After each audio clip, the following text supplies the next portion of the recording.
Yo.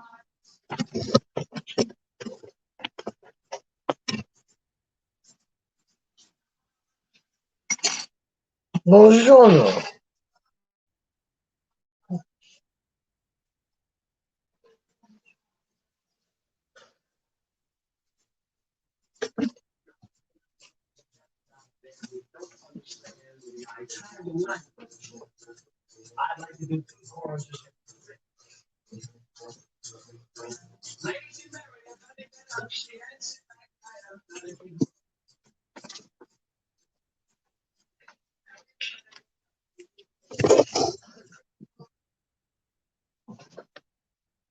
Let's see here. So,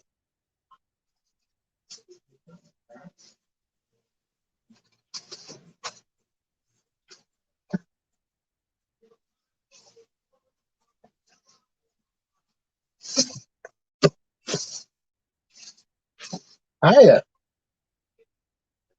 What was it?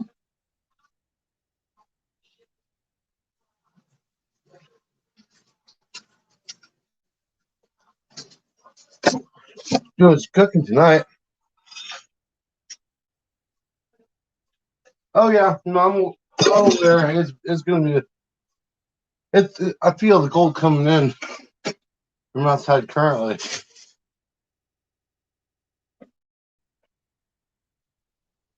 Oh.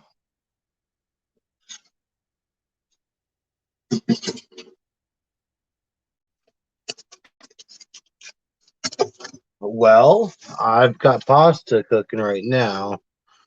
I'm gonna do a red onion, basil, and bacon bit with some tomato as a sauce, whereas the vegetable sauce, and have cannabis oil as I guess the slick part, the actual sauce part.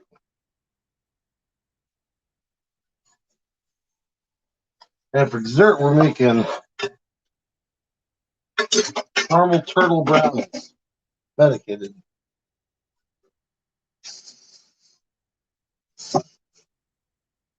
Don't worry, we'll get there. I just got 15 seconds.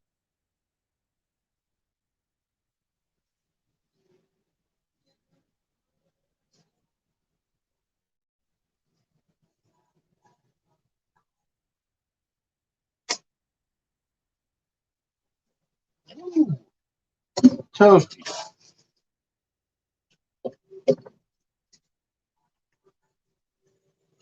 Whew.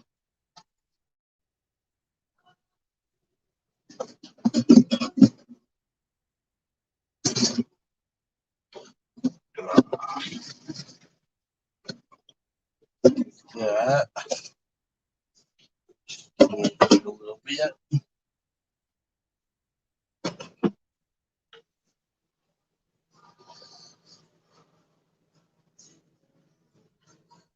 Yeah.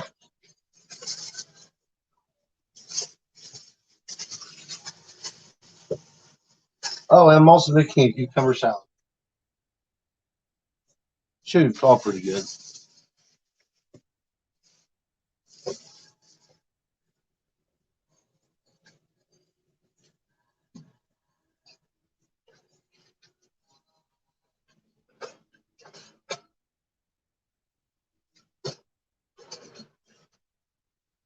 Cool.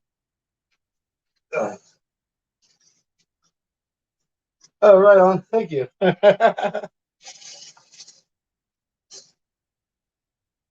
see how we do that right now. Sit down for a second.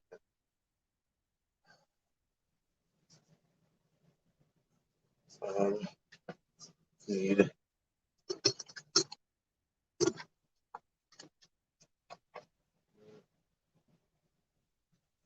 oil.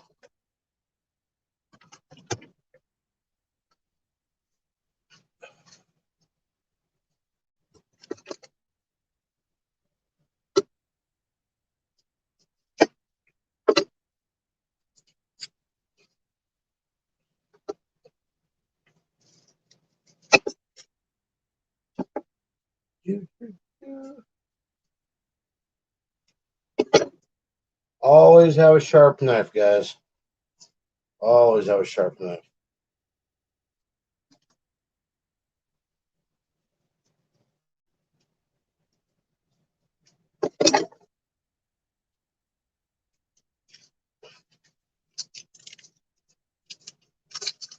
That way you just peel the whole first layer off the onion.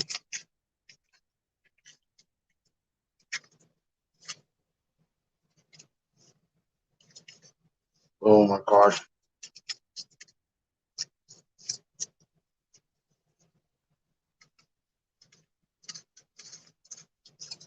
This layer wants to be a little more troublemaker. Problem.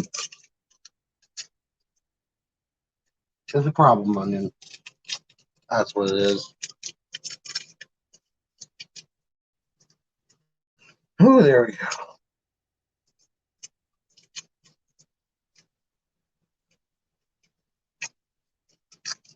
God, that moment when you actually pick the strongest onion in the store. Wow.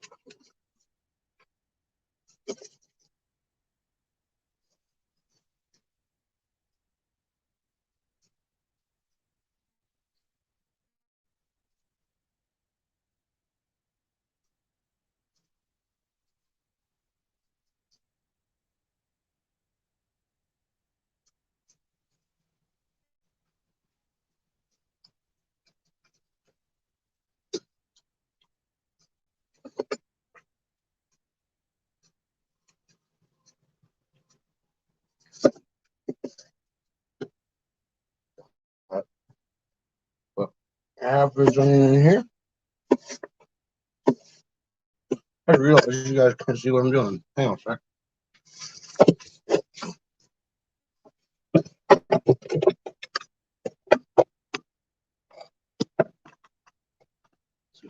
Get this working.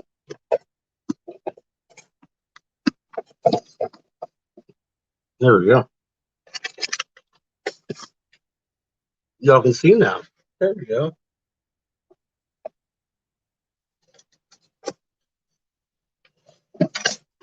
Well, now you can.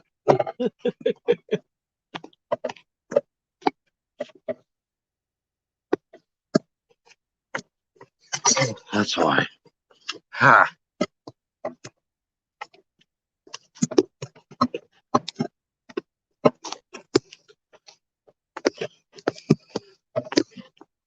There we go.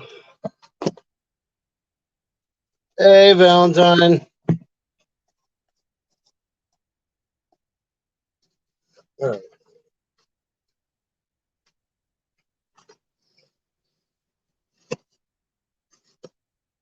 This is not the proper position for cutting with an extremely sharp knife. Jack.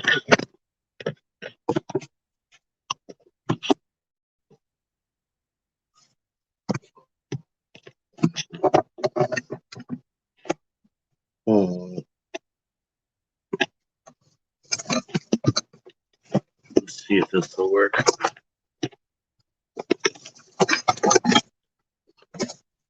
There.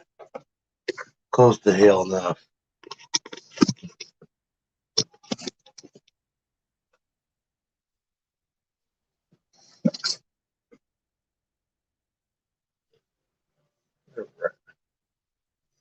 Does that have to get on the side? That will please.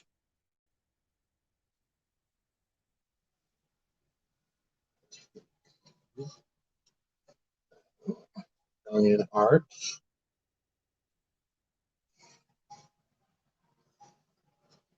Onion heart. All right, now I'm talking about onion heart. See how everything's got a layer except that. That's the onion heart.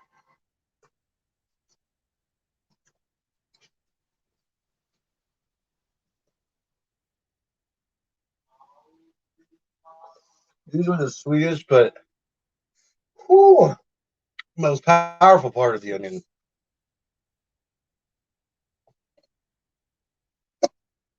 Cut those in half.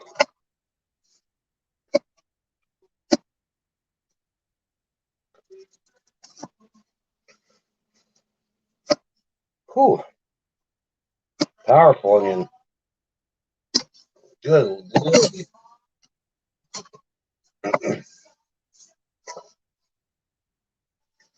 Yes, we are listening to some Italian 1940s mafia music.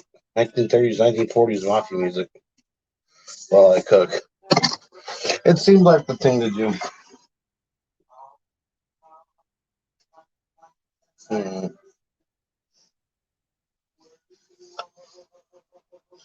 Wonder.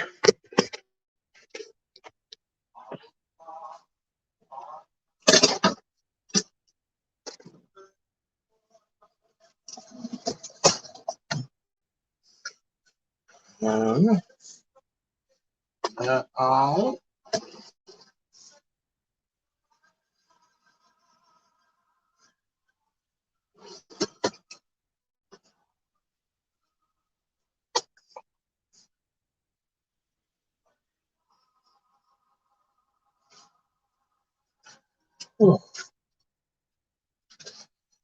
Spent 2 hours making cannabis oil for this and for the brownies. Should be pretty good, hopefully.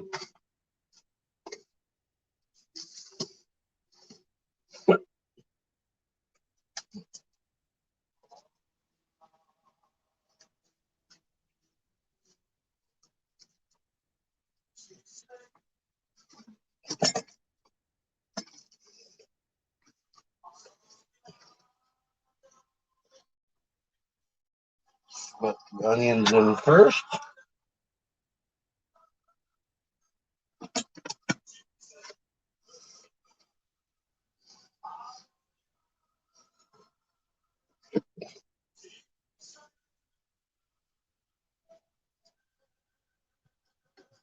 All right. Just mash.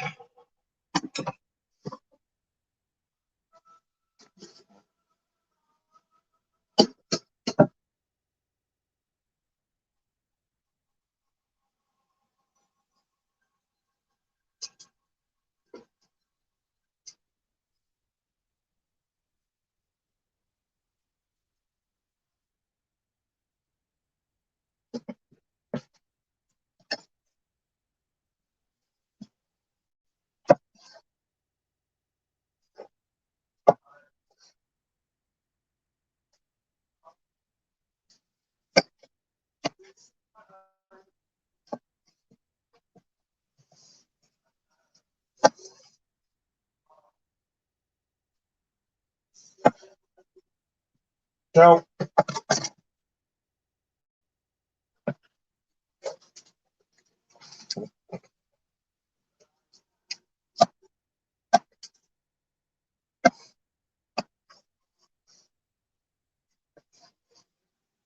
here we go. There's one. There's two.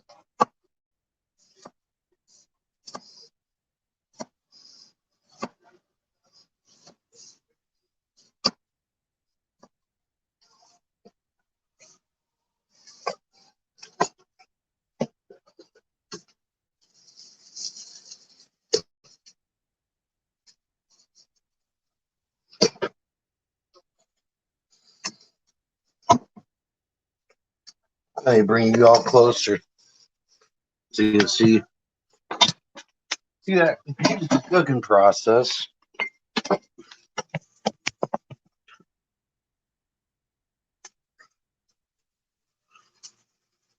Yeah, what up, redneck?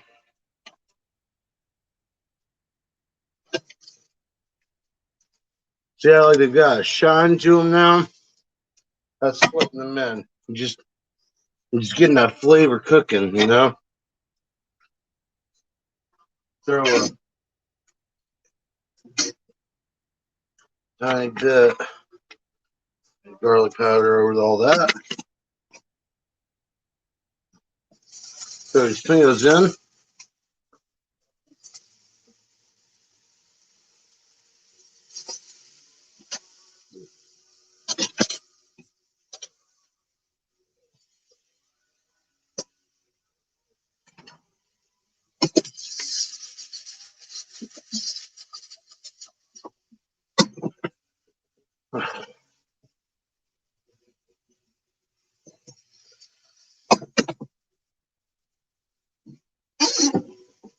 salt, tomato.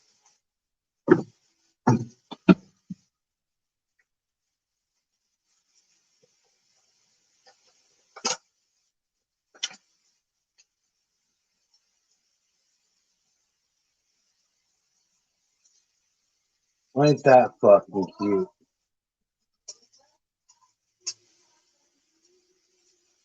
I didn't want a live plant, but I guess a live plant will work. Like legit, they gave me a live plant of basil. I'm gonna use the entire freaking thing right now, so it doesn't much matter. You know, I'm done.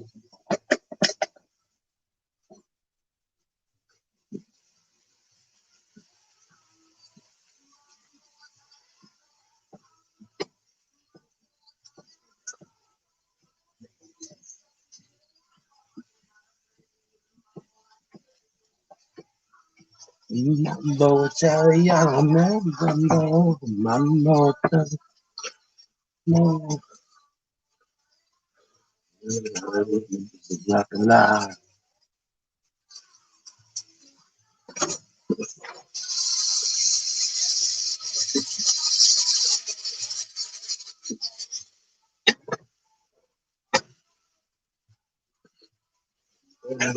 Eat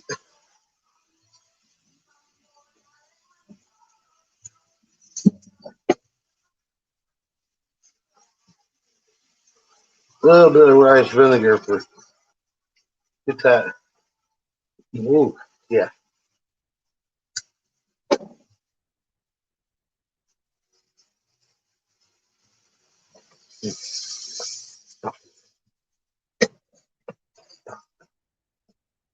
Pop.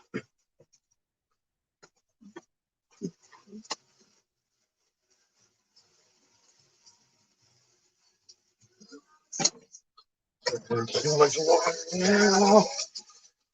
Oh shit. Yeah, it is.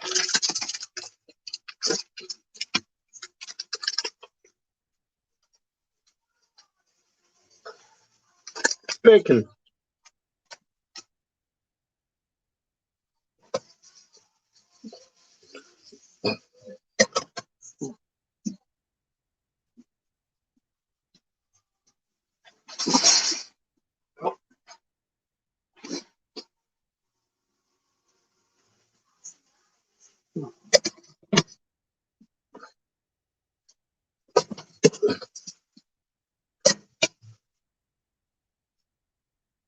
Ooh.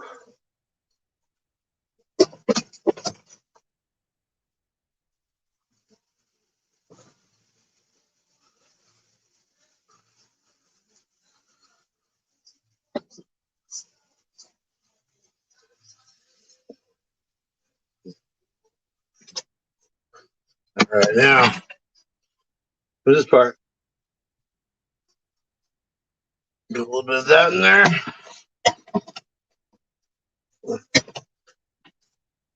Uh,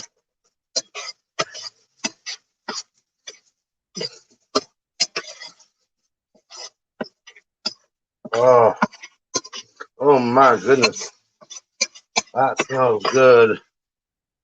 Actually, yeah, good. Ooh.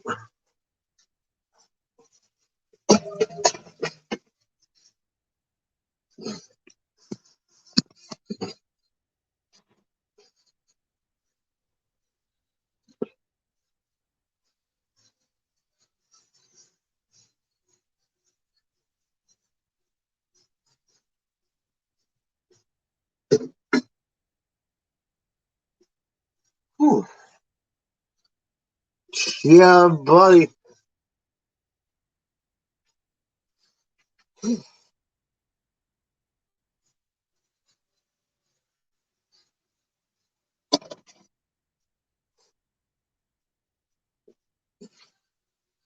I'll go ahead and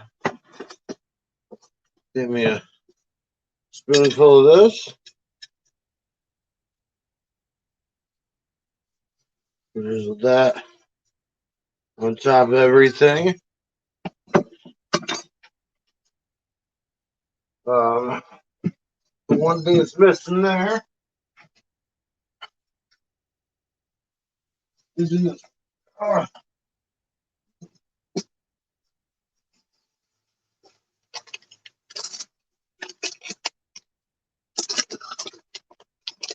All right, what we're gonna do? A little off the block mozzarella on top. Should you a bit? Bam.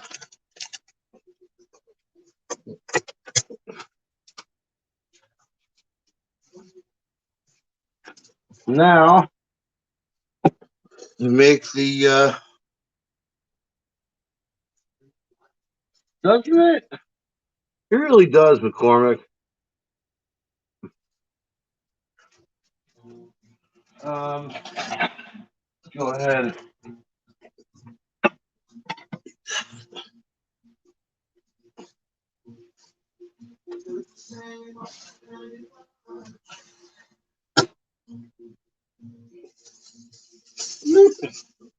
And now we're doing this.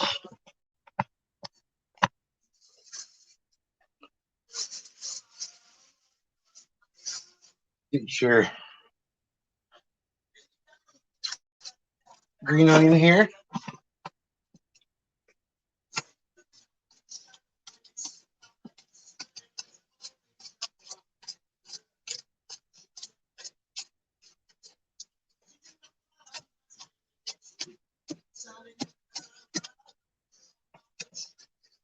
Do one.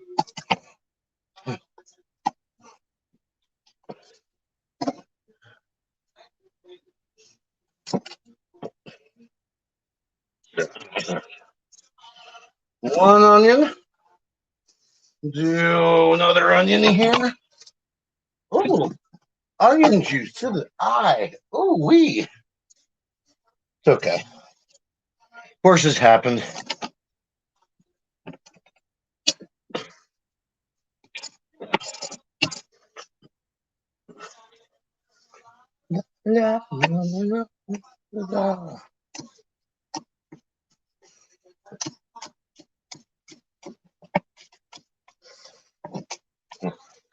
Remember, ladies and gentlemen, move your fingers while cutting this fast. Otherwise, you might cut your finger off.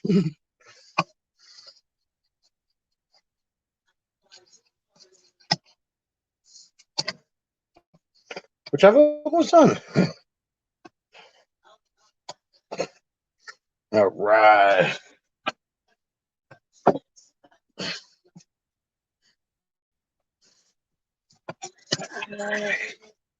In there. In there.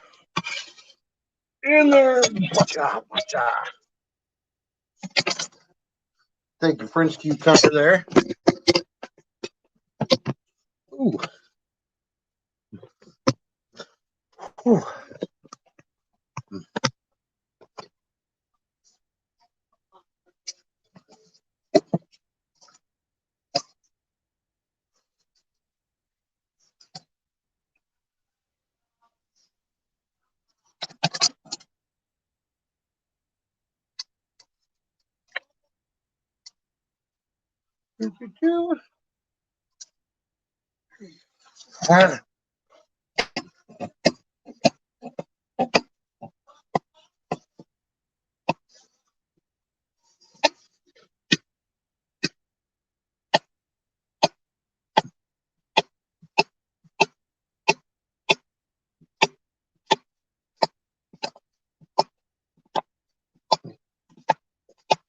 Cut up the whole damn cucumber real quick.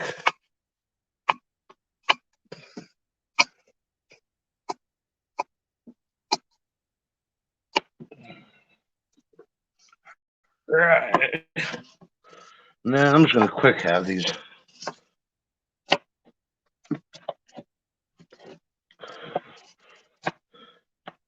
If they're not perfect, it's all right.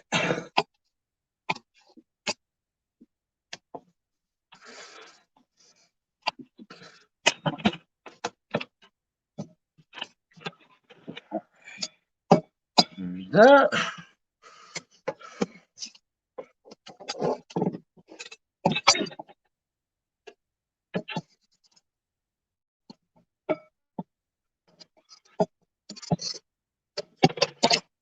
gonna throw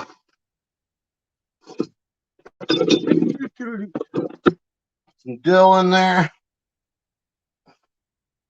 Dill weed. Ooh. It's getting toasty in this kitchen. Tell you what, bacon bits. Gonna throw tomato in there.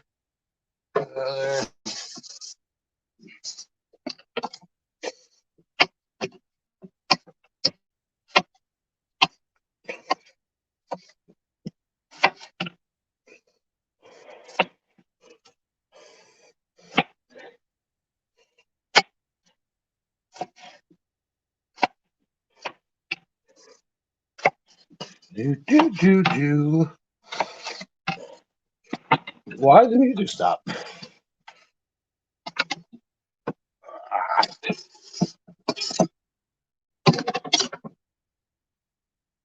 All right. Let's throw in Italian seasoning packet. Bah. Uno of those.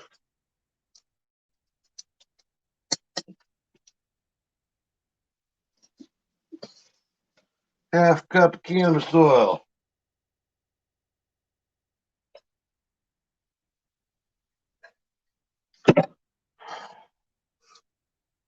Half cup regular oil.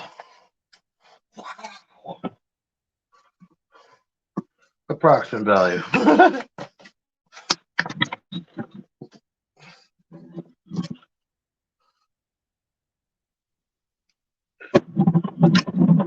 Mix that shit like there's no tomorrow. Bam. Oh my goodness, that smells good. Now, technically, you want this to sit overnight, but it's too damn good. Yo, Shadow Man, what's up? Man, everything's costing so much. Um, at Kroger, Myers too. Just all around. I need more bacon in there. That doesn't look right. Bam. All right. You know what? Actually, that's gonna be dessert.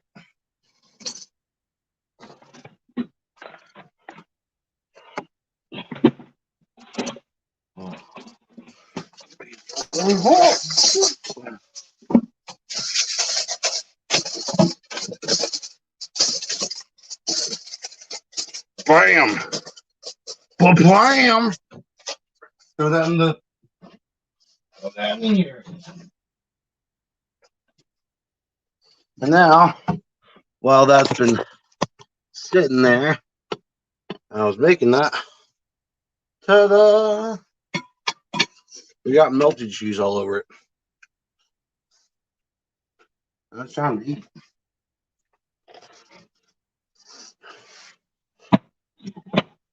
Whew.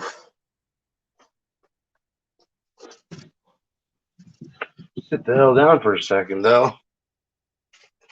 Huh.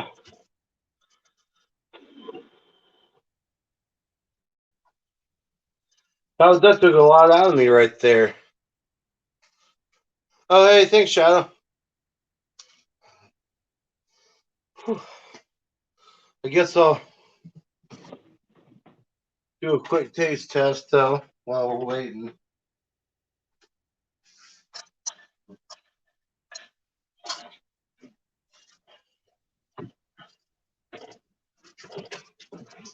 Ah.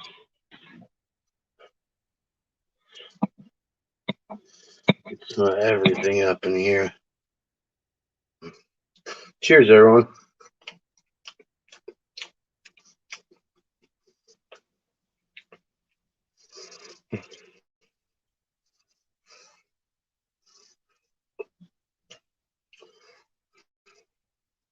It tastes good, but I feel like there's something missing.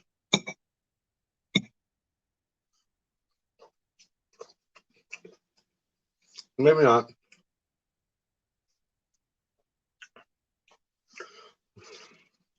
Right? Oh.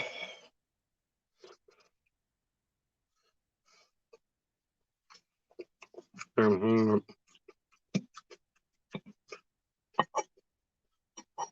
You can taste the cannabis oil in it. Not a whole lot, but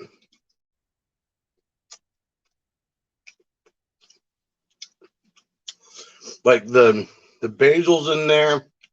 You definitely can tell the onion, the tomato. The bacon's kind of a subtle hint. Cheese doesn't really do much. And then there's just an undertone of cannabis, and it's just so tasty.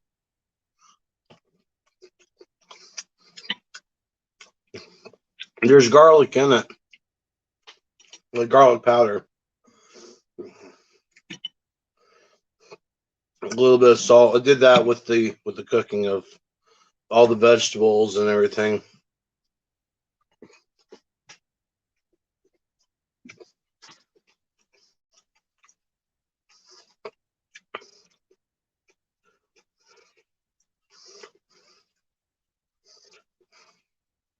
You know what's funny is that even when, holy shit, did that really take me 30 minutes to make? Wow. Now I will say that this is a huge portion. This is going to be my entirety of the dinner. um, this could easily be split up, this portion right here, between probably 3 people as one part of like a 4 or 5 course dinner. This could be part of that. And it'd be pretty good. Oh man.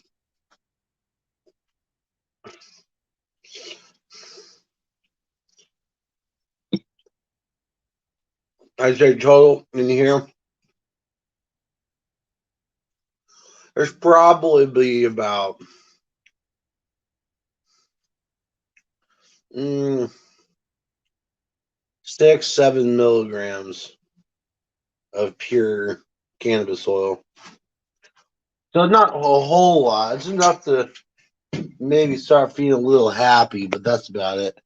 But then you get into that half cup of oil that I put into the cucumber salad, and that's going to boost things up.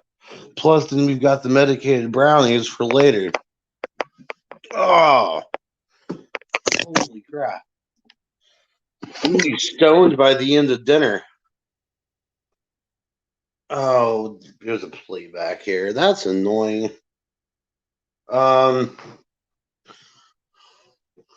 turn that off because we're about to go downstairs.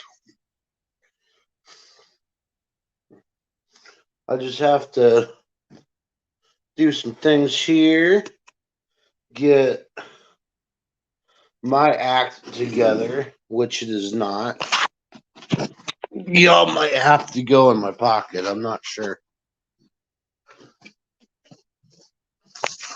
Yeah, y'all are going in my pocket until it's time to. Yeah, till I get down there. There's that. Where's my weed? Oh, there's weed.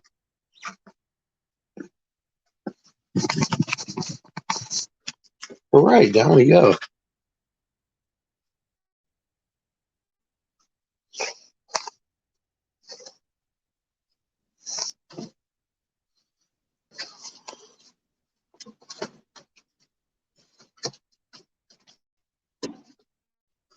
Get my drink ready.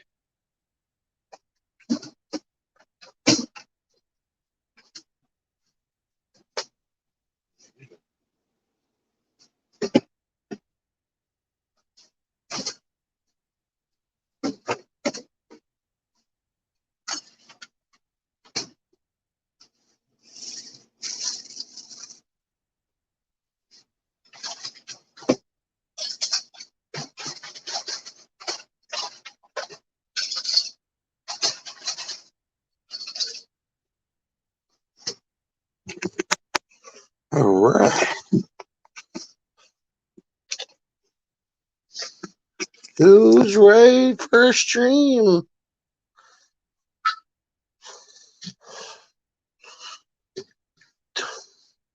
On down we go. On down we go.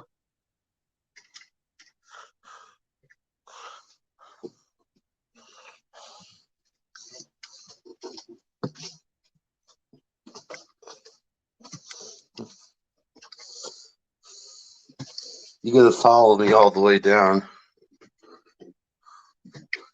Wee. Too much shit going on in my hands. That's what this is. Too much shit. All right.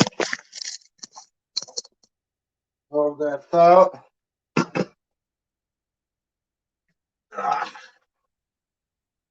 Right with you.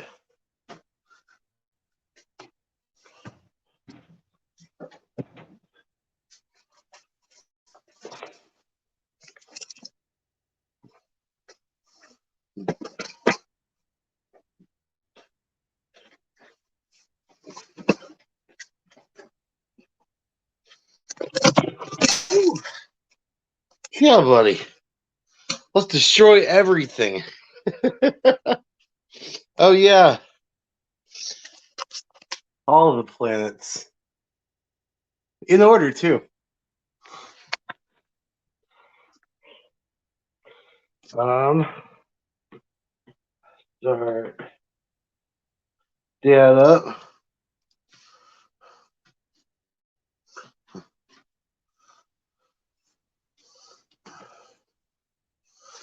Whew.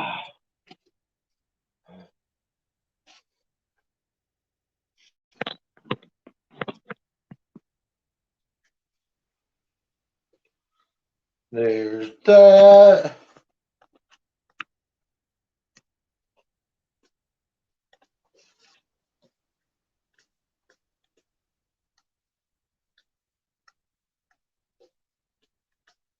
There I am.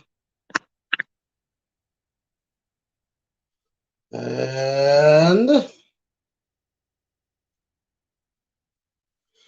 man, I'll tell you what, it's more of a pain as I chuck my phone across the room.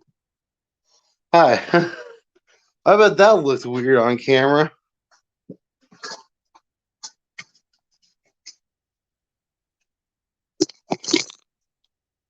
Oh.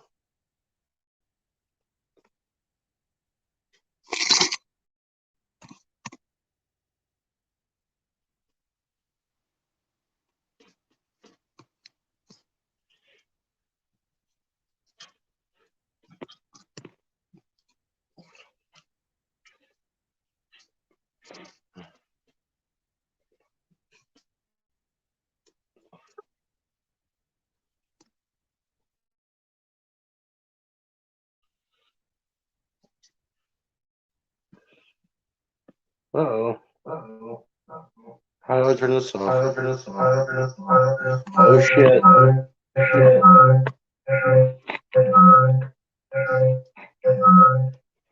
I'm sorry to miss. I'm sorry to miss. Oh no. Oh no.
That's right. Get the hell off my stream, Apex.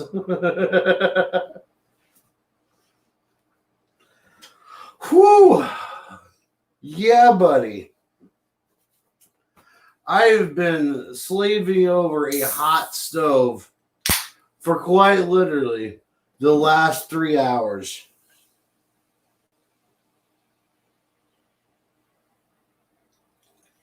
I ain't done yet. I still got some brownies to make too. Ghirardelli caramel truffle brownies or caramel turtle brownies. Now, with that said, yes, they're gonna be medicated.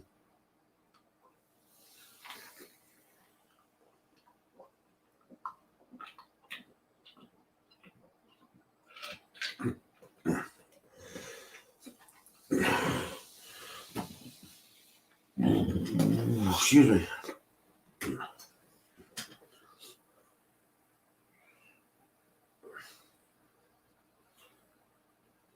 You don't do edibles anymore, Redneck? Oh, man. I just got back into them. I like them. I do. It's just sometimes they really fuck me up, like that other night. You know? Don't eat 2 bags of gummies, especially when one's 600 and one's 500 milligrams.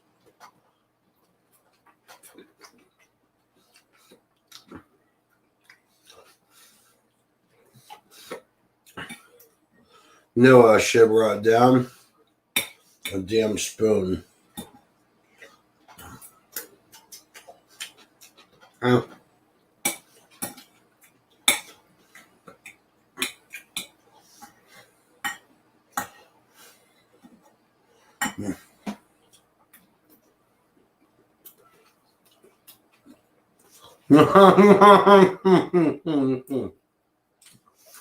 You say, oh yeah, no, I've been there, Redneck. There's a possibility that might happen tonight. We'll see what happens. I think I did the dosage right though, for a full plate.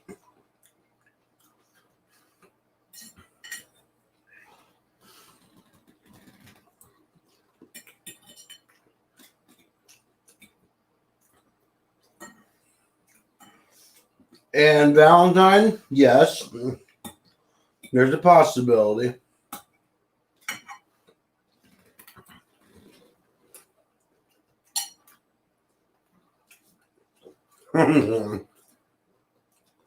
As usual.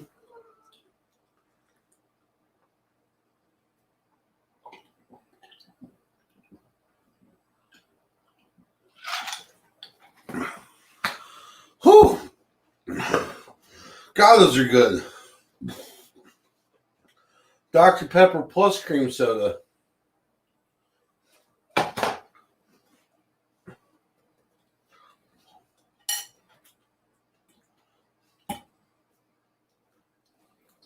Mm.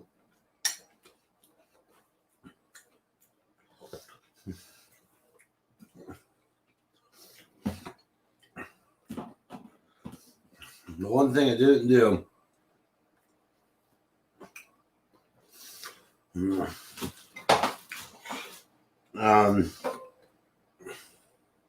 And which I'm going to have to fix really super quick before I continue. Valentine, you should have. That would have been hilarious.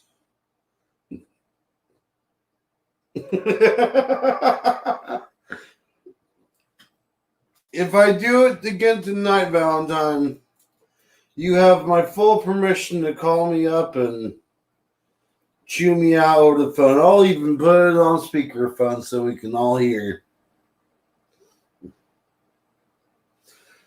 It'll be a radio show call and wake up call.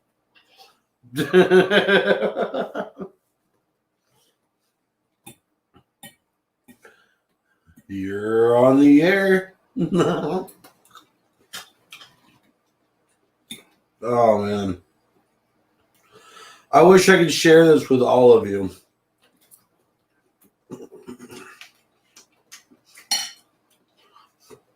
Oh, was this the conversation that was going down?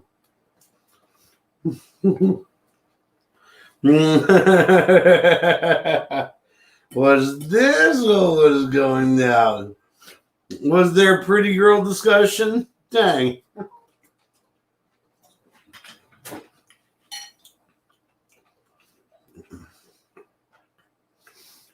Maybe I should fall asleep with the camera on. I've been told I look really peaceful and stuff when I'm sleeping. I've also been told that I'm a lot less annoying when I'm sleeping though too. So there's that.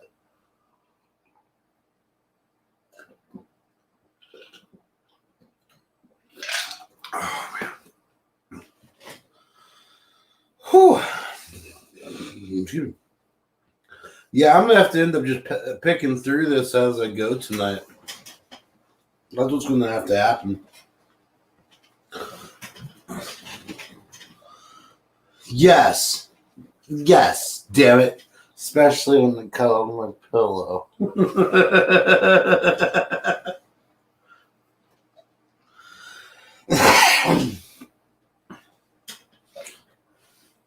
We'll just plan on that wake-up call about 10:30 or so. It's 9:30 now. Cheers, everyone. Fire in the bowl.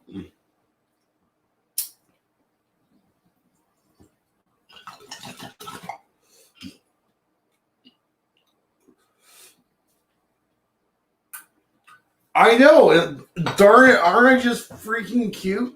Well, I can't say that because I haven't seen myself. I can't tell if I look freaking adorable or not.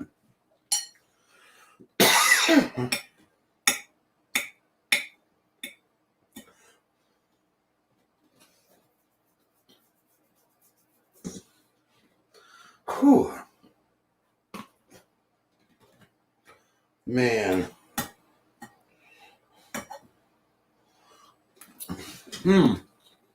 Is that? That was basil. I thought there was a big strand of weed still.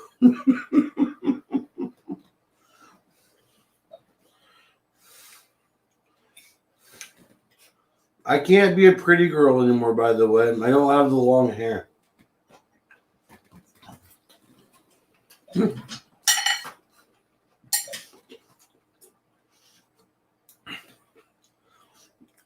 It was that, and well, yeah. We'll say it was the long hair.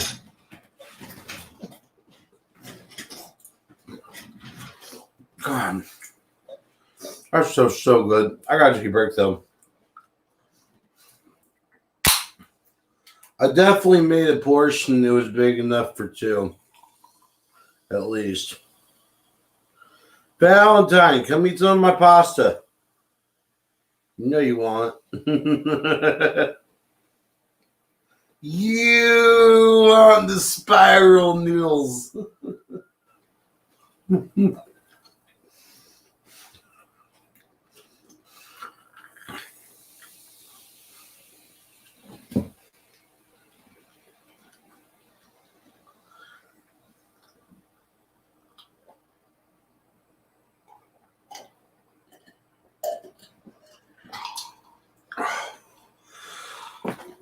I can't do it. I just can't. Big enough for two. No, it's literally like if we were to split this half and half, it's a 2-person serving, which isn't horrible.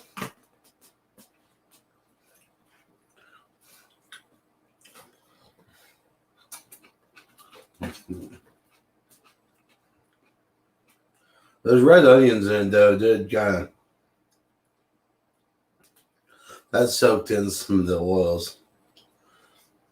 That's good. Anyways. So how's everyone's day? What everyone do today? I feel it looks like it was kind of rainy for a couple people today. I know it was for me.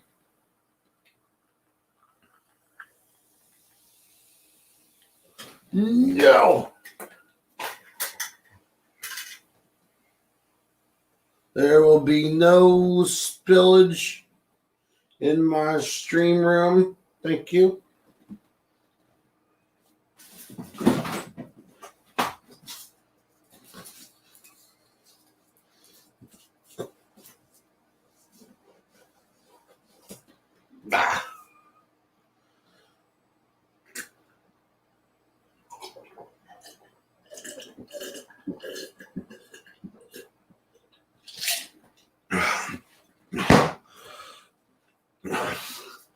Yeah.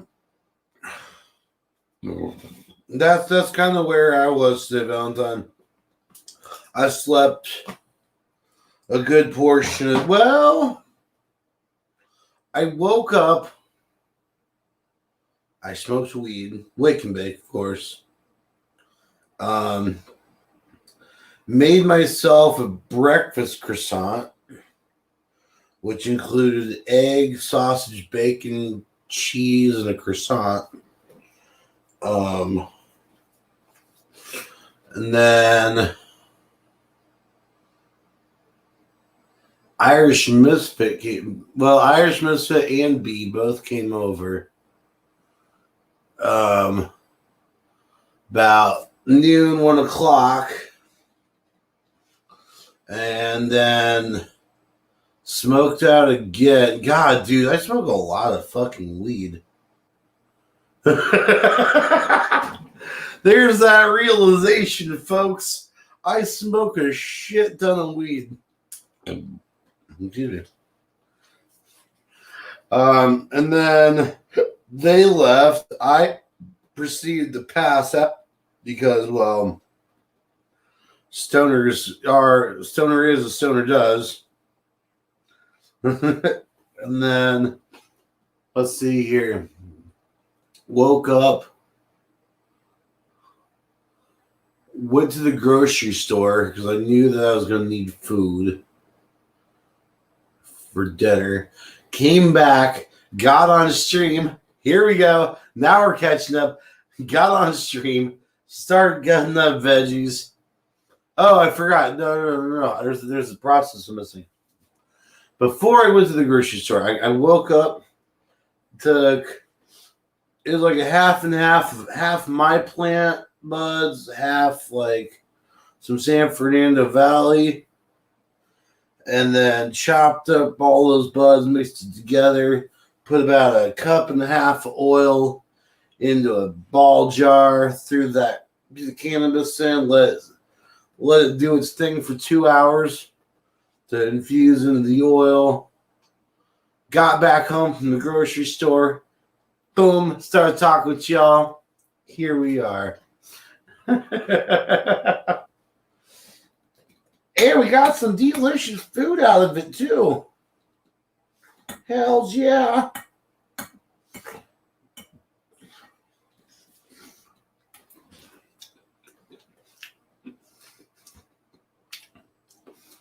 Oh, that's it. That's it. That's how I'm going to reintroduce cannabis into Dad's system. And it's going to be a good thing.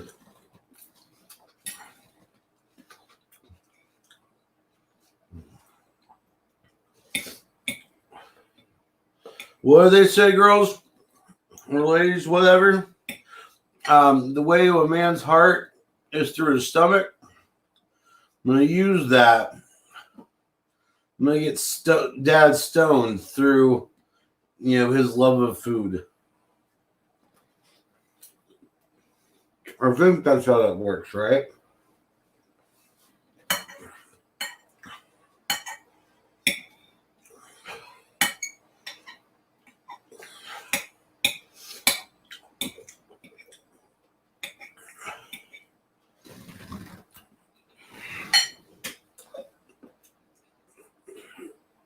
I'm telling you, Zoom, get Tinder or something. There's no need to chat when you can swipe right or left. No, don't do that. I'm sorry. That's horrible dating advice. I honestly don't ever suggest Tinder or any of those online dating site bullshit things. Because, well, let's just be honest. For us guys, half the chicks we swipe through are probably robots. Ain't nobody that hot getting on a freaking dating site like that. Just throwing it out there.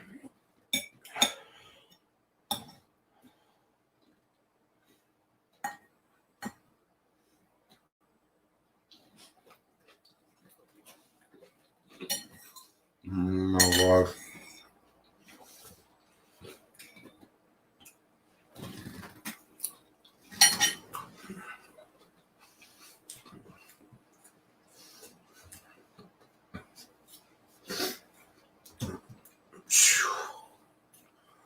Now we're getting to the nitty gritty of it. Where all the oil's kind of finally pooled at the bottom, so every scoop that I make, everything just gets all coated and just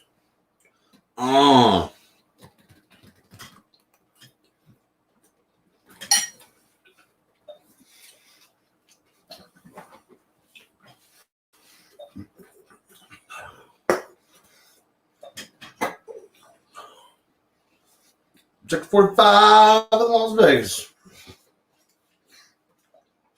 Cool. Oh, you guys are gonna have to give me a sec. Hang on. Gotta let baby elephant into my room.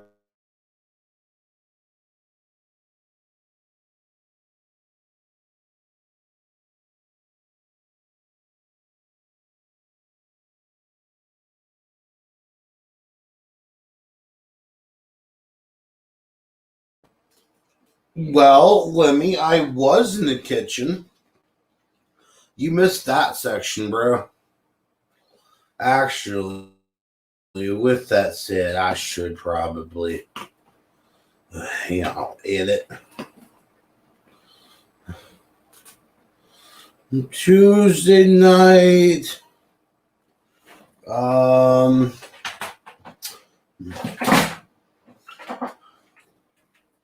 Need another word for shenanigans.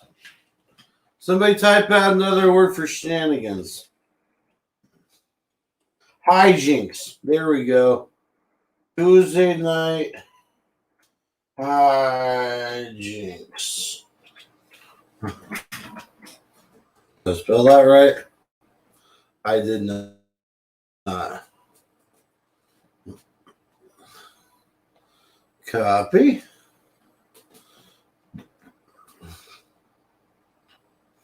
Control V. Get Tomfoolery. Ooh, I like that actually better. Okay. Thank you, Marion. Hang on a sec. Fool. B-R-Y. Tomfoolery. Copy.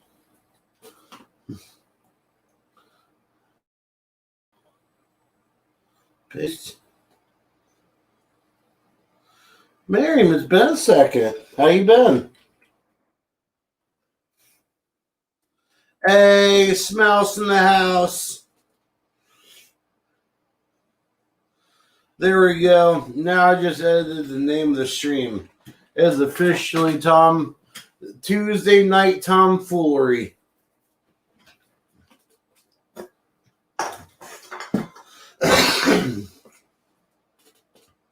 Skullduggery. Yes.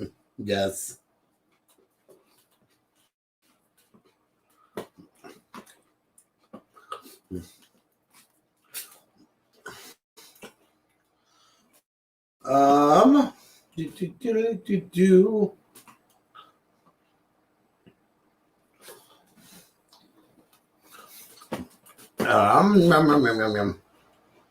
What was I looking for? Ah, I would lose my head if it weren't attached. There it is. Let's look for my lighter.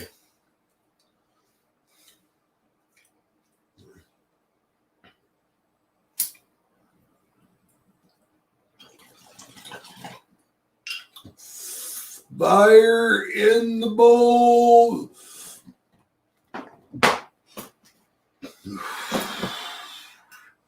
Brought to you by sausage.farms.com.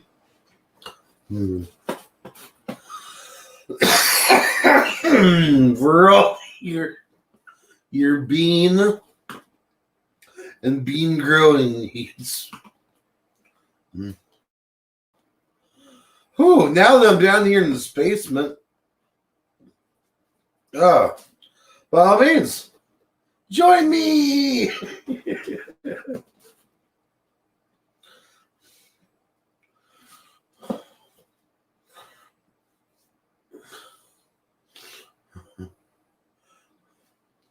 Ladies and gentlemen.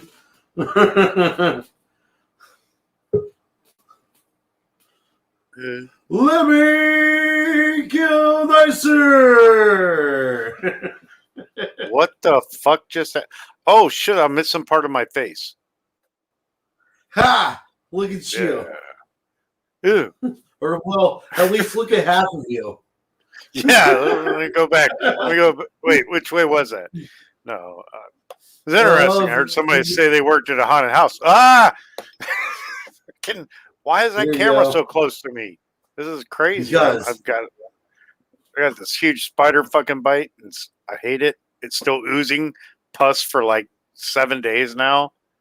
Yeah. It's disgusting. That I keep sucks. scratching. I know. I keep scratching it. Now I've got like this like bumps everywhere on the side of my face because the poison's moving around because it itches, and I keep scratching it. And I gotta wear mittens. Why the fuck are you putting my face all up in here? Oh, that's perfect. Oh, yes, it is. It's a perfect face. I agree. No, I was talking about StreamYard and functionality. Oh, I'm sorry. Yeah, MG McCormick. It's a spider bite.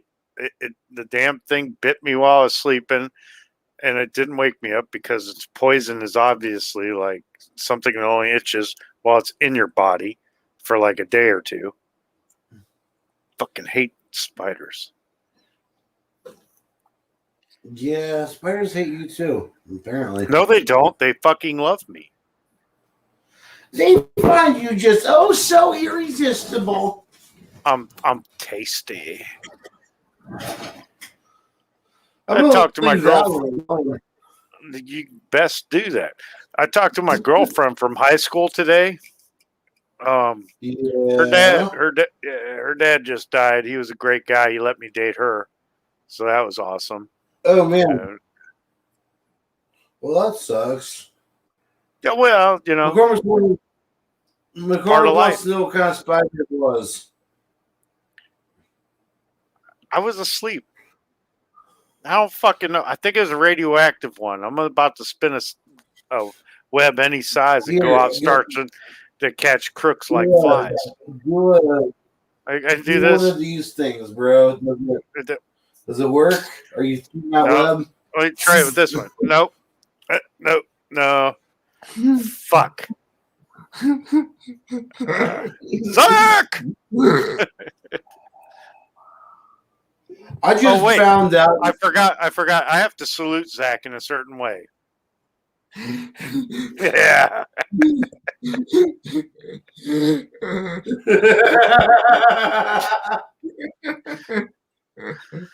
No, I'm sorry, Walt. You were definitely not first tonight.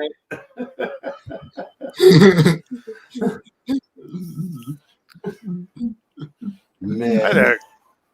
One of the top salesmen in the store I work at was like, "Who wants to go hawk some people in the lot across the street because that's where we have like 200 cars for sale.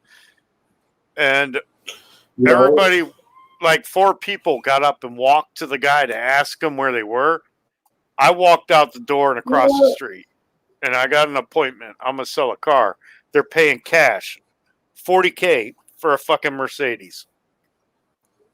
A used That's one. crazy. I know. If you don't go out and get the damn sell, somebody's going to take it from you. Me. These motherfuckers. A switch got turned on to me today. They're not going to get me. I'm taking this fucking dealership over. Oh man. Just the way that they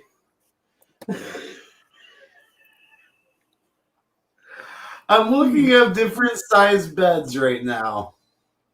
I know that sounds weird, but I found out there's such a thing as a Wyoming, so you know how like you've got Cali Kings, right? You know, it's bigger than a regular size king size mattress, right? No, They I also didn't have a know. Wyoming King and the Alaska King. Yeah. Let me bring this up. The way they show the mattress dimensions for this is just absolutely priceless. Do they use like inches or centimeters or what? Not even. I mean, they do, but What? It's even worse. Okay, so here's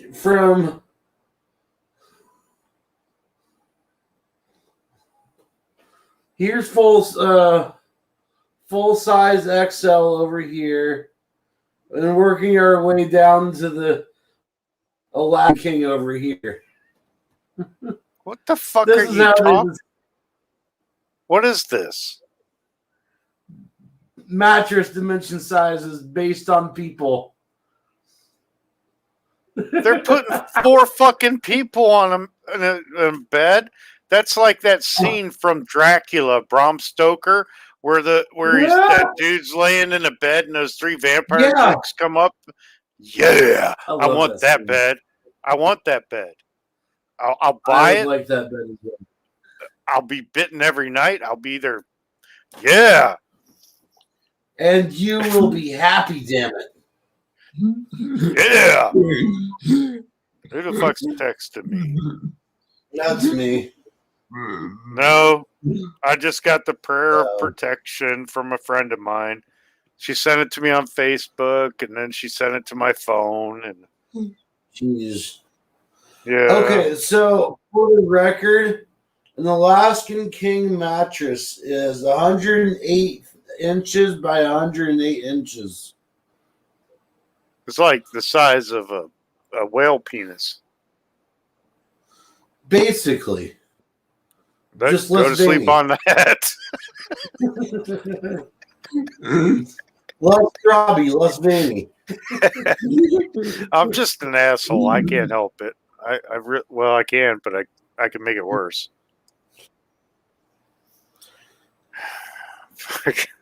I'm in a mood tonight. Sorry. I'm convinced at this point the Alaska King mattress is only meant for fucking orgies. That's what I get out of that. That's what I get out of this. Well, how many of those little stick people wear skirts? The 2 in the middle. All right, the one on the other side needs to have a skirt too.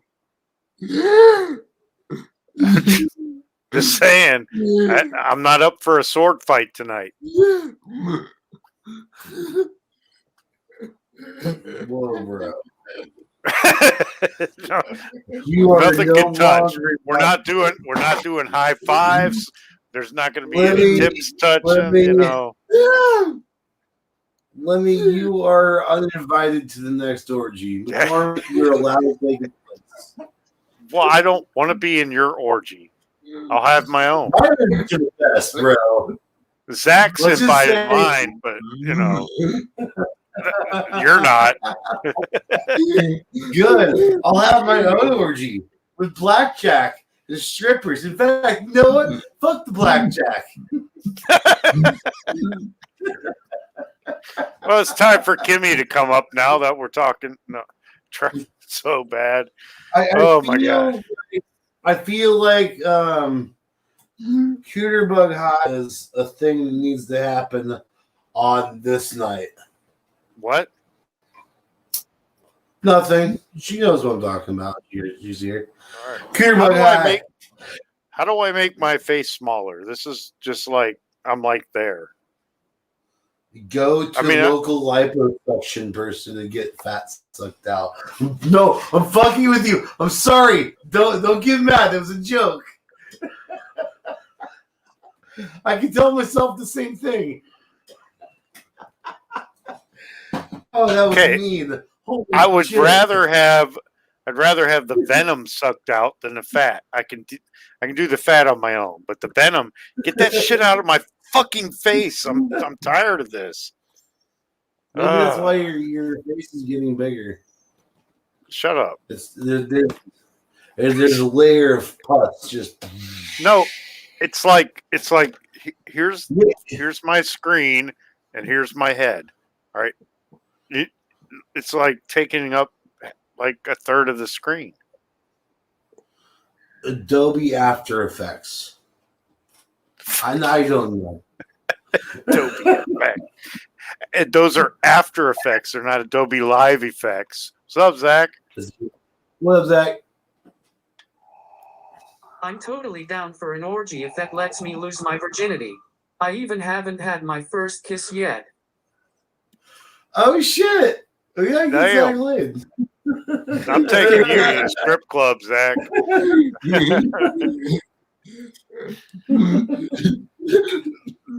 It doesn't count, though. It's a strip club. It counts. Yeah, it does. It sure does.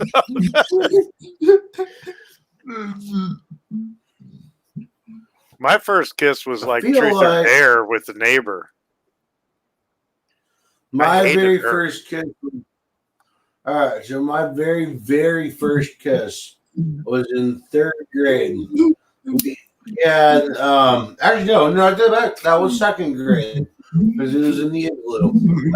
We had this cardboard like igloo sort of like thing in our classroom, and I'll never forget. Her name was Ashley, and we were in there, and just one thing led to another, and we started kissing.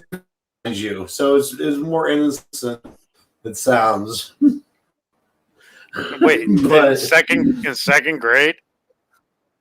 Yeah. 5th grade, or you're 7-year-old and you're kissing a 7-year-old. I lost my virginity to a 6th grader when I was in 5th grade. And it was my idea. Stop that. I will not. I'm just saying, come on. I mean, you know what? I may have possibly brainwashed myself into that. Into believing that. That's probably what it's more like. Into those actions, bro.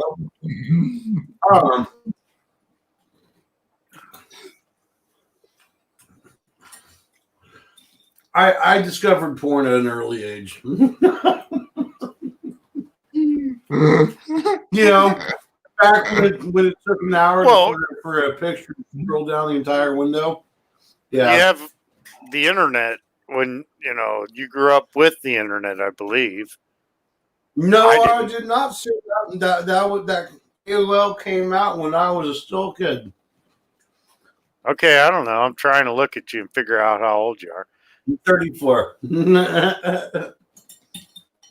Oh, I'd guess different. Oh, well, younger? Smouse? No. Just that younger. Smouse is like, I'm thinking Smouse is 23, 24, somewhere in there. I don't know. 28. Okay, so Yeah. you'd have both won prizes from me at Cedar Point guessing your ages. Yep, you're absolute shit at it. Oh no, I had your mental age right, Apex. I had it right. It's 23, 22, somewhere in there. Is your that's your mental My age. mental age is like 16 or 17. I know, I was giving you credit. I wanted to at least be able to drink beer or something. Buy a gun, Yeah. things like You that. know, Adults do. the adult stuff. Yeah. Australia just had a 6.0 earthquake.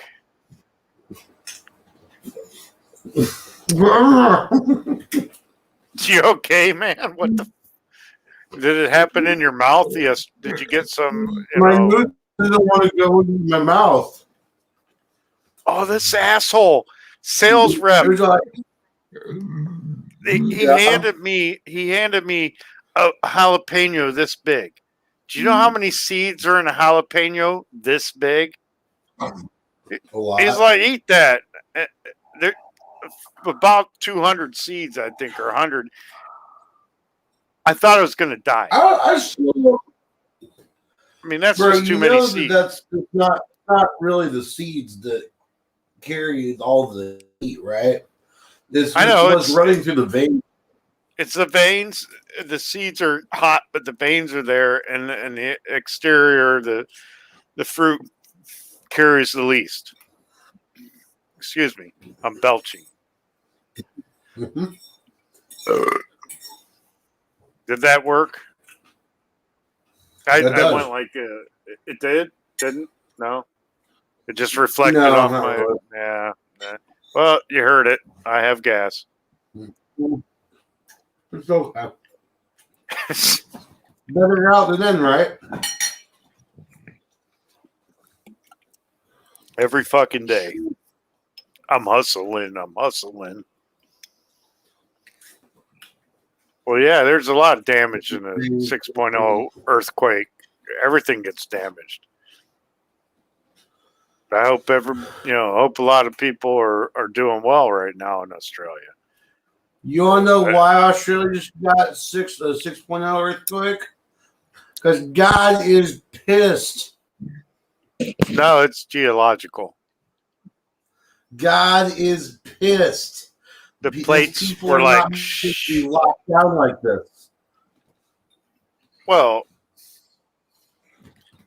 yeah, Australia's being pretty fucked right now by these assholes that are fucking telling everybody, stay in your house, we're going to stab you, and, we'll all survive. It's for the greater good of everybody dying. Fuck. Man, it's Zach. almost like I need. What's up? What? Yeah, this evening I actually decided to set up a dating profile on Plenty of Fish. I'm at the point where I want to experience shit. Dude, it's not Plenty of Fish, it's Plenty of Fat Chicks. It's plentyoffatchicks.com, not Plenty of Fish. There's the place for us. FarmersOnly.com. Yeah. I go to blackpeoplemeet.com. What? Well, they can't deny me entrance. I don't know, man. I feel like you've got a white privilege card. Yeah, but I can exchange that, for the race card. Yeah, no. Well, yeah, I got Don, both in my pocket. This is true, Don. Yeah, Don. This is true. Fat chicks do need love. And why don't you come up here and tell us about all the fat chicks you've loved? Let's see if he comes up after that. He will, because he's Yep. done. See? He's done. done. Limited weapon too.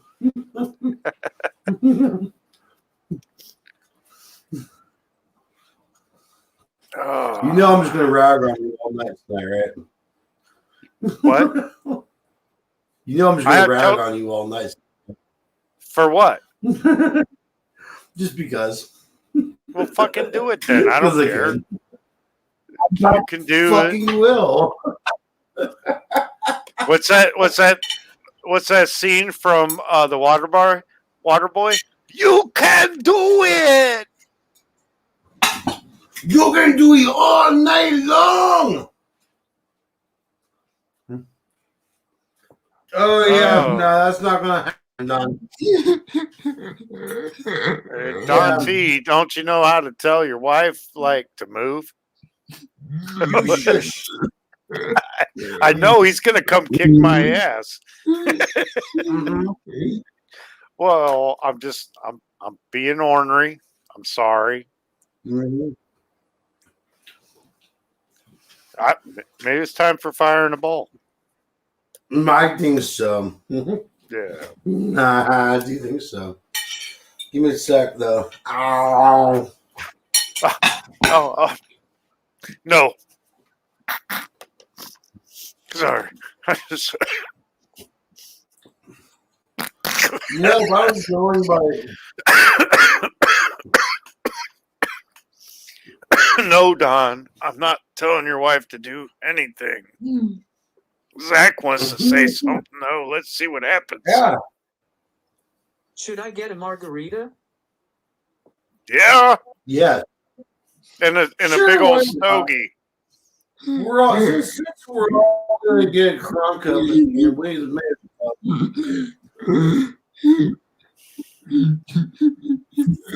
Fire in the sword. Sword.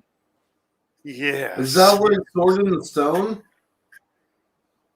No, it's like forged in fire. Fire in a forge. And a fire in a sword. You know, that's to me. That's where I'm getting out of it. But I would like to learn like blacksmithing. You know, if I don't die before I learn it. What's up, Aaron?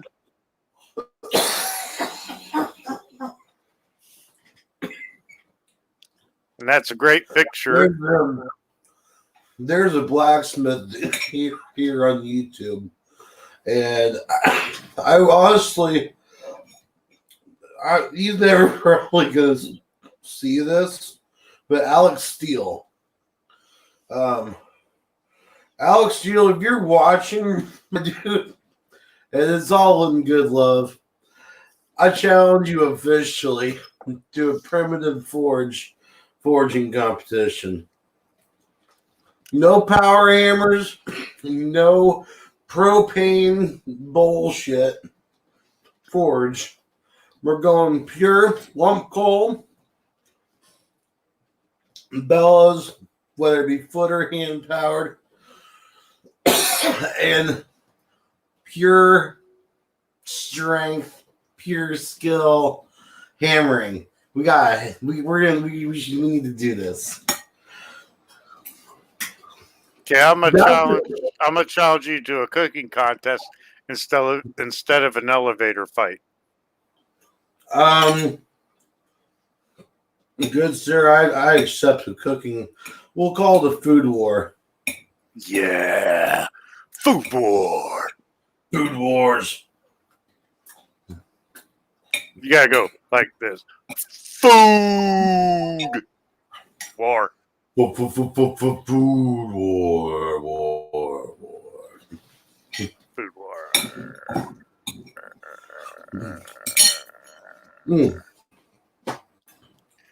Testing. Oh my God! Hang on.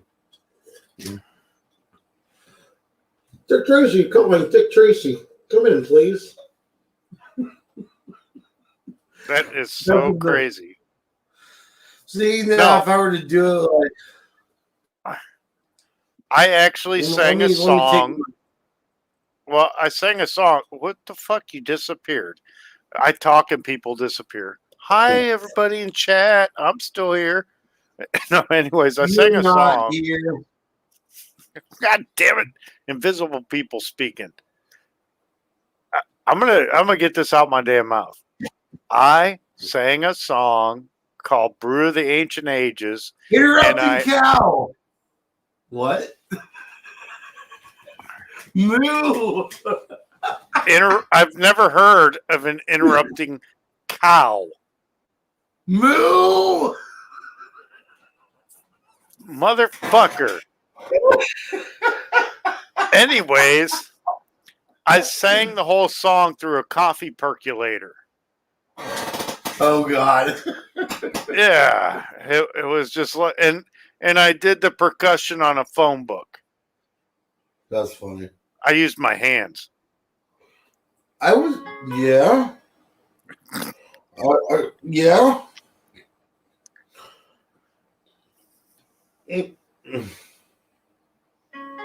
Goddamn interrupting cows. Interrupting cow who? Moo! What? Moo! Moo! Moo!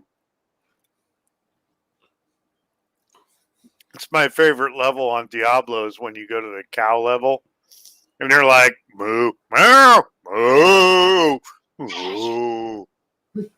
And they're all chasing you with battle axes. And you're like, oh, fuck, I hope I have enough spell power and stuff. And they're still Man. moo.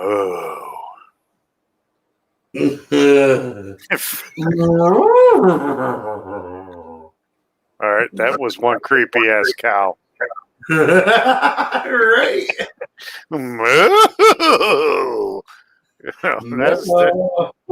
That's a good cow. Yes. Lemmy, what do gay horses eat? Horse dick. Hey. What the fuck? Oh, moo, bitch. Moo, He's here. He's here to talk about the horse dick. No, it just so happens that you're talking about horse cock when I show up. Why is that? Where's the connection there? Huh? Not me. Yeah. Apex asked me a question. That was the obvious answer. Okay. Well, I mean, horse cock is the answer. I really don't know what the question is, but I really don't want to hear it either. I don't remember, and I don't care at this point. It got you up here, or you just showed up. Oh my God, Aaron's here. Oh, it's off the chain now. The tires is in the fucking house. It's over. Hush. No. Let you guys speak. No, I'll talk all over you fuckers. You guys continue on upon your journey. And when you get to unnatural silence, that's where I step in. And you guys know what the unnatural silence is. When you guys can't talk, and you release the Kraken. Come on! Come on! My wife just told me to shh. Apparently, I have to be quiet. I want you guys to talk, because I'll talk all over everybody. I know what I do. I know what I do. Hey, and I don't want to do that. I want you guys to talk. That's why we keep you on the payroll, brother. Exactly. Yeah. That's why we keep you on the payroll. You guys talk. Yeah. I gotta throw a shout out to my platoon brother. Much love to my big platoon brother. Yeah, I did get I got an indication on the 6.0 Australian quake.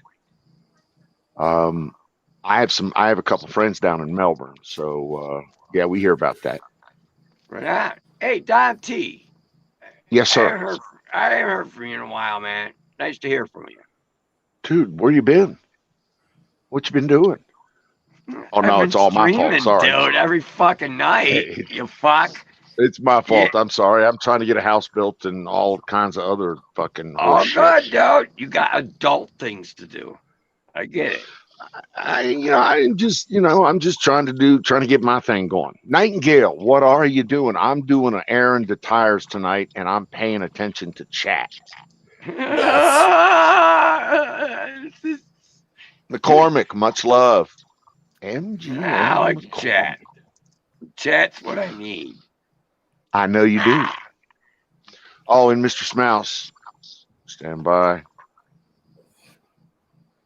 me see if I can. There it is. There we I go. got chat button. Hold on. Yeah, I get it wrong. There it There's is. Zoom, dude. Okay. There's Thank you, sir. MGM. It's Zoom dude and Bertia MGM Mata. in the chat. Miss Miriam is lurking.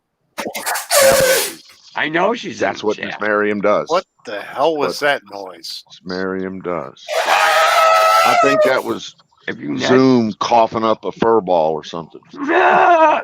There's a baby elephant in my room. Don't do what you're thinking about. Just let it go.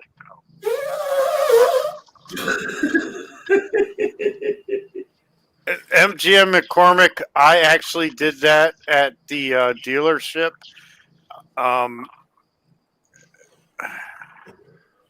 Shaka bra, shaka. I farted at the dealership, and the And you got- customer smelled it. And you sold two cars when that happened, right? Yes. No, I didn't sell any. I no. I heard you I- get your I your don't think car I got salesman far. animal.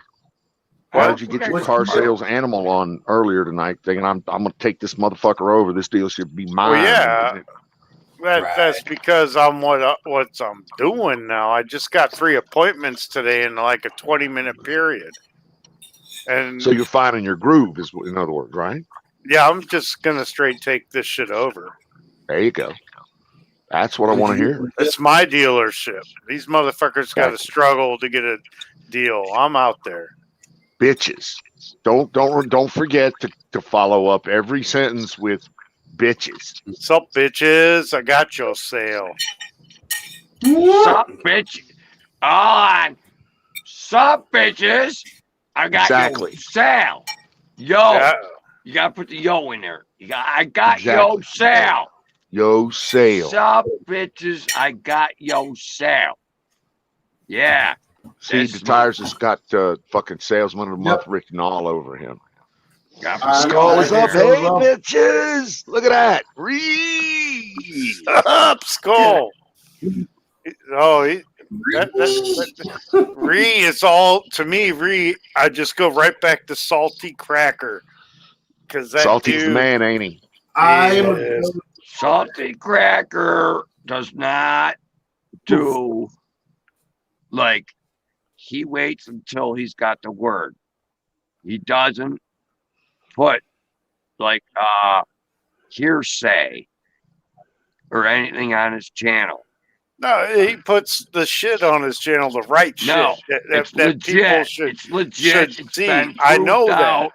It's been proved out already, and that's what I like about him. I'm only part of thing the Salty I Army. don't like about Salty Cracker. He's a good speaker, but he's nasally. He talks with his he's nasally. And he I doesn't really pay don't attention like to that. chat. He does not pay attention to chat. Hey, don't pay attention to chat. He's got an agenda. He needs somebody But- to keep up with But chat he brings for him because what he's he bringing a says lot. is on the up and up. Yeah, I know. I've been following him a long time. I've been with Salty a lot longer than I've been with you guys. Right. I've only been with Salty Cracker about a year. I've been Who's got streaming the salty for fucking, cracker? I'm going the on my Salty Cracker 7th Nation winter. sticker. Huh? My 7th winter I've been streaming. I love his shit. Salty I like Nation, my baby. chat. I got the cracker sticker on my laptop. I like what I do. I got a When I Magpul stream, sticker on my gaming computer. Magpul. Yeah. I like live streaming. It's what I do. I good. I don't mind the camera, and I talk like a motherfucker. Nobody talks as much as me. There ain't nobody. That's true, Aaron. I talk. I talk. I'll keep talking, and I'll keep it interesting, upbeat, in the positive fucking moment. Fucking doom and gloom. Fuck you. There ain't doom and gloom here. We're positive. We're gonna fix this shit. It's a bitch, but we gotta do it. Can we get an amen and buck fighting? Fuck Biden. fighting is fucking right. I said it And wrong. we're gonna fix Can I- this shit. Can I get a praise the Lord and pass the ammunition? Exactly. There you go, We might Mr. need a Colonel few Smouse is in the house. Molotovs to fix this shit. We might Okay. need a few Molotovs. Shit Colonel might get Smouse messy. knows what's up. Give it to him. There you go, brother. Yep. And Fuck 'em Look, up. Buck fighting, Fuck 'em up. baby. Fuck them up.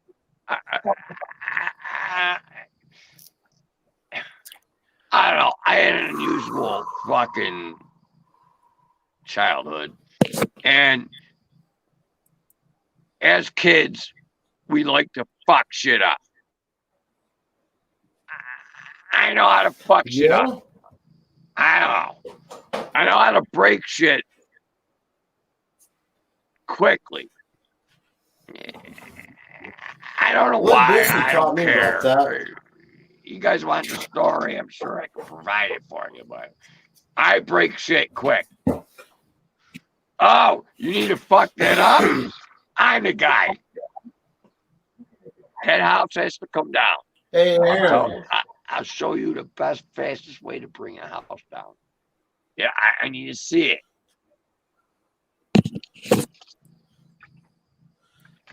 like a Hey, bulldozer. Aaron, how many Reese Pass qualified are you tonight? I'm qualified. Hold on. Let me get a chaser and examine that assessment. How qualified am I?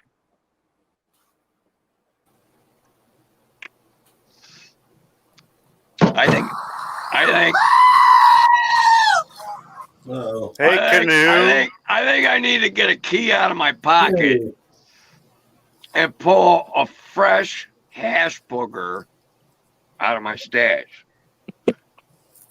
Hash booger. might I mean, need a that sounds screw- disgusting just listening to it. Current or Oh no, this shit's fucking Canoes. top line. That's funny. I'm sorry. That's just Oh, funny. it takes extra effort and no, my hash pipe. No, my hash stash is in a bag and the key works, but I need a screwdriver. I'm just not sure I want to smoke anything that's called a booger. Oh, that's this just stuff me. is it's scissor hash, Don T. Oh, Okay. it's from cutting. I'm sure buds. it's delicious. all the I'm- best. It's all the it's the finest stuff you can get. I'm sure it's delicious. I'm just not sure that it, the word booger is as appetizing All right, as it's people want it scissor to be. hash. Don It's T. a booger though. I'm following Yes, this. scissor hash. you smoke it. grab it off the scissor and you roll it into a booger. I'm just saying booger. I know you're turned off, but Booger it's all the makes stuff me want to from pick a my nose. marijuana plant that you want. Makes This me is makes the me want stuff. to pick Canoes' nose. Ah, See, now the wife is giving me shit, so I can't say booger anymore. It's not being funny anymore. So I'll Don they T's say- wife, what's up? They say that kids who pick boogers are healthier as adults because Don it's T's wife. helped their Don T's immune wife system needs through a the years. fucking name. Hey, we got another Tully's wife is on here. And they're a great team. I'm impressed. And it sounds like your wife is a good team with you, Dante. She is, but she won't get on the chat. She'll just smack me in the back of the head. if I Nah, out of she'll line. get on when she hears me talking. Okay. She will. She'll want to get involved because there's conflict or something. She just got involved. Drama, baby. Drama. Drama. Dripping drama. She Exactly. did. It's all about the grip I and drama. created drama, and she got in. She chimed in. I You're got right. her voice. You're right. She's Let's not do that again, please. Let's not do that again. Don't get her. Boogers, no. Booger's not a bad word. I'm just saying. But Like, it's not appetizing. It makes it less It's not attractive. appealing. Booger is not, it's just not appealing. Right. Is all I'm just saying, scissor hash is the shit, Don T. Okay, I know that. Scissor hash is very good. And I love it. 50%. Yes. I got a jar of it, and I got to unlock my cabinet. And I know I'm on camera. Saying booger would be bad because we'd say booger. I got to unlock that cabinet. It has to get in. I need some dessert tonight. So am I addicted to marijuana, Don T?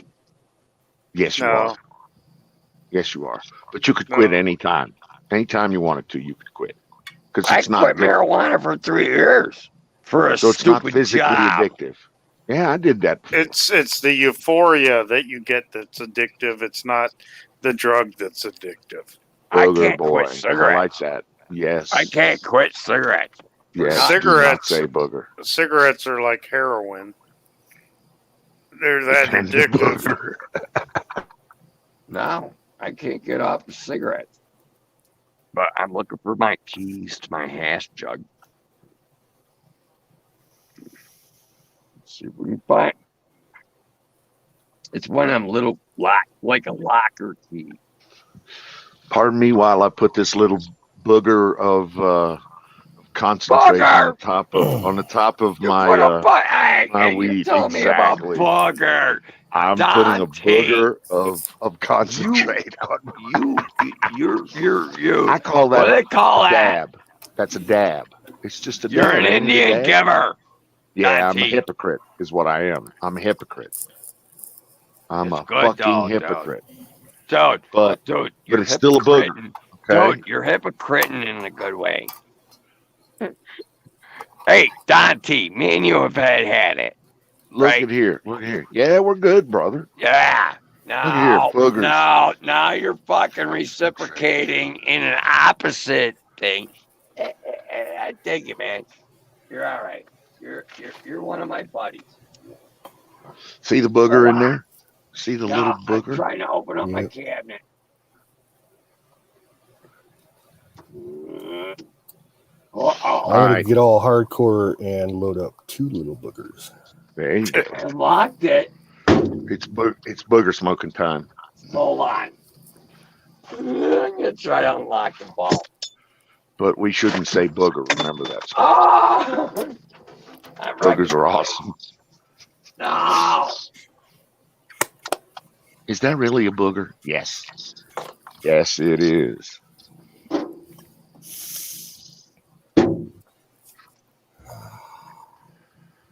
Smoke them if you got them. Oh, did somebody call an official fire in the motherfucking bowl and I didn't? No, I just fucking did it. There's all this booger talk and I needed to hit. All the booger talk. I mean, I'm a free man. I can just smoke my weed.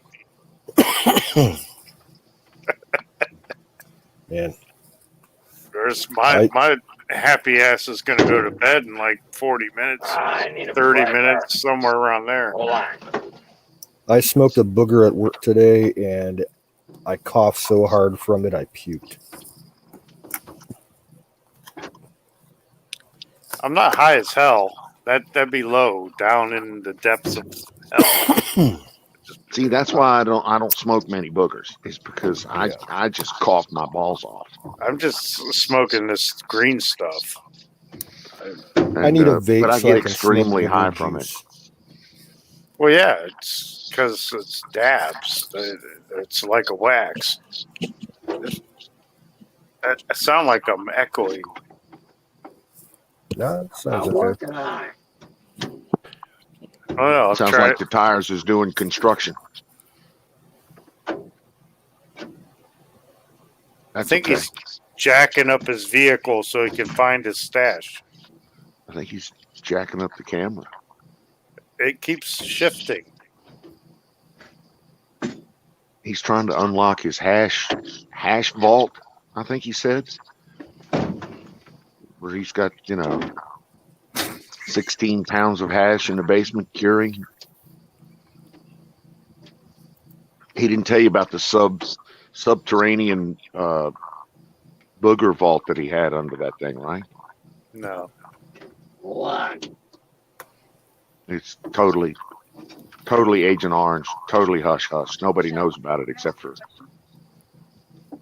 Well, Barney knows about it now. Barney!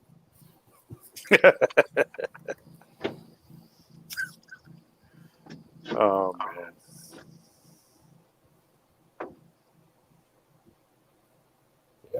He definitely needs to get himself winterized. We really need to press that on him. Yes, he needs to get winterized, and he's back. Where? He's over there. I actually looked over there. That's fucked up.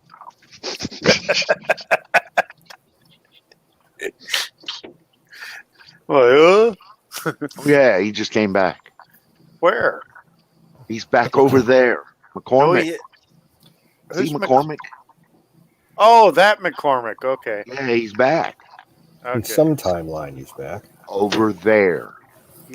I wasn't looking there. I was looking over there. See, No, I ain't seen no I can't help you there. fucking I got But Irish that's good. Spring All right. over there. It's good I ain't getting no history. That's that guy again. No, I can't get into my own. I got the key to a locked box. You need a crowbar. High You need the explosive. key, you need the key Automatic weapon. and the You can crowbar. get in there, I promise. Now, You need to call Miss Yeti out and use brute force. you need a grinder to get in there. How about a new box? If you need a grinder Lock. to get $300 worth of shit, you got issues. I don't give a fuck. If you need a grinder, Walk over the come and warehouse. steal and give it away. $300 worth of shit. I don't know. You got problems. Because it's locked up. I don't want no one to steal my hash. But there ain't no $10,000, $20,000 in there. That ain't where it's at. I would never put all my marbles in the same place. That's where the hash is. If you want $300 worth of hash, come and get it. It just so happens I can't get my own fucking $300 worth of hash tonight. Because I need a pry bar. A Or hammer. No, I need a screwdriver pry bar thing. And you turn the key and wiggle it. And then pry on a pry. It's like a secret thing. No, I need a screwdriver pry bar and wiggle the key. It's that kind of thing, Don. Tom T. It's hard for me to get into it.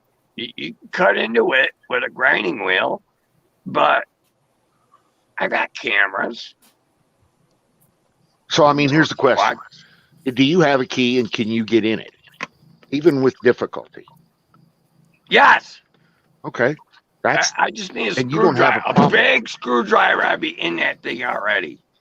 oh, Yeah. okay. You got to turn the key, wiggle it, and then hit it with the screwdriver pry bar thing. And it'll pop open. And this is a known good guaranteed, working configuration. Yes. Okay, well then It's all 2 the foot rest by of those 2 things are foot by just 4 foot. it's all the rest of those problems It's are a truck just box, like underneath the truck. You got the toolbox, Dante. yep, you're good. It's 2 foot by 2 foot by 4 foot. I wouldn't But change it's the thing. rotted out. And the locks don't work great. Yeah, but you can get in them. Yes, I can. And that's not just the most important thing. That's the only important thing. Yeah, right. I gotta store some shit. There's important shit. Yeah, I got all my DeWalt chargers. I got my sip saw, my impact, my drill. Yeah, I got all my DeWalt tools in there. People steal that shit. Not out here though, dude. So, dude, the more secure it is, the better off you are. Yes. Absolutely. I need storage of the. We all need semblance. storage. We all need. Semblance I was time. looking at a 40-foot container. I've been eyeballing 40-foot containers, and on the West Coast delivered, they're $5,500. Oh, That's just- 2,200 over here, dude. I can get you they're not. sealed. They used to be $2,200. Not No, anymore. They are that here on the East Coast. Dude, you find me one for 2,100, 40-foot container that's weather tight for $2,200, and I will buy it. Well, tomorrow. Okay, I will buy it. I promise you. Yes. That said, I need Well, one. you gotta set it somewhere, dude. Yeah, normally delivery's around $500, just about anywhere here in the U.S. of A. Dude, my buddy's got 2 of them. So I he's just got need 10 to get. acres. I just need to get one. Yeah, well, you gotta have a place to set it. Even before you buy one, you gotta have a place to set it, dude. I'm just telling you, Dante. Yeah. I got plenty of places to set it. I'm good there. Oh, well. 2,200. That's what they're going for around here, dude. I'll take it. Make sure I'll take it. I think East Coast prices and West Coast prices are a little different.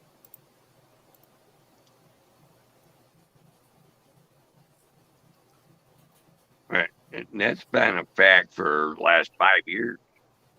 East and West Coast prices are different. Land prices around me are ridiculous compared to everybody else. It's crazy. Ridiculous. How do you mean? High? Low. Low. Oh, man. Land prices around here are fucking ridiculous.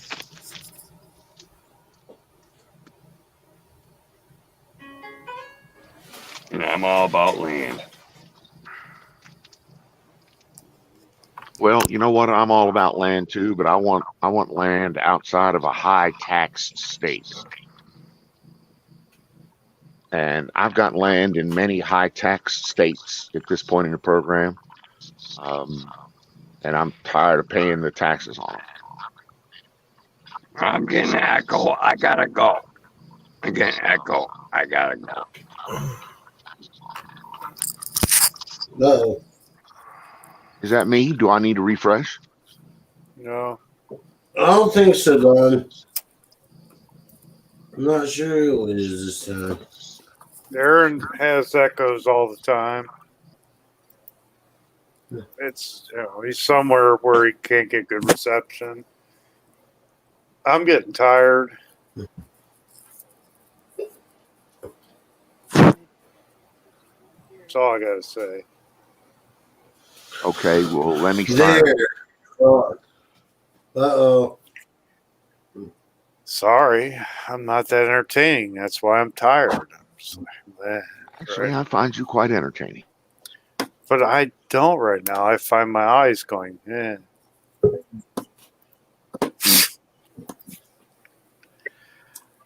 Oh, hey, Wiz.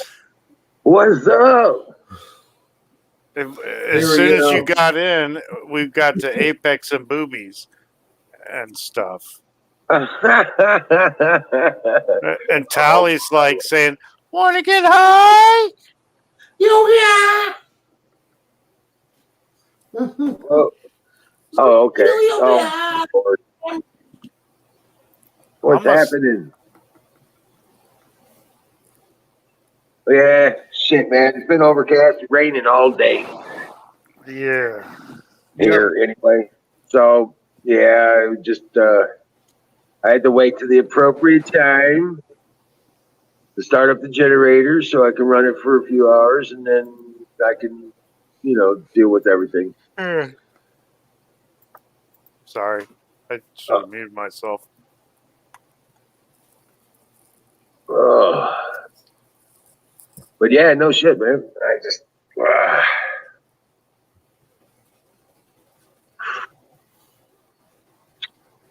So how's everybody doing? Oh, Yeah. getting there. I'm ready for tomorrow. Hey, Smouse. What's up, Lemmy? Canoes, my brother. What's happening? Apex. Yeah. Hi. Fire in the bowl. Yeah, that's a great idea. Right there. Right. Yep. Yeah. Right there. That's what I've been waiting Carnival. for. Shit, my lighter's upside down.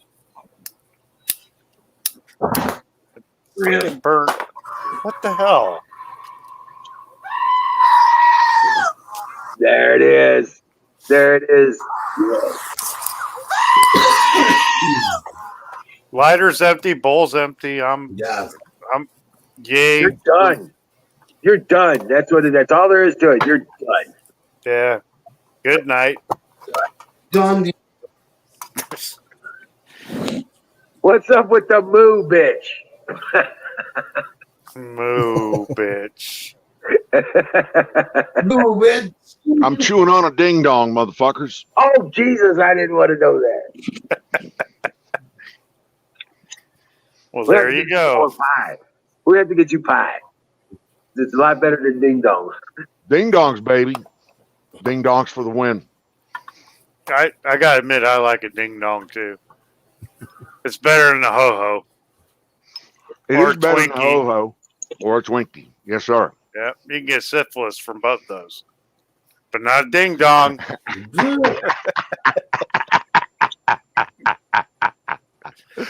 Oh my God, that's the funniest thing I've heard tonight. That's good. Thanks, I just made it up. You can get syphilis from both of those, but not a ding dong. Yeah, a ho ho or a Twinkie. There's hundreds of ways. There's books, hundreds of ways to get syphilis. Ranger, what's outside? Like, get me away from these crazy women and all her kids. The guy sitting next to it, the car lot, said he hates the way I just come up with stuff. Yeah, people are jealous. Fuck them in the neck. With a spike. No, Exactly. I'm just trying to tutor him. He looks like Clint Eastwood, only like 20 years old. Okay, well, as long as he's not being a dick about it, rule number one, then, be nice. No, he's calling my leads. He's calling your leads. Every one of these motherfuckers call my leads, and I call theirs. Is this a good thing? I mean, I don't know. It sounds like a bad thing. Yeah, It's it does sound like it's It's competition. It's sink or swim. Okay, well, I mean, then choke a bitch if he's calling your leads. I'm gonna surf on their motherfucking heads. I mean, moo, bitch. Get out the way. After I sent you that and spilled my drink. I said that to a stripper where I was working as a doorman. I was like, move, bitch. Get out the way, bitch. And she tried to hit me in the face with her boots. Strippers do that. I know. Strippers are weird like that. Their boots, shit. Oh. It's just, yeah. They're just strange. But yeah. They got a lot. Baggage. Yep.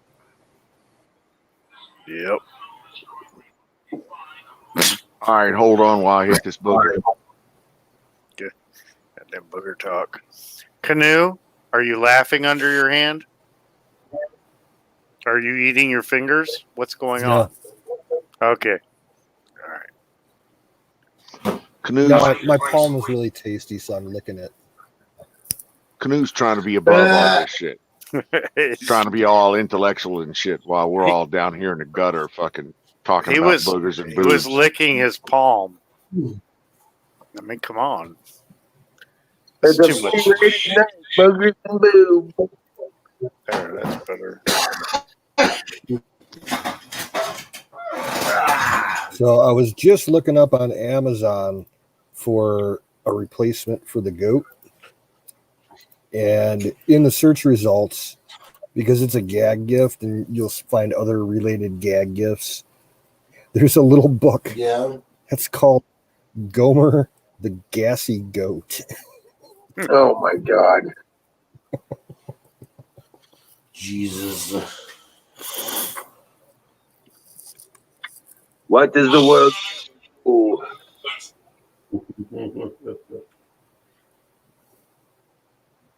Zoom never Tactical date a boobs. stripper. Dude, Well, Zoom, I can't say no. that, but Yeah, I would have to. No. I would have to agree with that. You know what? The packaging is appealing, but once you peel the fucking, but once you peel the packaging off, dude. Oh my God, the baggage. Save your money that's up a there. little bit and get a high class escort. I'm in love with the stripper. some assembly required. Serious baggage there. I'm just saying. Just I think- stay away. Run away. It's an expensive one night. Oh yeah, yeah. It's a fucking bad habit. Yeah, It's but worse than Coke. I swear it is worse than Coke. hey, battery. And you know, leper condoms. I invented those back in 2003. And you know, they're small but effective. They fit those little guys, but they're there's no really true contraceptive protection to them. Oh God. My God. What? I'd sell them. I'd glue them right to a coupon on the back for a pizza place, and they, there's just little finger cots. You know, the ones you put on your Dude, fingers for anti-static. I was gonna send stop Aaron bleeding. a box of those. Yeah, I There's- bought those There's a by guy the on YouTube thousands that, or and on packaged Amazon them. that sells them. They're little micro condoms, he calls them, for condoms for small dicks, and they're basically finger cots. Yeah, and I called them leper It's a third joke. condoms because I only sold them one day a year, like an asshole. I start a record label and I come up with a fucking album, and it's a Christmas album. Another one day a fucking year's sale. I'm like an idiot. Just, what the fuck? I'm not doing that shit again. I'm sorry. Leper condoms is just funny as shit.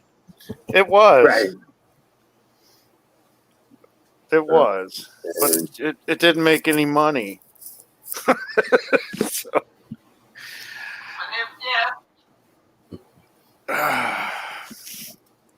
See, little Trump here, he could use a leper condom. China. But he just grabbed him by the pussy. Jesus. What the fuck? R-rated. Demonetized. Sorry. But see, he can do that. He can do that. He's allowed to do that. I can do it when I managed a strip club too. I'm just saying, I was like, you got a job or you don't. I never did that. I actually rescued girls from bars where the fucking asshole managers would make them do things like that. Like, I'm not going to date you. I dated girls at other strip clubs. Yeah. That's,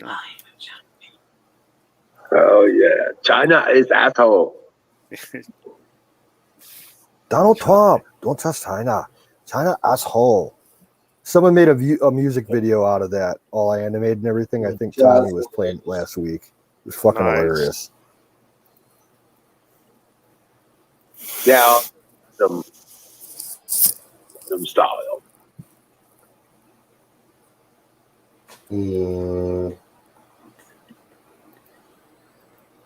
So, anybody see the news today? Nope. Don't trust China. China is asshole. Jesus. Chinese asshole. Just the military news, Wiz. I didn't see any domestic or political news. Oh yeah. Yeah, I only follow American military news and like Project Veritas. So.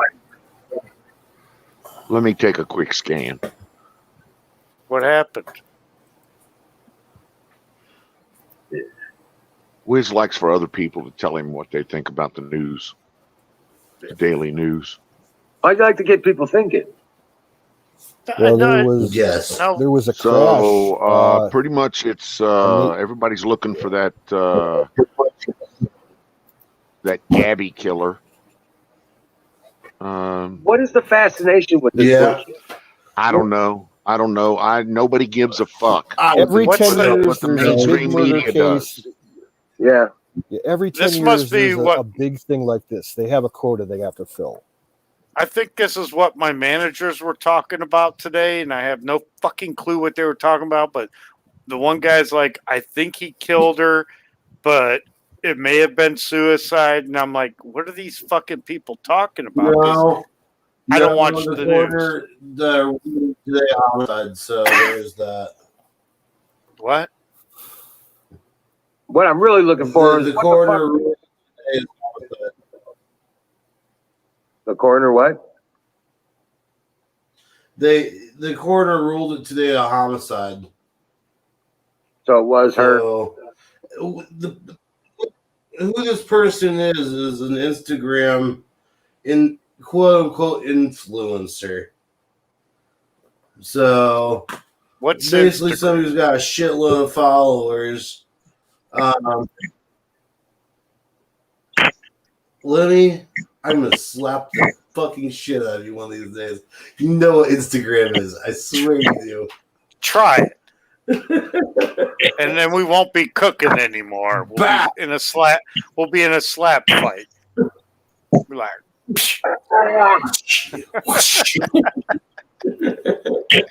So yeah, but yeah. oink.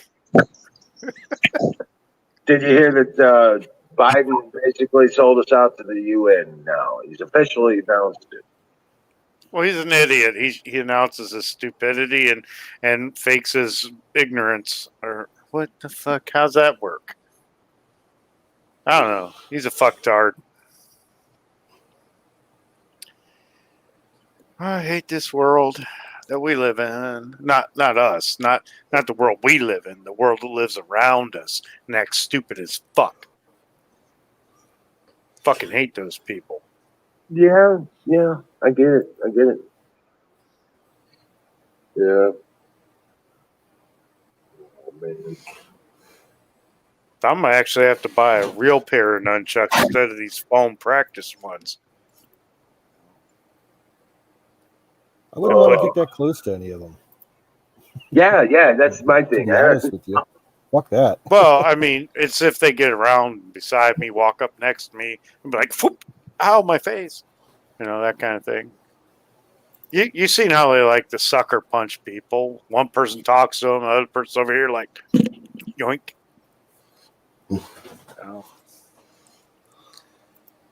Oh man, I tell you. Now it's been raining and overcast all day, dark. I had barely enough to run this. Turkey tips. What? But I ended up sleeping most of the day anyway. Damn. Oh my goodness. Some people, I swear to freak. Oh wait, what's going Thinks on? he's here? president. Yeah, some people, I swear. Hilarious. White male, 78, wandering around in D.C. He thinks he's president. Yeah, I love that meme.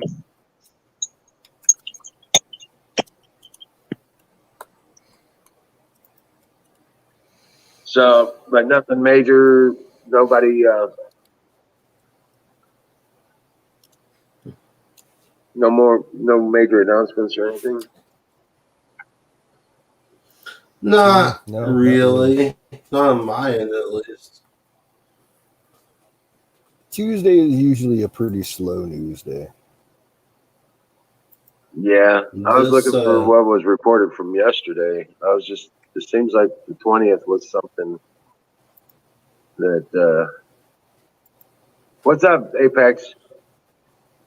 This came across my screen. We can't see it. Holy shit. I got too much shit You on got my too much window. shit. It says, fuck Yeah. whipped cream. Let me lick KFC gravy off your ass or your finger or something. But I got You're most of that right. What? You got like none of it right. Well, that's what I was thinking. Fuck whipped cream. Let me lick KFC gravy off your titties, girl. Okay, your ass or your finger. I got everything but the titties. I don't know. Titties. Well, we know where your mind goes. Apex does when he goes out to concerts and shit. Like he does gravy shots off of some girl's belly button. Dude, yes.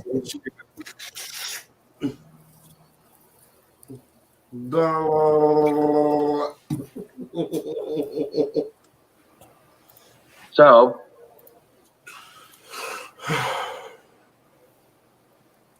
it really Wow, wasn't Bill, say nothing something. day, huh?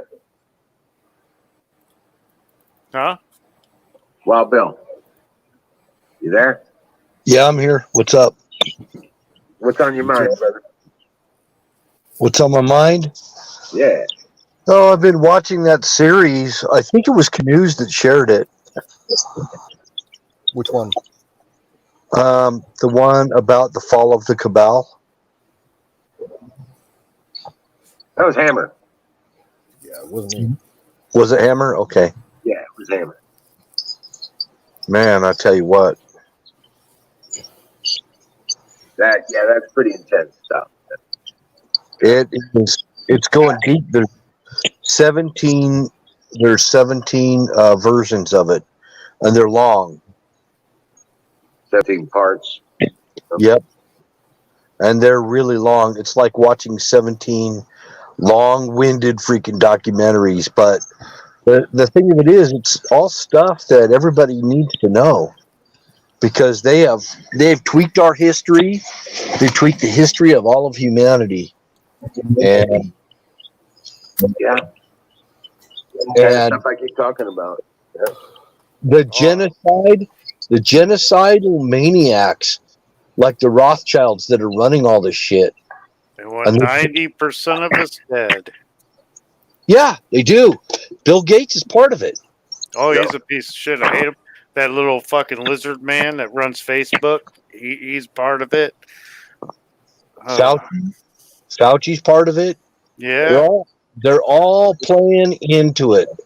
They all think they're going to have their place, and when they get their so-called utopia, and they're talking about redistribution of wealth, no, it's redistribution amongst ourselves, not them redistributing their stuff. They want us to redistribute what little they've given us of their crumbs. Yeah, they see it that way. That it's their stuff, their resources. Turkeys don't have tits. Yes, they do. I beg to differ. I'll prove this right now. Okay, You're chasing fine. all the girls away, Apex. No, it's not me this time. I'm sorry I read aloud. Anyways, I'm leaving anyways. I gotta pee. I gotta get up, from my seat.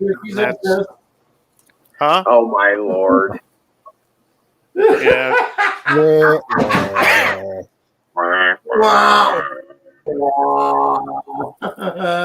All right. You have a good one there, Lemmy. Dream well, Patriot. I am not going to dream well. I'm going to have nightmares that haunt me for the rest of my fucking life, and I hope you're in them. Well, fire in the bowl. Good. Oh, that's a great way to leave. Yep, fire in the motherfucking bowl. Well, I kill nicer. Bye, buddy. Somebody kick that goat. Brought to you by Sausage Gravy Biscuit Farms. .com. .com. .gov. Dot. Doug. Dot. Yes. Yeah. Why? .com. Oh. Yeah, I'm just thinking it's going to be a few days before we hear about what happened yesterday. Maybe. What happened yesterday?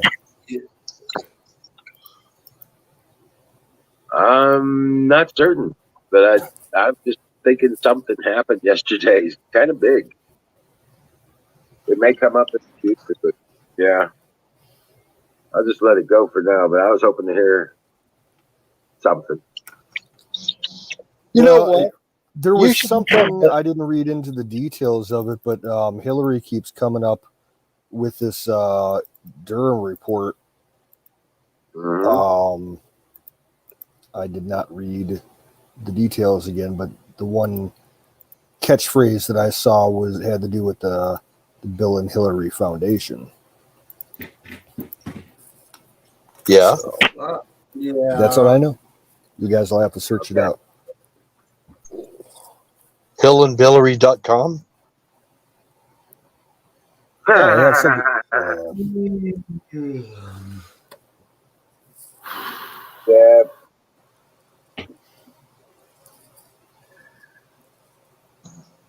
How's Mr. Smouse? All I see is a blank screen. What's happening there?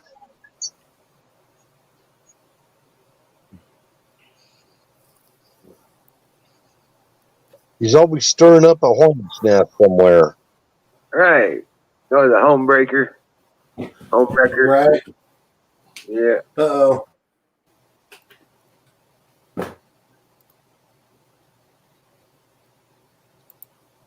Yeah, I've got a hunch that there's a lot of stuff going on behind the scenes that we may not be aware of yet, and it's about ready to come to the surface pretty shortly, like a big fat fucking zit. Yep. That's what I'm talking about. There's something. Yeah. Something specific.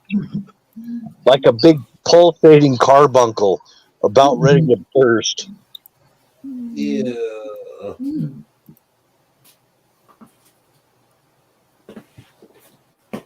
I'm getting a buzz on. That's bad because we're just reading the section on boils and carbuncles and all that shit. As far as infectious skin stuff goes. Hey, Zach. Zach is Oh, back. sure. What's happening? Mr. Pathology and Smell. stuff. Sorry, I kind of interrupted you. I wanted to hear Mr. Smells there for a minute, if you didn't know. I didn't know Yeah, you guys hear him. So, yeah. I'm sorry. No, go ahead. I'm getting a buzz on. Yeah, There you go. on fire in the boat. Look, he's got a shit-eating grin. He's letting on a shanty bar. He's getting a good buzz on.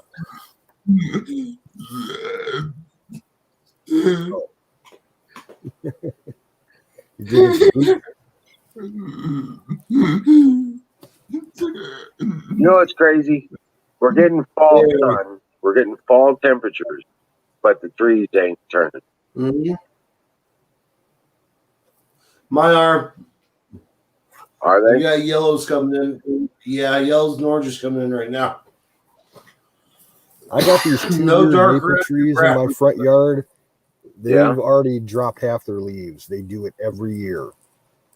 Yeah, Right. I've got trees starting to shed leaves as well. We got friends leaves, but nothing. I mean, 'cause I sure as hell am looking forward to those damn fall because as soon as they fall, my power problems get less. Yeah. Yeah. Well, Apex has got a goat kind of creeping up on him back behind him. I Better watch do. Better watch out for that goat. Making You're kissy in face that shit. I'm gonna end up getting licked by that goat. The goats are like, ba ba ba. Ba ba ba. I'm gonna Hey, pretty lick you. girl. I'm gonna lick you.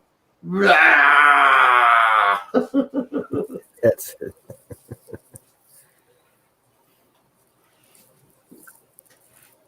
So, are you just able to use gifts, or can you use MP4s? I can use them before, I believe. I have not tried yet.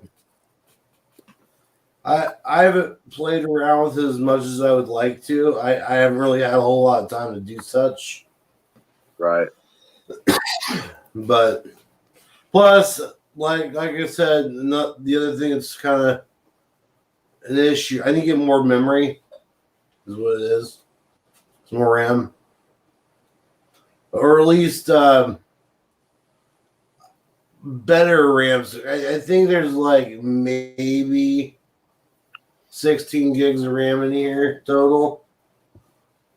So that is DDR3. That could be boosted up real easy and relatively cheap. So I was just the last part that I was watching was about Rockefeller and the massive amounts of money that he raised for the UN. Oh yeah.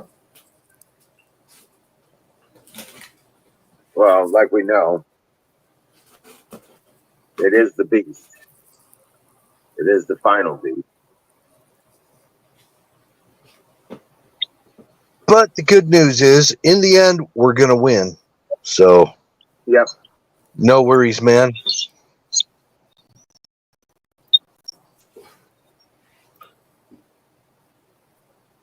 I've only Exactly.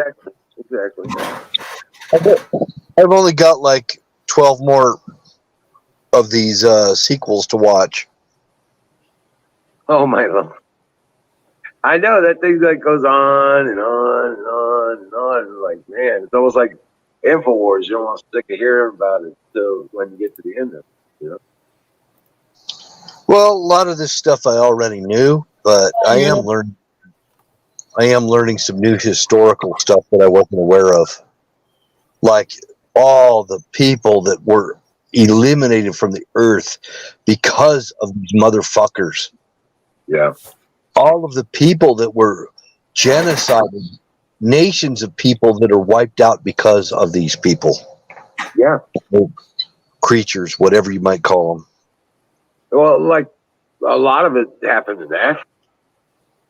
It was total just clear the land kind of shit down there. Yeah, it was millions of Serbians, millions of Armenians,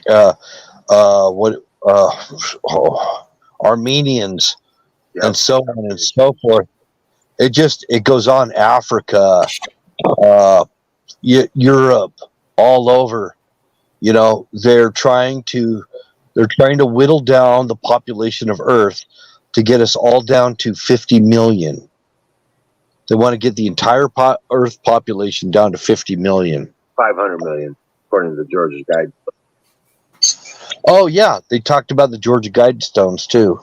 I think it was 50 million. I think that's what I read or heard. But you might be right. It seemed like it was 50 million. On the Georgia Guidestones, the guide limits the world population to 500. I'll be back in a minute. All right. 500 million? No. Yeah. I think it was 50 million. But, you know, you could be right. I might have heard it wrong. It sounded like 50 million. And I was in awe. I was like, I thought when they said 50 million, which I know I heard 50 million. but maybe she read it wrong or something. But in my mind, 50 million. My gosh, that's like Near extinction. yeah, it's near extinction. Exactly. See, they think of us as a cancer on the earth. That's what they think of us as. Right, we are the virus. Yep. Yeah. And humanity needs to be aware of it. They need to know what's going on because, and you know, I think that's why they took so much time and put so much detail into this. I mean, they went right through the Third Reich. They were talking about how the Ashkenazi actually was in the southern part of Germany, the original Ashkenazi, and their relationship with the Jesuits. I mean, this freaking goes deep, dude. Yeah. Well, it goes all the way back before Napoleon. Prior to Napoleon. Prior to the Tsar. Napoleon was a Freemason.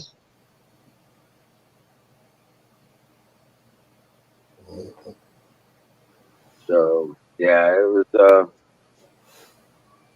it's quite the sickening. And it was their revenge on Russia. They were trying to take revenge on Russia. And that is, yeah, there was a mass genocide that went on under Lenin of Russians. Genocide.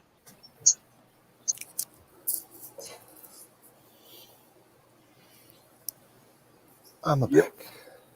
Hey, welcome back, brother. We're talking about something a little more, I mean, damn. The same crooked, fucking non-human back. Oh. The same sons of bitches. I wish everybody could watch this, could watch this whole series and just get really well educated on it and know who these fuckers are. I didn't realize that. Yeah, I know who they are, man. Because you gotta, you know, one of the things that even says it in the Bible to know your enemy, know thy enemy. And the enemy of humanity, they exist, and it's real.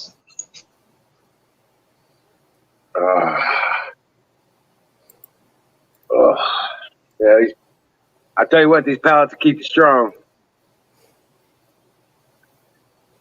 That's with these damn pallets, especially when they're wet.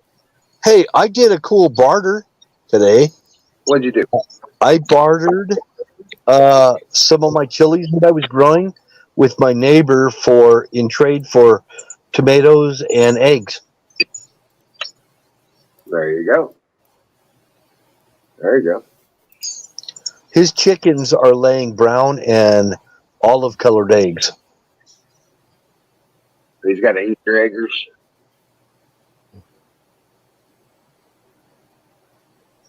They're what? They call those Easter eggers. Yeah, I like eggs. I like those kind of eggs. All different colors. No, they were pretty much just brown and olive green color. Oh, yeah, the brown eggs now, that's all I got is brown egg layers. So, yeah. When you crack them, when you crack these eggs, I mean, the yolk is so much different than store-bought eggs. It's like a bright, kind of a tangerine orange color yolk. It's not like a yellow yolk from store-bought. Yep. Duck egg. And they have so much flavor in them, dude. It's not even comparable. When I eat a store-bought egg now, I'm like, oh my God, I feel like I'm eating fat. And that's it. Yeah, compared to these kind of eggs, they're like really bland and no flavor. There's no taste to them almost. Right. I've been eating homemade chicken eggs for a while now, and never used to when I was a kid growing up.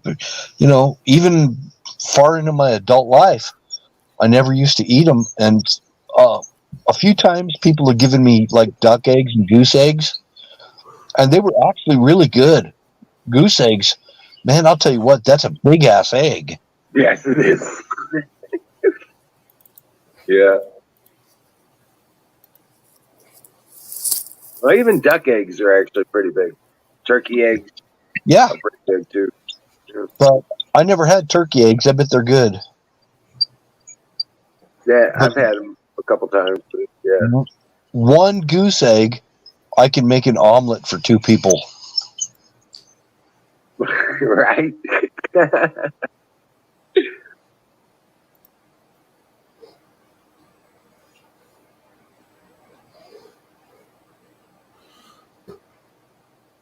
Rapid Dragon cargo plane launched itself. Oh, wow.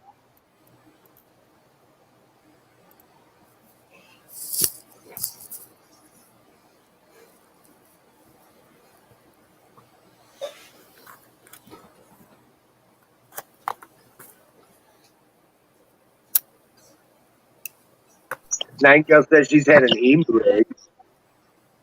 I've actually had an ostrich egg. Man, doesn't like an ostrich egg feed like 4 to 6 people? Yeah, it's big. It's like, soccer ball damn near. You Yeah. gotta crack with a hammer. And it's the thick shell. Yeah.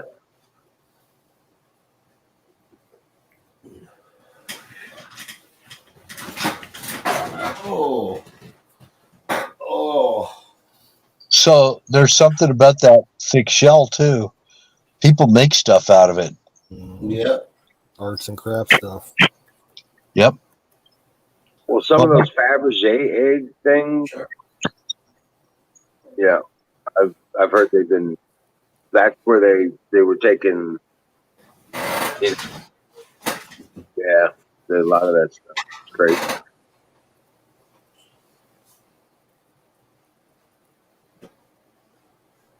But yeah, I could see an ostrich egg being massive, and like a goose egg. Really, seriously, you could make. I think that's equivalent to about four, at least four typical chicken eggs from a goose egg. Right. Yeah. Freaking softball, she says. It took a while to cook. Oh, my Lord. How do you find out you didn't cook it enough without opening it up? That's what I want to know.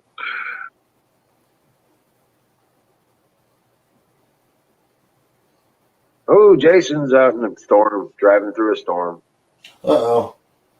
Yeah, he You says, can't Concentrate on the road, not your screen. Right? yeah, don't be texting in the fucking driving your car through a storm, dude. Pay attention to what you're doing. As an avid texter and driver, I agree. Don't do it in the storm.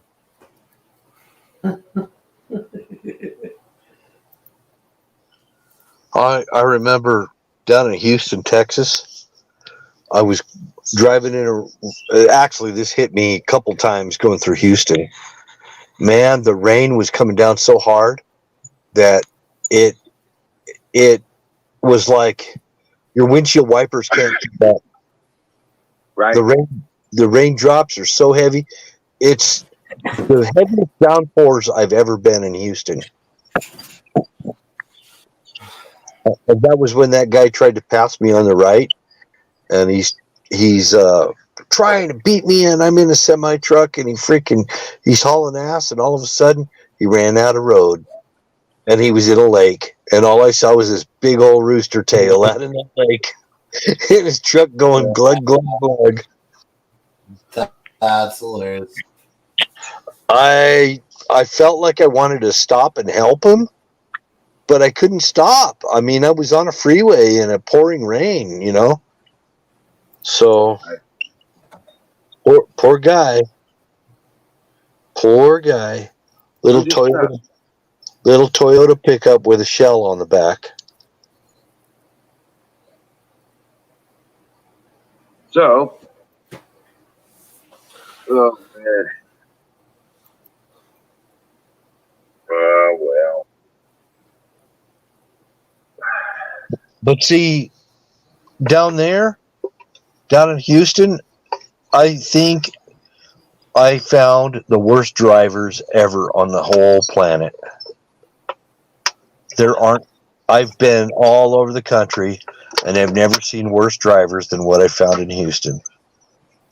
Just saying. Chicago drivers are the worst.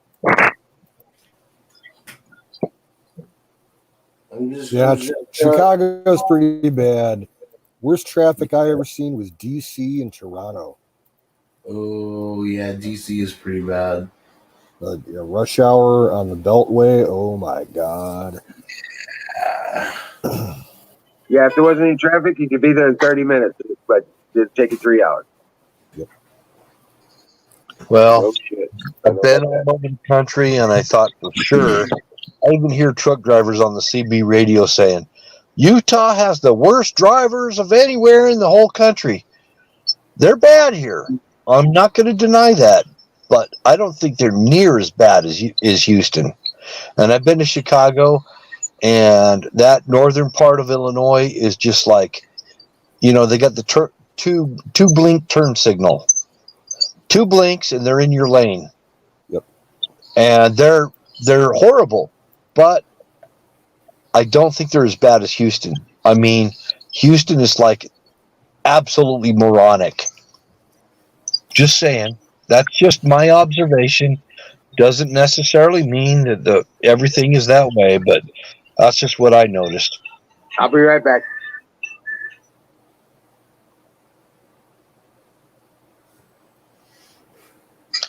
And actually, New York drivers aren't that bad.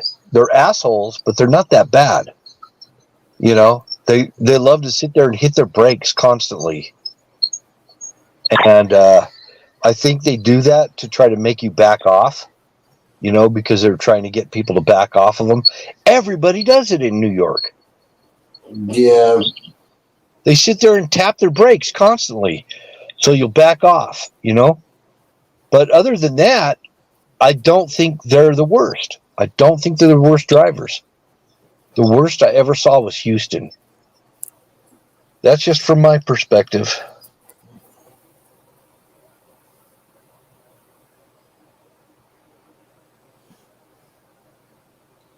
I mean, it could be worse. It could be you driving around in India or something. Italy. Yeah. Italy's really, really bad. See, it's constant honking horns, and not just that, but it's like one day you'll be in Rome, right? And the traffic, you'll drive on the right-hand side of the road, and then the next day you're driving on the left-hand side of the road. Makes no sense at all. And people don't care if you're in their way. They just honk and honk and honk, and it never stops. That's Rome. Been there.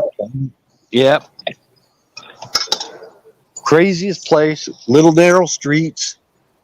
One day, all the traffic is, it could change within the middle of the day.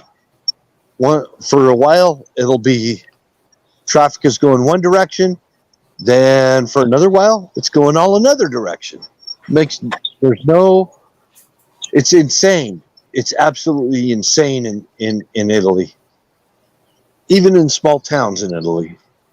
Once you get out of Rome, it's just the same way. It's horrible.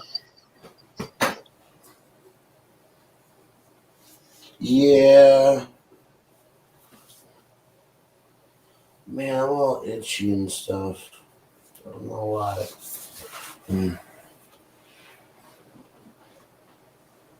So I figured out why I haven't been able to sleep.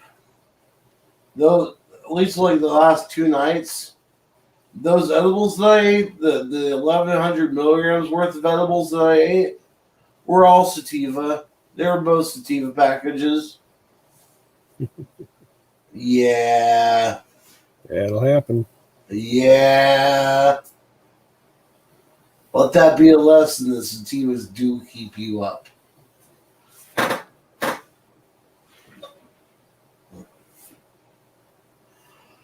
And then you get to the point where I was the other night and just crashed out on the stream.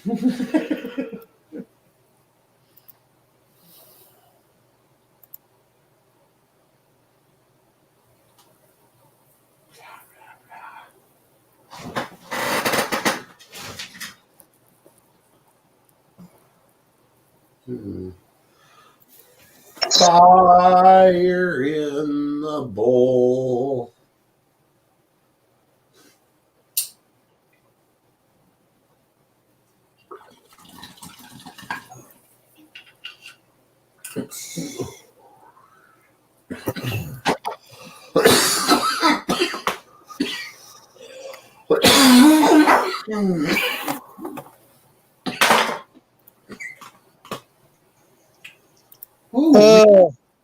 Wonder if Colonel Shaw's going to show up tonight. Oh yeah, that series that I was watching was also the narrator was a female from Holland. Oh, yeah, very nice accent. She sounded very, very formally British, English, but you could detect a Dutch accent in there. Yeah, just easy, very nice to listen to.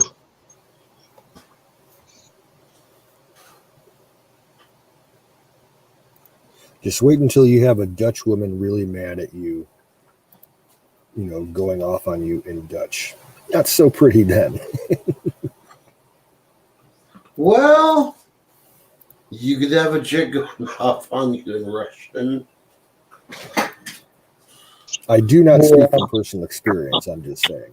Probably. Just wait until you have a Latina going off on you in Spanish. Bobbit found out. Yeah.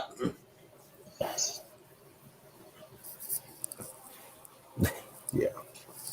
You found out all right. Oh, she was certifiable. No, the jealousy. Jealousy. Dude, I think you're wrong, man. I don't think Lorena, I don't think she was Hispanic. I think she was Portuguese background. I think she was Puerto Rican.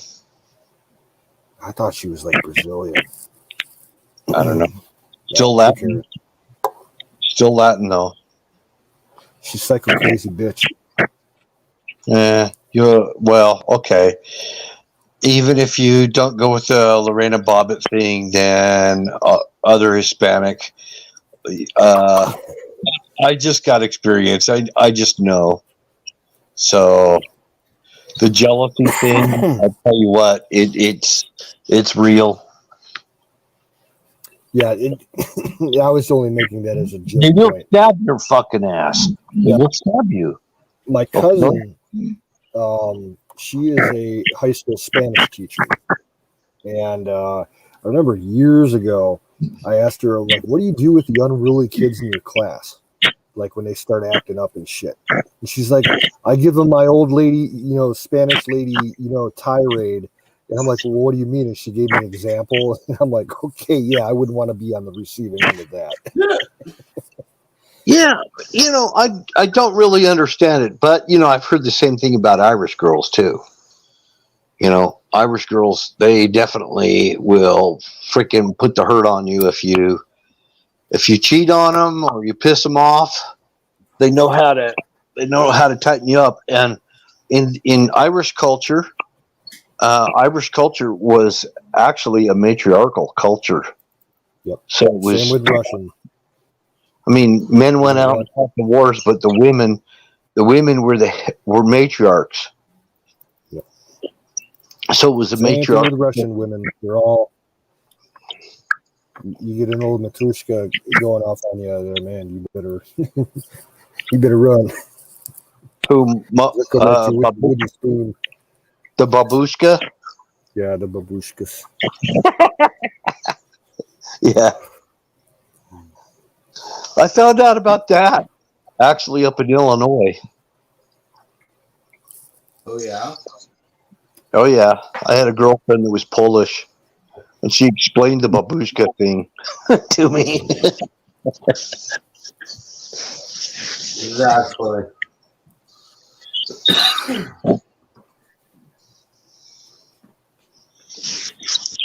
Yeah, the old babushkas, they're like, they go to church, they wear this thing on their head, you know.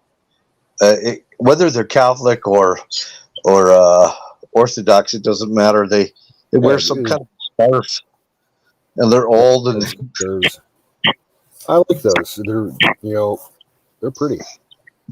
And traditional Eastern European dress like that, I love it. I do too, actually. I really respect it and I appreciate it. Yep.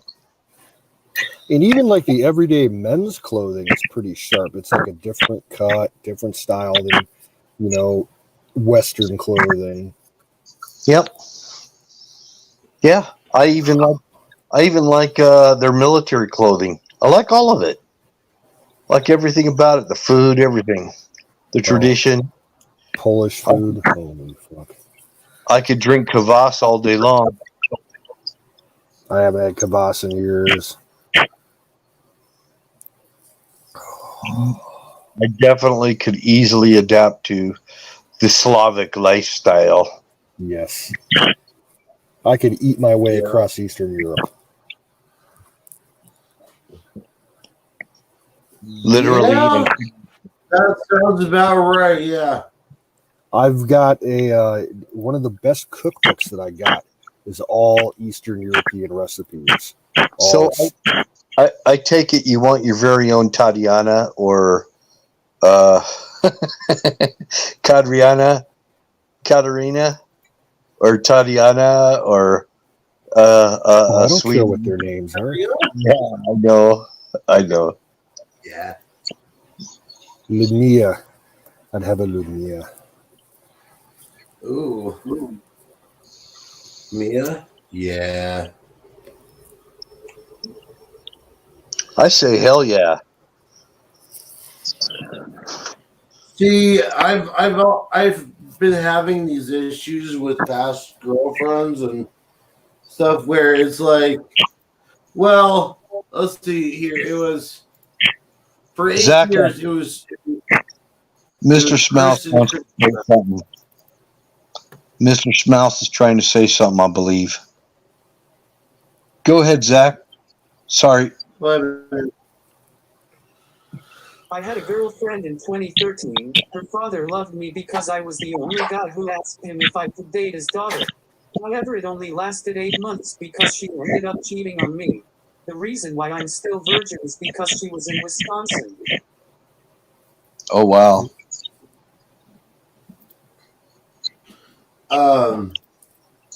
Yeah, the last girlfriend I had, her name was Christina. My name's Chris, so we were dubbed Chris and Christina. It was just bad. Like one was not without the other, and it was bad. Yeah. It's My happened. last girlfriend, her name was Marcella, but she was not either Italian at all. She was a mix of like Scottish and German. Oh, hell. And she turned out to be bipolar. Oh, wow. Yep. Want me to go rob banks with her Bonnie and Clyde style. Fuck you. Well, you know what? We've all been fucked over by women and everything at one time or another, and women have been fucked over by men. So all we can do is just, don't give up on love. It'll come. Sometimes it comes later in life than for other people. When it comes later in life, it usually lasts longer and it's a lot more awesome. Excuse me. So hang in there. I keep seeing this ad on YouTube for dating Slavic women. I keep seeing that too. Give Slavic girls a try. Slavic girls will love anybody. It's like, oh my God. That's kind of cheapens them, doesn't it? Yeah, it is cheap. And it's like the animation and everything is geared like towards something like a 10-year-old would be watching, cartoonish and everything. Yep. Hello, Nightingale. Woohoo! She's here. Whoa.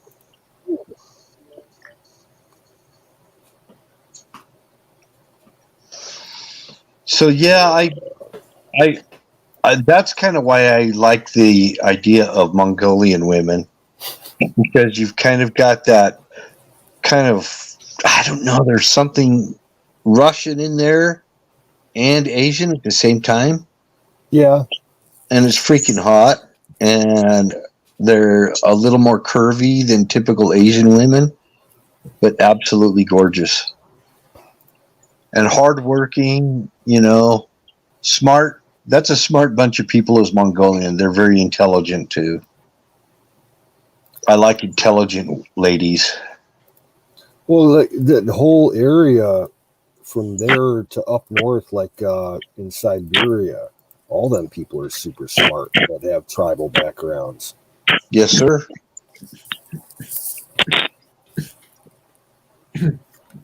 They know the land, all the old customs. They got That's legends, passed down that they still, pass down thousands of years. I feel like they got knowledge that we once had but forgot. You know where you see that from?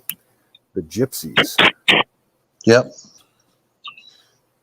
Because they kind of spread out everywhere. Yeah, I don't want gypsies. I'm not a fan of gypsies. I mean, they're all right, but I don't think I'd get along with them. I don't think they even like outsiders who aren't gypsies anyway.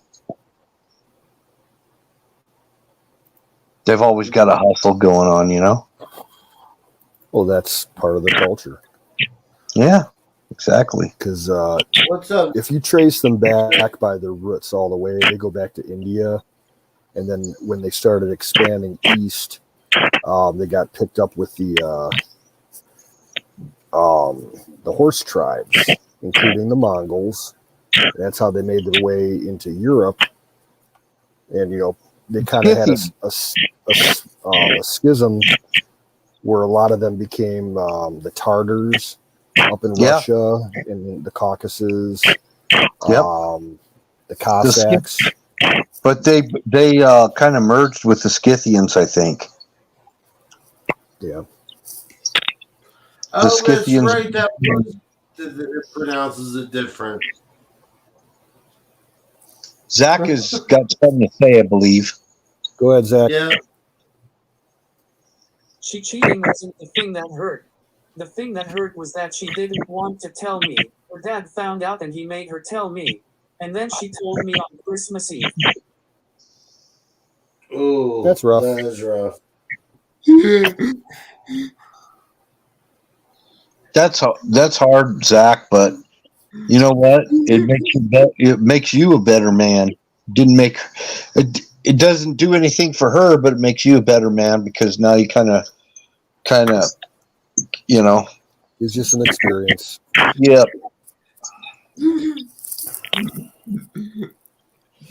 Yeah, I got dumped on a Valentine's Day after a date, and after blowing a couple $100, on the date, dinner and everything, and then she dumped me.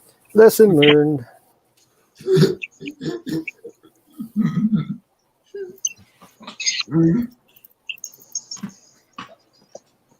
By the way, according to the British Museum, it's Scythians. The sea is silent. Who cares? I know, it's a pet peeve of mine. I'm sorry. I can say Scythian if I like. Yeah, but Grammar, you're gonna get laughed at. please. Anyway. I don't care. And I've also, I am Celtic, and there's a lot of people think that Celts are called Celtic. I'm not Yeah. Celtic. I'm Celtic.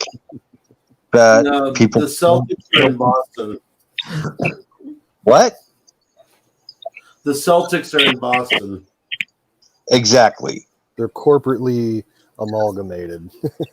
But I've even heard British people use the term Celtic. Yeah. And they should know better. I'm a Celt. If you understand that, of the Book of Kells and other history of the Celts, we were all Celts. In my heritage anyway, we were Queen Celts. Boudica. I know who the fuck I am, and I don't need somebody out there to try to reassign me what my own history is. It's like telling a Native See American how what you he knows about himself. we call Scythians. Well, you tell me anybody that you think is actually a modern day Scythian. They don't exist. Well, not that in that entirety, but there are ancestral lines. I am fully cognizant of the Scythians, of whom I actually believe are my ancestors as well. Then you're doing your ancestors an injustice by calling them that. If you feel the same way about the Celtics, then you should feel the same way about the Scythians. Well, Scythian has a C, Celtic has a C, and they're both pronounced with a K. The C is silent in Scythian. Where did you learn this from? What is your right source? here in the British Museum? Pronounced I know. Scythian. Like this: SITHTEUNS.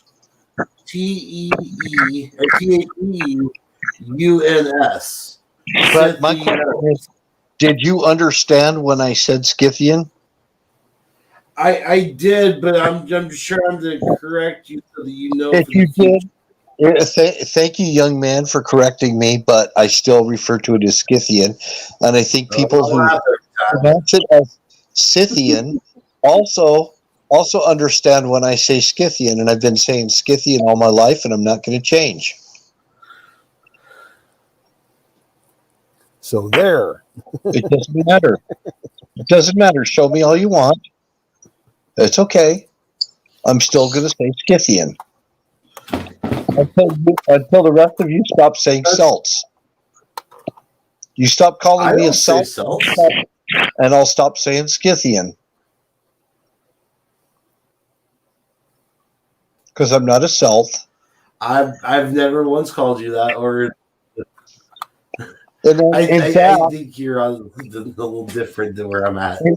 And in fact, the actual word Celt came from the ancient Latin word Keltoi, which Keltoi is what the Celts were referred to when they came out of Galatia. And the Romans referred to them as the Keltoi, which were the Celts, and it's spelled with a K.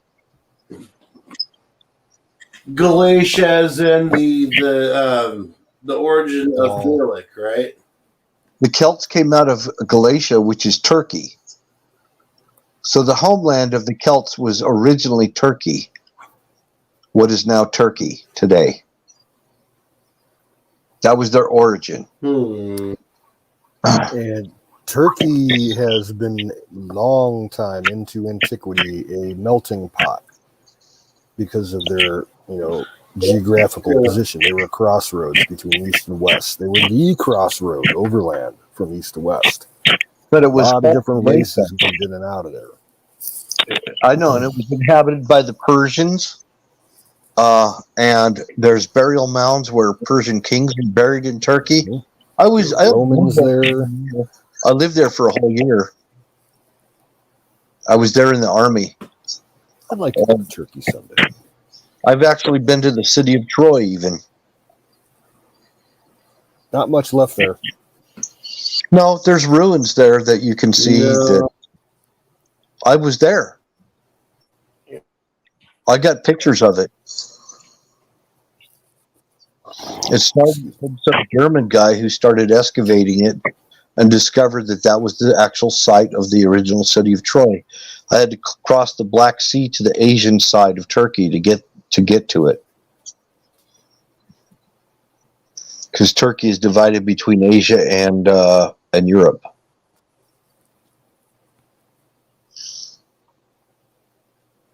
So Istanbul is on the European side of the Black Sea. Mhm. Yeah. I actually even went diving there. I went snorkeling. I didn't use air tanks, but I went snorkeling there. The Black Sea's a freaking weird place. I didn't ever go snorkeling in the Black Sea. On the edge of it, no, I did. The Black Sea is like dead. There's nothing can live in there because there's no oxygen in the water. There was an article I saw the other day saying that they're experiencing a natural phenomenon out there along the coast of the Dead Sea, where like pools, natural pools in the rock formations that are like probably a half mile away from the shore, they're all catching some weird algae that's changing the water like deep blue green. Everybody's like, "Oh, it's a miracle! It's a sign." It's like, no, it's just fucking algae. Yeah. Well, it's the same. The Dead Sea is the same as the Great Salt Lake. The Great Salt Lake is a Dead Sea also. And there's even a River Jordan here. And then it goes in, the layout has got a river where the River Jordan goes between Utah Lake and the Great Salt Lake. And it's kind of weird, and that's why they, I don't know, they thought that this was the promised land, which is a bunch of hokum. But anyway, the layout is very similar to Israel, and the early Mormons believed that this was the land of Zion. So they named a bunch of places like Moab, for example, out of the Bible. That's why in my area, we've actually got a pretty decent sized Mormon population in Northeast Ohio, because, you go back in time, when they were pilgriming out west, they passed through this whole area, and some of the people stayed. Well, actually, right after the death of the Mormon prophet Joseph Smith, there was a group of them that splintered off and went and settled in Kirkland, Ohio. Yep. And part of the reason that, even, I'm not sure if it was before or after, they had their exodus, that this particular part of Ohio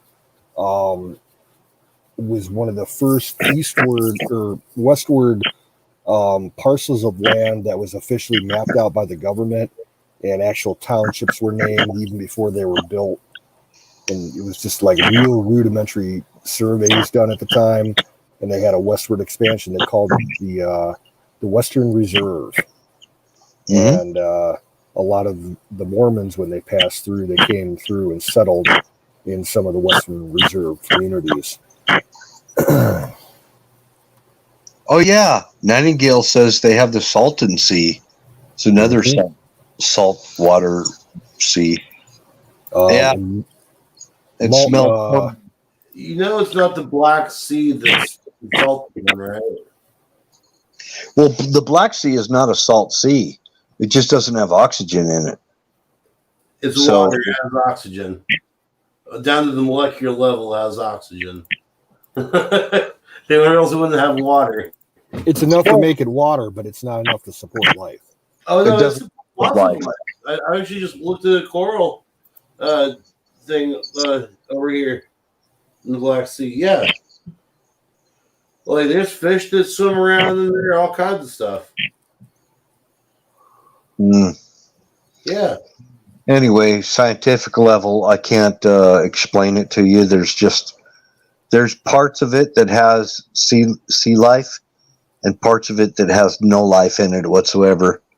There is certain kinds of life that live in it, maybe coral, stuff like that. But nobody goes diving there. They don't fish in there. They don't fish there. There's And no fishing industry anywhere there. No, but you can,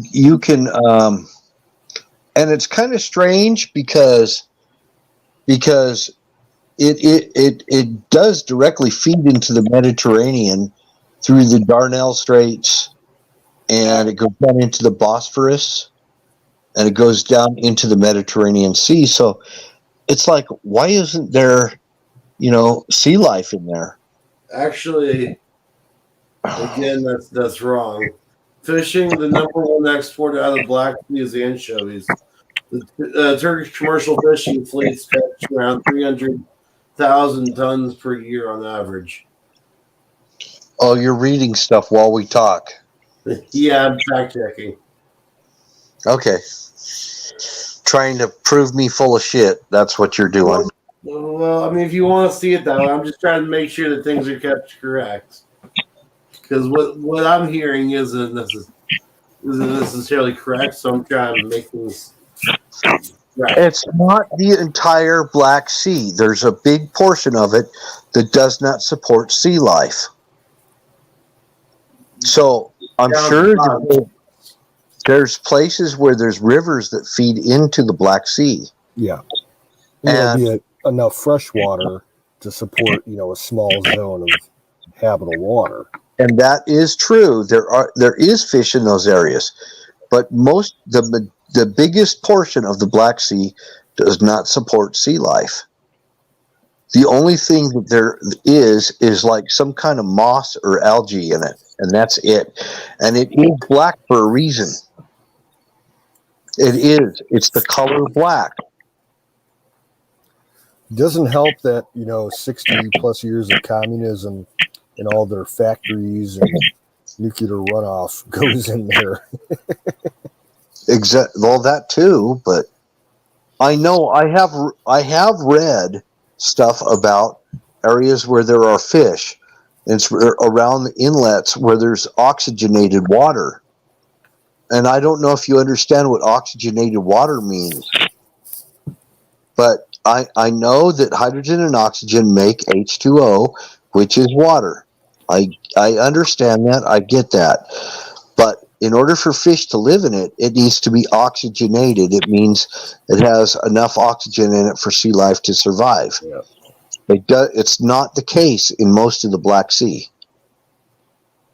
Yeah, see here where I'm at with Lake Erie, right off the tip of Ohio, the last 10 years, we've been having really nasty algae blooms to the point where the algae blooms are caused by agricultural runoff, like fertilizers and heavy phosphates and shit.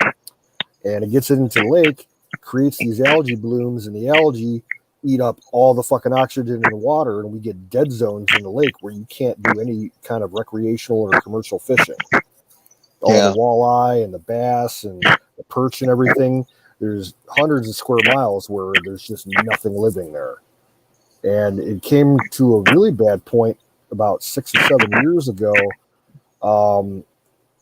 where in the western end of the lake near Toledo, there was such a big algae bloom that the city's water intake on the lake, they couldn't use it. So the city of Toledo was out of fresh water for like 3 or 4 weeks. Oh, wow. Yeah, it was pretty bad. Like the National Guard had to bring water in and everything to set up distribution centers. It was crazy. Now, where I did go diving in the Bosphorus, and I went diving in the Darnells. So I did go down, and a large part of the Darnells has no fish in it either. And they have tides. They have high tide and low tide there. And the further you get away from the equator, the greater the tide fluctuation. So in the north end of the Black Sea gets a higher tide fluctuation than the south end of it. But there is sometimes they do have something similar to a riptide in the Dardanelles. The Dardanelles is a long stretch of water that goes down into the Bosphorus and then down into the Mediterranean, and that's where I was in that area actually. So yeah, I was in some other areas too. I was part of CTAF, if you ever heard of CTAF, and that's where I got my start in real snorkeling, actually, because we went on tours and we went snorkeling, and I did see coral in the Bosphorus. I saw a lot of coral, a lot of fish. I mean, beautiful, unbelievable fish. Even tiger sharks make it up that far. Mm-hmm. So what is it? I don't remember if it's tiger or bull shark. So one freaking evil shark. Tigers are mean. Yeah. They have a reputation for being mean. Bull sharks have the reputation for being able to survive going up freshwater rivers and streams. I think it was bull sharks. I think it was those things, like people, you hear it probably once a year about somewhere in the southern U.S., like either in Mississippi or Alabama or Louisiana, where a bull shark will be spotted, 50 miles upriver from the coast, because they can survive freshwater for a limited amount of time. In fact, I think they've been spotted historically as far up as around Missouri, that far up. I don't care. Fuck sharks. I don't want nothing to do with them.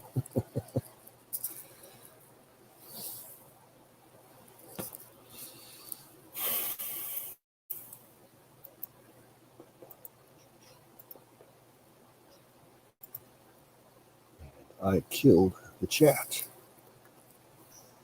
No, I had to visit the boys' room.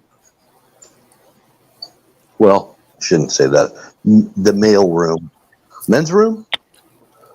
Whatever. Yep. Little boys' room doesn't. We used to say that as a lighthearted way to say I went to the restroom, but now it could have the wrong implications, so maybe I should not use that term anymore. Yeah, see, little boys' room is where Biden goes. That's where Biden goes, yep. Probably hangs out at the local elementary school, waiting for recess. Yeah, that clown actually, I don't know if you remember, when he really legitimately had, what do you call it? Some kind of a rally at an elementary school. Nobody showed up. Yep. It was at an elementary school, for heaven's sakes. Well, did you see a couple weeks ago he got trolled? He went to an elementary school, and the kids that posed with him for a photo, they were all wearing Trump gear. I saw that. That was hilarious. I laughed my ass off. And I don't think it was photoshopped either. I think it was the real thing. It was the real thing, I think. Yep.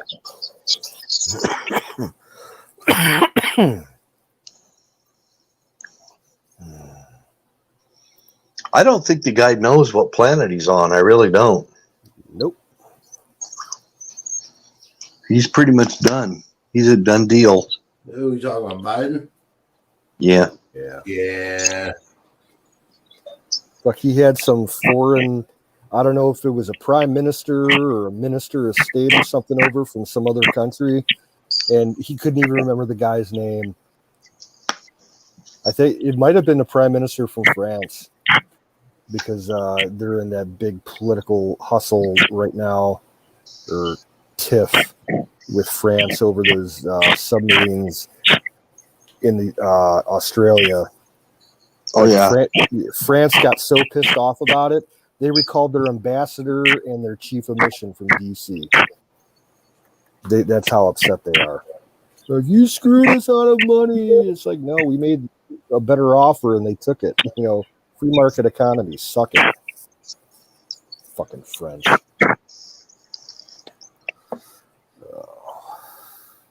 The French used to be so pro-liberty. I don't know whatever happened to them.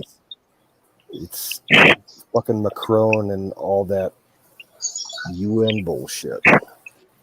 They don't have any national identity anymore because they let too many fucking refugees come in.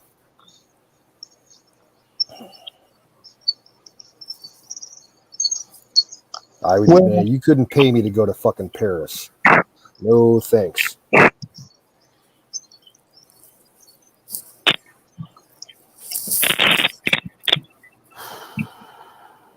I still like a lot of French people that I've met, and some I hate.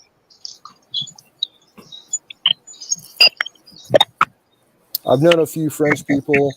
They were, you know, they were kind of just in the middle, kind of pacifist almost, but they were quiet and low key. They kept to themselves. Now, French Canadians, on the other hand, they're extreme in their views, but they got a reason to be, because I really think that Quebec should be separate. They've been wanting their own independence for years. Yeah, I say fuck it, give it to them. Yeah. Montreal.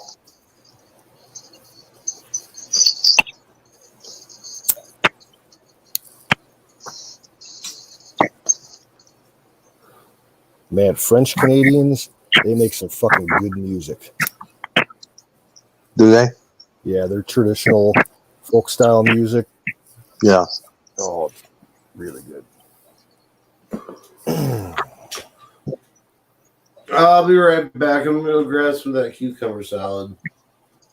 Cool. I like Cajun music. As its roots in France and French Canadian. Yep. Well, in the Acadians out of Canada, Oh, yeah. they were the original Cajuns. They were the first ones to get, you know, resettled down in Louisiana. Man, I read a book once. Oh, man. Old book. It was in my mother's book collection, like buried in the back. It was this small hardback book. It was probably only like 10 inches long. I think like the printing date on it was something like 1842 or something like that. Old book. And I think it was written by Henry Wadsworth Longfellow. And it was like kind of like a prose type book. It was called Acadia. And it was a story about, you know, them getting shipped out of, you know, French Canada and having to go down to New Orleans and all that shit. It was a beautiful book. Oh, yeah. Hey, Don, welcome back. Howdy, Don. Hold on, let me hit the mute button. I always fight with that fucking mute button. So I must respectfully disagree with your viewpoints on French Canadians. Okay. I find them to be obtuse at the minimum, and at the extreme, they're a bunch of mooching, liberal, whiny fucktards who are trying to take advantage of a bunch of more liberal, whiny fucktards and have them subsidize their new French nation. So if they want to secede, that's fine. Let them secede. Let them pay for the whole motherfucker. Yes. Anything And else, let- like and any let us other close entity the that border. wants to secede, let them do Okay. it, but they got to pay for it. Well, see, they don't want to do that. Well, I know. And they have not wanted to do that for fucking 50 years now. From 20 years ago, so. I remember them in the truck stops speaking in French, talking shit about Americans. Yep. Well, I understand French. I just don't. I just can't say the words. I can't pronounce them. But I answered them in English, and I said, "Fuck you, you asshole! Go back to your country." Oh, And- and as far as France is concerned, or anything else French speaking, fuck you. I All right, remember I'll my get off my father. horse. And I I say that remember- with the utmost possible respect. Oh, of course. Now, my father, one of his stories from his youth was that, okay, he went to Woodstock back in '69. And after that whole adventure, he didn't come home right away. Him and his buddy that went up there, they took a side trip and they went up to Quebec. And he was like, man, those are the most disrespectful assholes I've ever met in my life. Fuck them people. I guess he didn't have a good 3 days up there or whatever it was.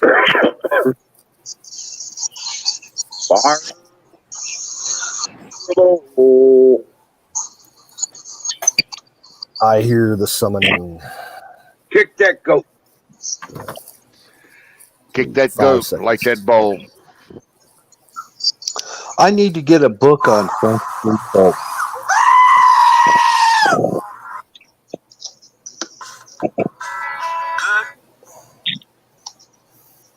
You need to get a book on what? French insults. Oh, I need to learn how to There's insult. websites for that. Don't worry about buying the book. Just look it up on Google. Okay, that's what I need to do Save then. some money. oh That's yeah. on my Brought to you by Sausage Gravy Biscuit Farms. .com.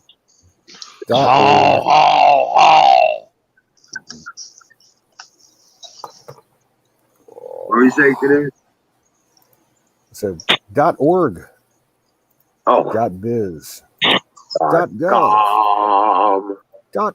.com. So, Platoon, I rode a seaplane one time from a lake north of Seattle to Anchorage, Alaska. And that was just about as cool as shit. Oh yeah. Yeah, it was. Well, it was right outside of Anchorage, and I had to get there quickly, and I had to follow a gyro part to install it on a trawler. So I flew out of Lake Chelan, I think it was. It's just north of Seattle. I was living south of Seattle at the time.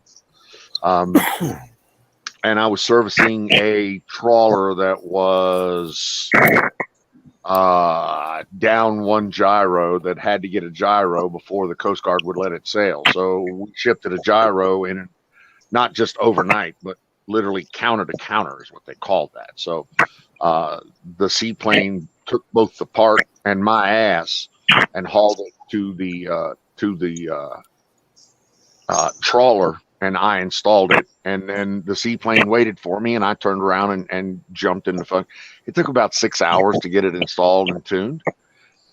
But once I got it tuned, the seaplane actually waited for me, and I was able to kick back, and I got it all done in like one 18-hour period.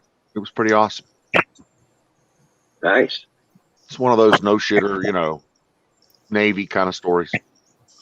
Now, was it kind of like a small, like float plane, or was this actual seaplane? Like a vintage one? I guess you would call it a float plane.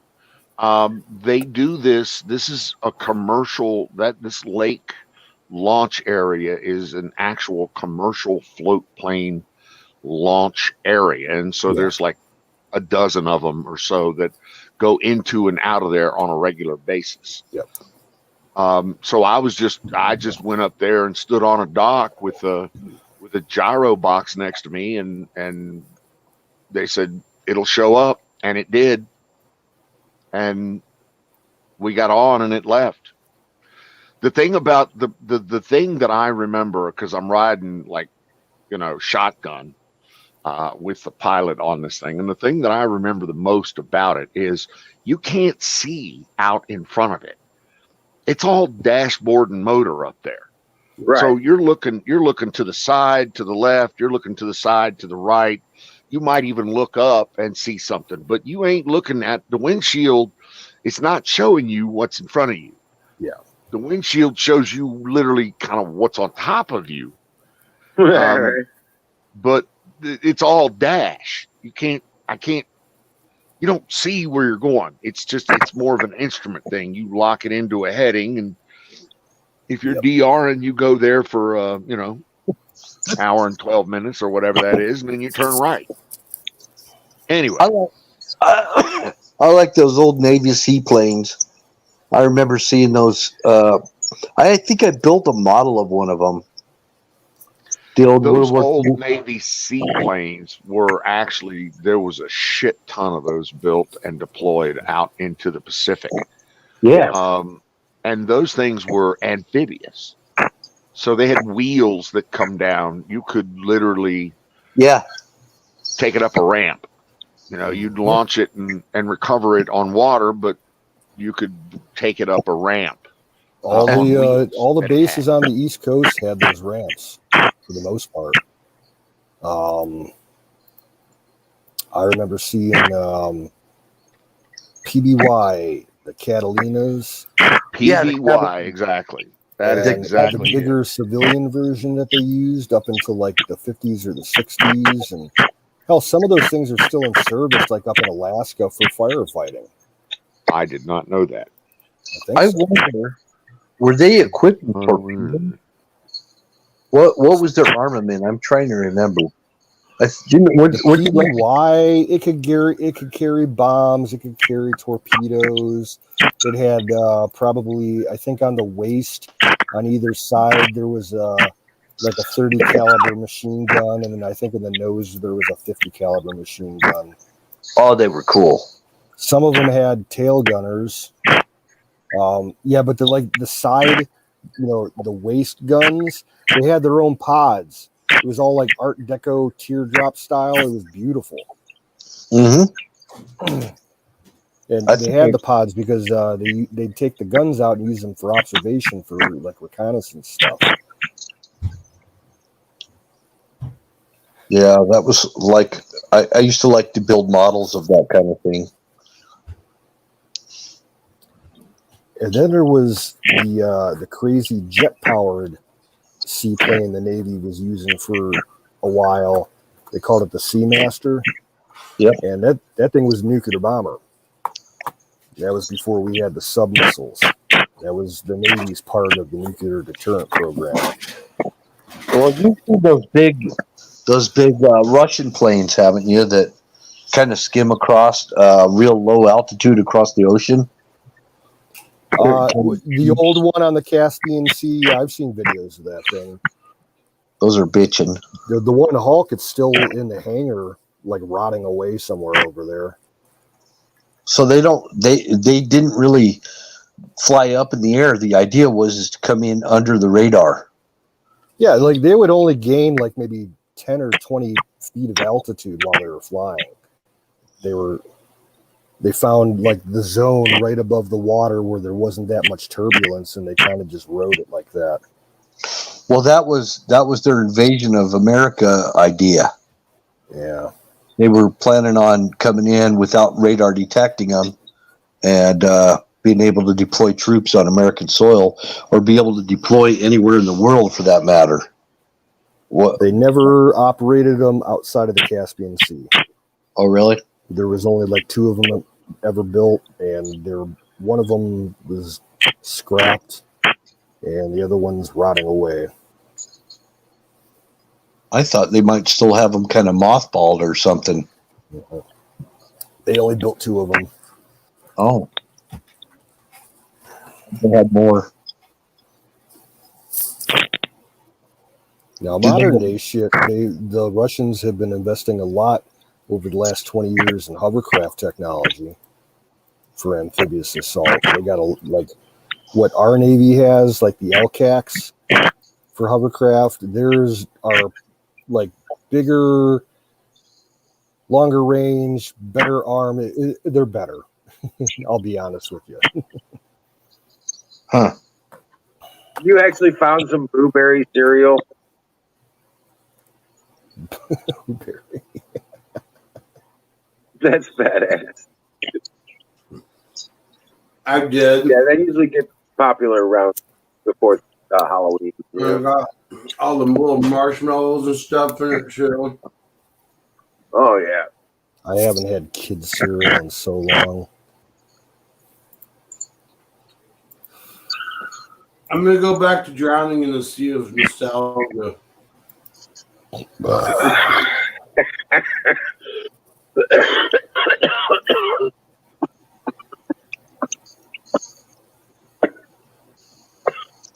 Iron in the bowl.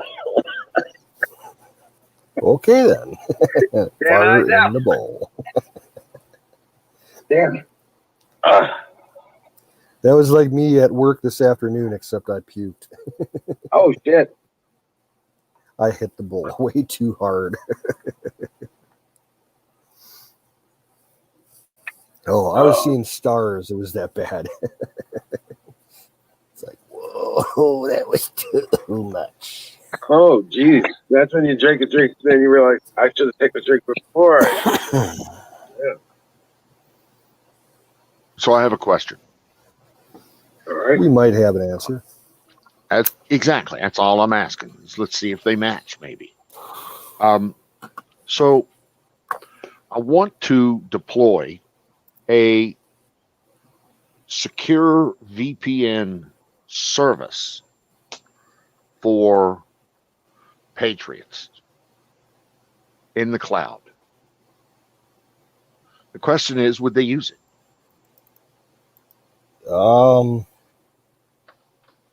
I don't know. Now this is related. I do not know much about VPN technology. I use it. Some of the free ones that you get, I know they're not totally secure. They're better than nothing, though. But I have seen some articles lately saying that VPNs in general are pretty much obsolete nowadays. I don't know. I didn't read into them. Those are the headlines. But a lot of big tech, news outlets are saying VPNs are about ready to be replaced with something next generation. What? Somebody's going to have to explain that to me. Yeah. Well, here's the thing. There's the Zero Trust Network, which will be which is and already is the natural replacement for VPNs. But it's replacing. It's kind of like saying you're replacing an egg, or let's say, how can I say this? You're replacing an egg sandwich with an entire food chain, a multi-billion-dollar food chain of sandwich making maniacal monoliths. The VPN is simply one part of small, tiny little part of the new zero trust architecture that, say, the Zscalers or the Pan OS, and trust me, I'm up on the cutting edge of that. So, but VPNs are going to be around for a long time. But there is new architectures. Yes. The key to the security of a VPN is the accesses you allow others to have. Yeah. Every endpoint is every person, every endpoint that accesses is the Correct. So when people want to use a VPN, the provider has two options. The provider can give that user the access to the VPN and only run DNS through the VPN. In other words, all the traffic will go through the VPN. Or the second, and this is what a lot of people prefer, it's called split tunneling, and it's the less secure methodology. Split tunneling allows you to not only run your traffic through a VPN, through the VPN that you connect to, but it also allows you to send that same traffic out to just a random, any GP or any DNS or resolution type that you want to do, say a go duck or DuckDuckGo or a Google. I mean, there are thousands of DNS providers out there, and a lot of them are rogue. So, yeah, split tunneling is less secure, and I probably wouldn't allow that, but I'm thinking about it. Now, the new architecture that you're talking about, is it blockchain based? It is not. No, sir. Well, if you run an encryption set, they're going to have to access encryption. It is encrypted. Installed. Yes, Yeah. yes. It is encrypted. AES 256 RC4, encryption blocks. Right. So it as is long very as you well have encrypted. auto renewing, time restricted auto renew passwords, you should be fine. You know what I'm saying? To where somebody's got to, if they don't access their account in a certain period of time, the password just expires. You have to call and get a new pass from administration. You see where I'm coming? And then that gets emailed to you, and then bam. That's called a one-time cipher. Okay. And yeah, we use that a lot. Now, I've set up a lot of pad. secure networks. That's why I'm saying I know how that works. I know how tunneling works when you go from I don't know how it works on over IP necessarily, because the tunnels I was setting up were router to router. Right. And that's a fairly standard network to network. That's solid security once you encrypt traffic. Yes. You're locked. That's like a hard wire between two remote locations. It can only go exactly. The traffic can only route through there. Yeah. As far as any kind of encryption goes, if you're using a tradition, I don't know how far this goes digital, but historically, if you're using a one-time pad, that's about as hard to break as anything in the world. If you're going to brute force that, it's going to take you like 20 Cray XMP type supercomputers to crack that. And it may take a year to do it. You can use Authy to manage it. Yeah. Well, it'll be secure. I can assure you of that. And this is something I'm happy to put my name on. So if people want to know who the guy that holds the fucking key is, it's me. Right. That said, and I'll ask the question again: will anybody use it? Let's put it this way: if you're marketing it towards patriots, us patriots are a little bit more informed than, say, the Democrats. I agree. So I would agree that there would be a market for it.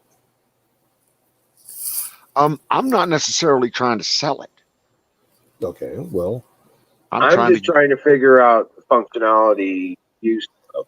That's what I think that's where John's going. What would it used to be for us? Well, what would and the one main reason that patriots would want to use it is to secure their communications. Yes, it's really quite simple. So if you get, say, on a wireless connection or any other connection that you don't trust, then you just whip out your client, you connect your VPN, and all of a sudden you're connected to a source that whose DNS is being resolved.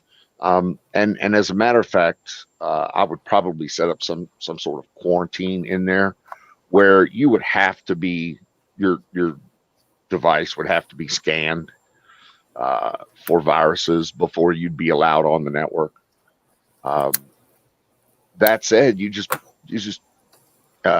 deploy your client, and you're now in a trusted network that is virus free, and you know where your endpoint is going, you know where your traffic is going, you know that the traffic between you and that is encrypted at a very high level military grade, so you know that nobody's sniffing your shit, and you're projected out to a location that's not you.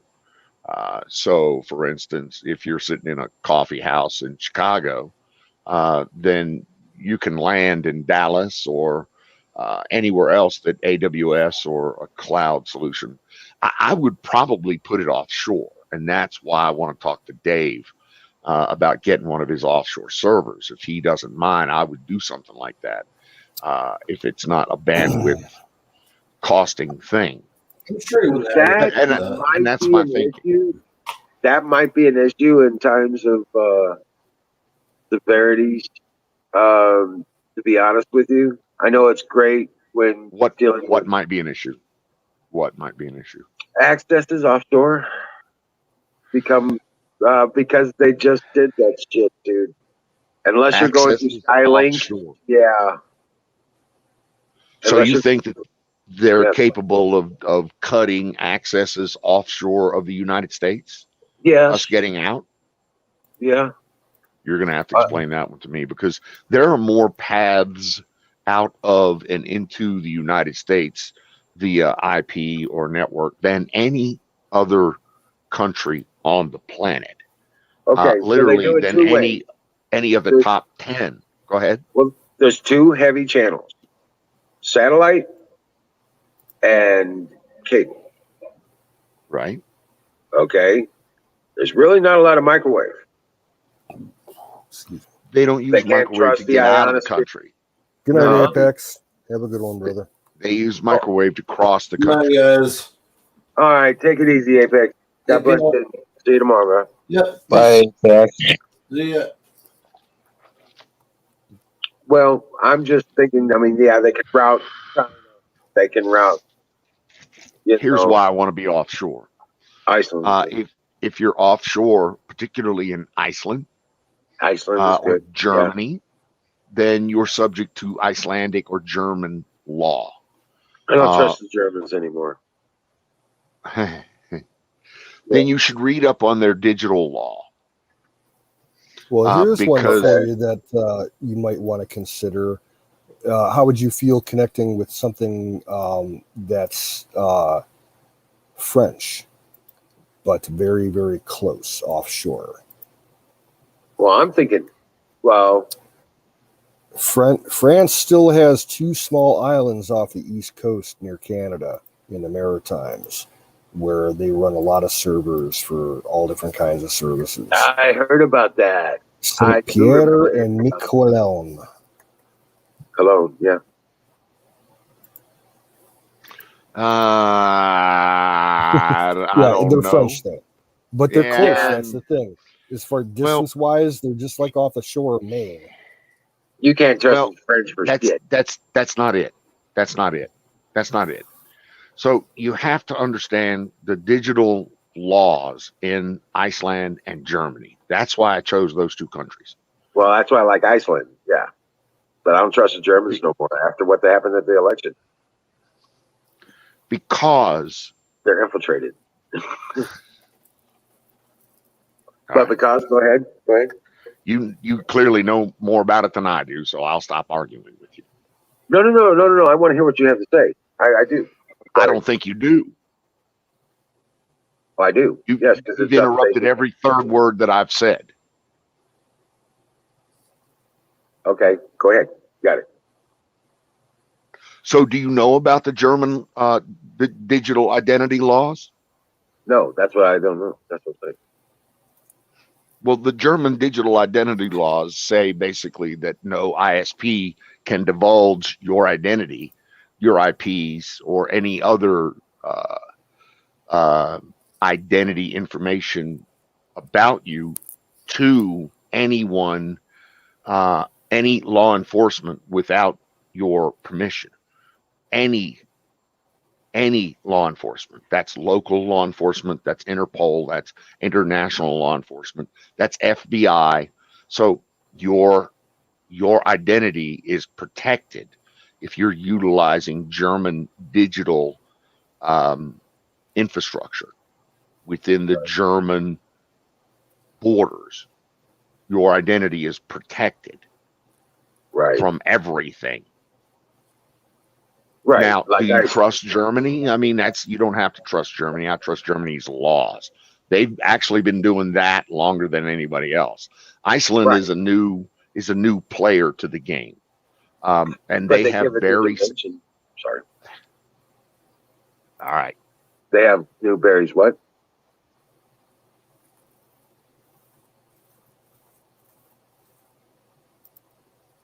Don, what? No, I'm done.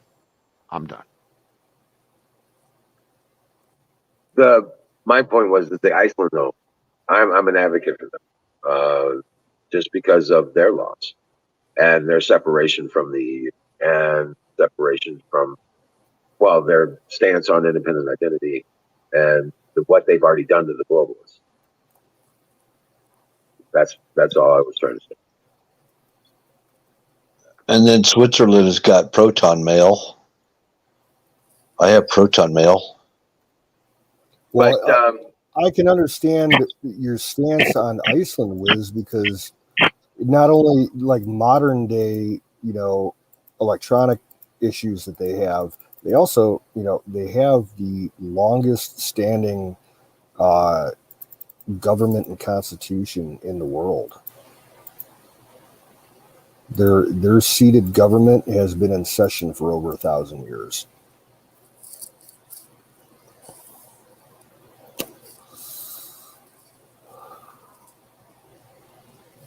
Zachary, what's going on back there? How come you're sorry, in a black Don.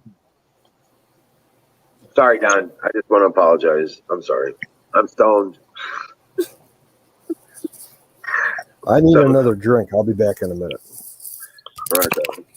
Mr. Smouse is in a black hole. I see you now. Welcome back.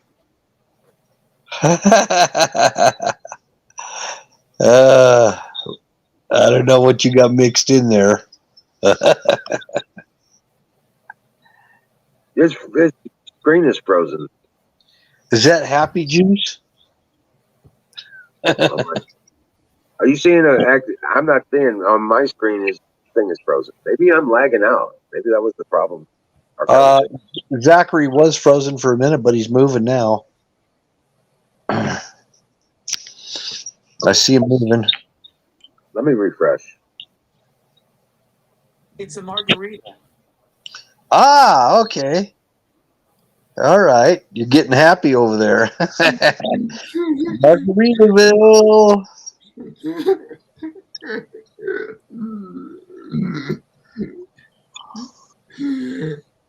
Did you get a haircut? It looks like you got a haircut.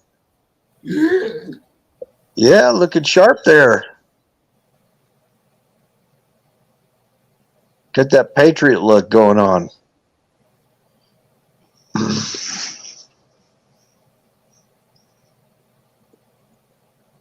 A week ago Sunday. Oh, okay. So it's kind of grown out a little bit. Right on.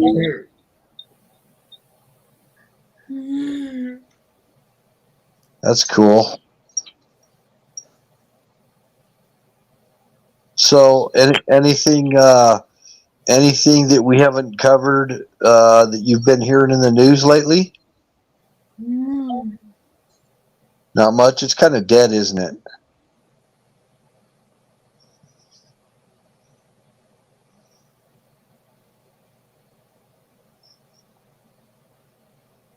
News seems to be kind of dry.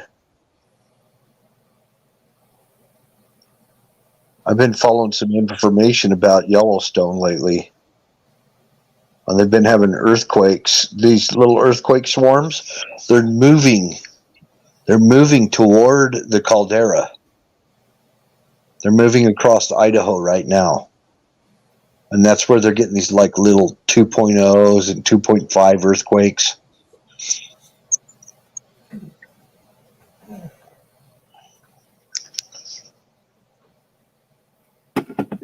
So something's going on. Okay. Hey guys, I'm gonna have to go to the background. My internet's acting weird. I'm not updating images and stuff like that. So Okay. Okay. all right. I'll keep it going until the top of the hour. Oh, excellent. Okay. Well, yeah, I'm gonna have to shut down anyway at the top of the hour, but I'll be in the background. I'll check on my phone. All right. Gotcha.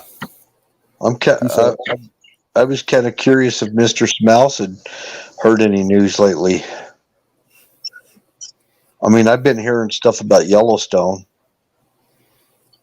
about these little earthquake swarms that are moving across Idaho, kind of going northeast through Pocatello, Idaho. There's like this valley, and these earthquake swarms are like working toward the Yellowstone area, including West Yellowstone. They had, I think she said it was, Mary Greeley said it was like 1,300 earthquakes in 1 week. I heard 2,000. That's probably right. Yeah, it can change. Go ahead, What's Zach. up, Zach? I haven't seen any news lately. I've actually been working my ass off because I'm building 8 mobile applications right. Oh, okay.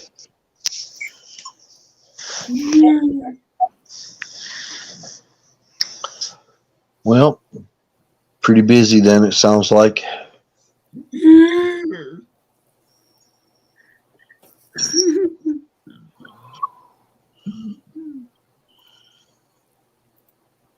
Zach got himself a high and tight haircut too.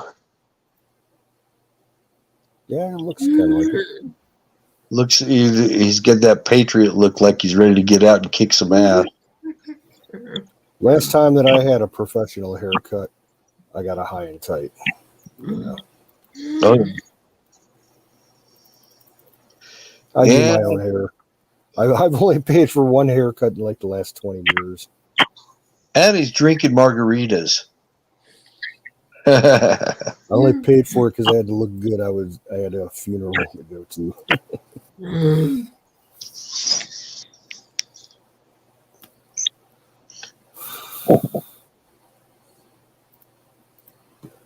My dad cuts my hair. Nothing wrong with that. Sometimes family does a better job than the damn barbers do. It's always easy to have someone else do that. You're like doing it yourself if you're just using like an electric, buzzer. Yeah, you can get by, but as far as trimming stuff to make it look good with a pair of scissors, you need someone else to do it. Every time I've tried to cut my hair with scissors, I always fuck it up. I cut hair. I cut my kids' hair and stuff. I don't cut my own hair very good because I can't see the back of my head when I try to do the thing with the two mirrors. Yeah. If I do my own, I'll just buzz it all the way off. Screw it.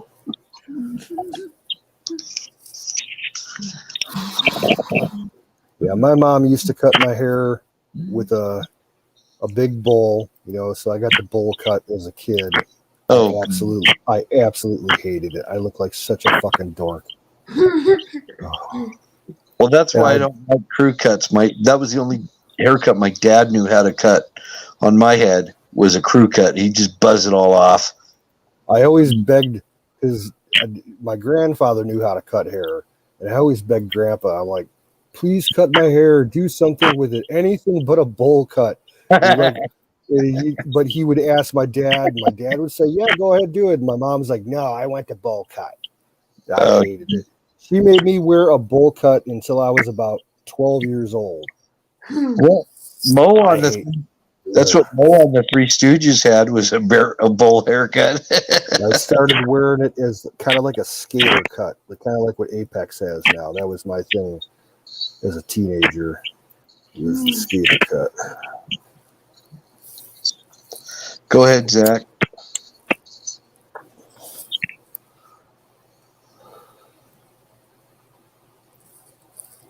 If I cut hair, it'd be fun.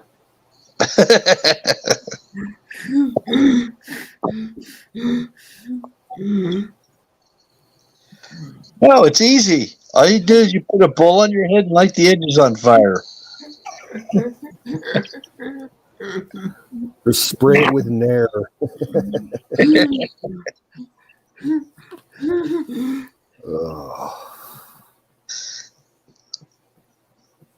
What does your shirt say? Support something.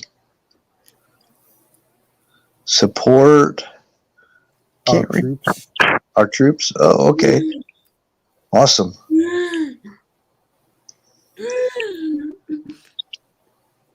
Cool. Hey, Kay is in the house. What's up, Kay? Hey, Kay. And Nightingale's taking off. Good night, Nightingale. Good night, Nightingale. Hasta mañana. Thanks for being here. Skull's here. Hey, Skull, Wiz is not here. He's having some problems with his signal or something. Yeah, he's hanging out in chat. Yeah. So I'm typing under all the free names that pop up. Oh yeah, I noticed that. I know. Apex does that too. I wish StreamYard would straighten that out. It's a little annoying. Yeah. It would be an easy fix. They're just lazy, I guess. Well, yeah, but in chat you don't see 3, I don't think. In like YouTube or Twitch chat, no, you only see whatever platform you're on. Right. StreamYard, you get all 3.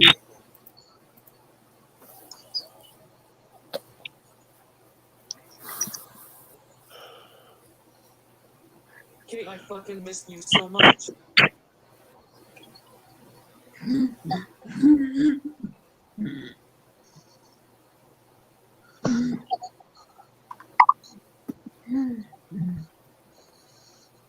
So Platoon keeps talking about the Kroger deal, and I'm not sure I understand that. Yeah, I'm not sure either. I know his dad works at Kroger. Okay. But he has been saying for the last couple of weeks that the Kroger's like out of a lot of shit. They got that supply shortage problem. Okay. All right. Yeah, and Zach, I still have not heard back from the Salvation Army. I sent them a message about a week ago and have not gotten any reply. Oh, we got Pro-Life Warrior coming in. What's up? Awesome. Hello, Hey, Michelle. Hey guys. Michelle was on fire tonight. Oh yeah, I was. I got heated. Yeah, That's it all is right. insane. Canoes, did you watch that video of Lieutenant Governor Mac Miller? He was literally knocked down so hard that they almost knocked over the metal detector on him. Whoa, he was attacked? Yeah, he was attacked today. Security. Oh, I didn't hear about that. Grabbed a hold of him and tried to get him through the metal detector and knocked the whole damn thing over and risked a serious injury on the lieutenant governor. Damn. Yeah.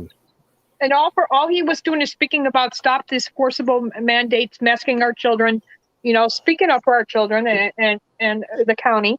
And not just the school, but forcing people to go to a restaurant to wear a mask, all of this crap. Well, What state is he from? And and the mayor got pissed off and yeah, he was escorted out. What state is that in, Michelle? Nevada. Nevada. Okay, that's right. That's the first I've heard of it. Don't make me go down there and freaking start some shit. Yeah, but what I got pissed off is when the police and the security were involved. These officers, they take an oath, and there's a duty to serve and protect the people. And we didn't witness that. They're not serving and protecting the people when they're escorting you out of school board meetings and village board meetings and stuff. They were security guards. They're city cops. They got no Well, the power. cop showed up after he was escorted out of the meeting, but once in the hallway, the police officer was behind him. Even if they're legit police, they're still city cops, which means they're not worth a damn. The only cops you can trust are fucking sheriff deputies. Damn right. They take a different oath. That's They're right. not beholden to the city or the mayor and whatever he wants to say. They're for the people and for the Constitution. I get along with the city cops in my town, but only because I have to. I don't trust any of them. Well, I'm not getting the job. I don't care if they come to my door; they can fucking kiss my ass. Where's your permission, or where's your excuse? I'll bring out the Bill of Rights and a copy of my Constitution. Say, here you go. Here's my permission slip. Amen. I'm exempted by the blood of Jesus. That's where I'm exempt. Yep. Yeah, that's why I'm homeschooling Sarah. You know, Sarah gets Good all for her you. homework less than 3.5 hours a day, and the state requires at least 4 to 5. Well, okay, then I'll teach her home ec, baking, and she can play the piano, or run around the yard for a couple times, play soccer, whatever. We'll do gym. Well, it's a hell of a lot better than putting her into a government school where she Oh, I started picking know. up all those fucking problems. Oh, I know, man. I Can made the you best decision. I thought I couldn't do it. I made the best decision for her. So I'm glad. Even though she's kind of into liberal views right now, I'm hoping by her getting re-educated, she's learning all about the Constitution, the American Revolution right now. Oh. Well, hopefully she'll pay attention. I'm wondering if you can get some home study assignments for her. Yeah, to print out. That's what I'm looking Well, for. I've what been I'm asking some other thinking, parents. how old is she? She's going into the 9th grade. She's 14. Okay, Yeah. well, perfect then. You want something really good for her that you can get free educationally, sign Mhm. her up for those free college courses from Liberty University about Yeah, the I know. That's Constitution what and I'm all that doing. stuff. Yeah, I'm doing. Get her involved with it too. Yeah. What about Prager? Hillsdale Prager. University is really good too, and Hillsdale, PragerU. yep, that's the one. I Yeah. think they'll give a free online course that's Yeah. creditable to a 14-year-old. Yeah. Oh yeah. Yep. I'm signed up for it. I just shared a couple of their videos last time. You know what I did to finish up my high school diploma? I used to go and pick up my assignments through a program called the Horizonte Adult Education Program. And I'd pick them up, take them home, finish them off, bring them back to them at my leisure. And whatever time, whenever I wanted to, I could just bring them back to them. And the sooner I got them in, the sooner I graduated. So that's how I finished my high school diploma at 48 years old. If I could do it, she could do it. But I would do it through something like what you were just saying, like PragerU or one of those type of places. See if they got a high school education program. There's got to be some around that are for people that just don't want their kids educated by this liberal freaking teachers union, you know? Yeah. Well, parents, it's not just me. It's parents all across the country are fed up. But the problem is they're still sending their kids to the public school. Well, we need to pull the kids out and show up at the school board meeting still, because if you're a taxpayer, you have every right to be there. You got to get them away from being taught by any teachers in the teachers union. Oh, yeah. The teachers union is where all this liberal crap is coming from. Yeah, because look, let's just be plain. Our educational system from kindergarten to postgraduate school since the 50s has been infiltrated and controlled by communists. Yeah, that's when the government started getting involved. Look who's in charge of the whole education of the United States. A transgender who's calling himself a woman. Yep. That's who's in charge of our education. That's right. God And you got the help us right. all. You got the right to educate have your child educated however you want. And also legitimately, you don't have to pay a damn dime that goes to feed the teachers union. Yeah. You can refuse. Legally, you don't. Yep. You got to find out how to say, you know what, I'm withdrawing my money from the school district because you guys are functioning off of the teachers union, which is a communist socialist enterprise, and I will not be a part of it. And do it because of that reason, if nothing else. You go to jail if you don't pay taxes. That's how they get paid. Right through your taxes. Even if I had to take my kid to a church to get educated, I'd rather do that. Even a Catholic school or whatever. I thought of that, and I was like, no, I can't afford that. Well, they're It's a Catholic church this way. They'll help you out, though. They have programs. I know, but I do not want her to be. If she's going to come to God and know God and accept Jesus, she knew it when she was a child. And before Tom died, she knew him. She accepted God then. But after he died, that's when she changed. But for me to get back on her, but for her to get back on track, I need her just to go straight into the Bible and not have some religious form church teacher indoctrinate her into the lies. Yeah, That's why but I'm in the Catholic Church. she needs to be challenged. Take her out. My grandparents put me in middle school after my parents got divorced. I got kicked out after 2 years because I was so fed up calling some man my father when he's not my father. You know? Right. I understand all that. What I'm saying is she needs to be challenged to build up her math skills Oh yeah. and her civics. That's what they're not teaching is math or civics. And, become more literate, increase her literacy abilities, all that stuff. And I'm telling you, the public education system is not making children more literate or more mathematically capable, and other countries are surpassing us right now. Yeah, they don't even teach U.S. government, I don't think, anymore. You notice the college degrees that people get are always something that doesn't include a lot of math. They're always going for the easy shit to get out of doing math. Nobody likes math. Or they don't get a job for it. Half the stuff they pay all these years to go to college for, like Scientology or something like that, or not Scientology, but what do you call it? Physical science. And they don't even go take that career and make it into a job. So it's a waste of money.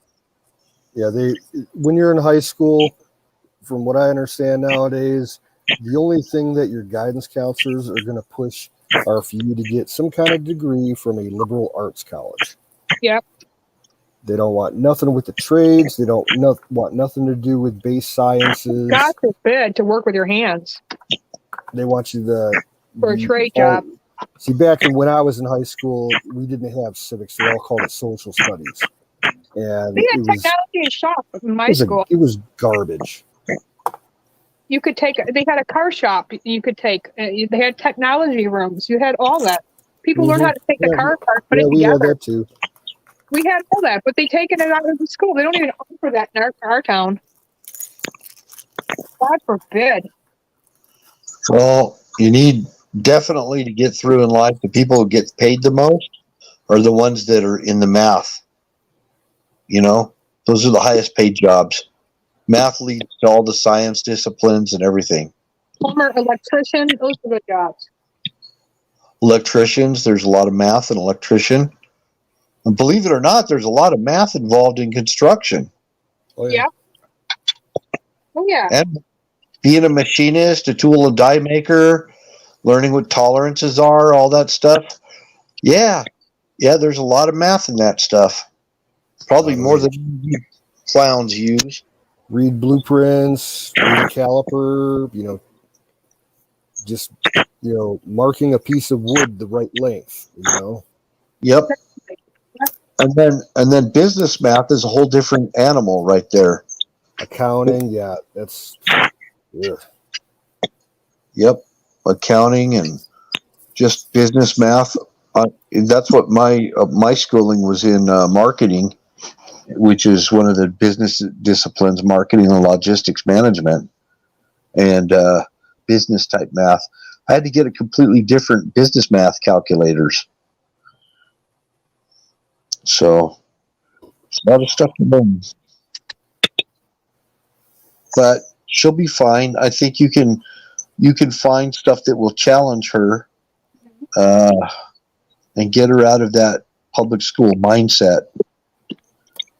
I would homeschool a kid if I ever had another kid. Yeah. I would not put my kids in a public education at all. I wouldn't do it, not in this day and age. No way. Yeah. But I'd have to make sure they got educated. Right. And there are, and I'm good at teaching kids. The only thing is I need some kind of framework to teach them and help them do assignments and stuff. And that's with the homeschool. If you can get a homeschool thing out of PragerU or one of these places and get her on a path to succeeding, educationally, Definitely. Yeah. Yep. He wants to go to cosmetology. So I'm not happy about that. there's another non-math discipline. There's no math in it.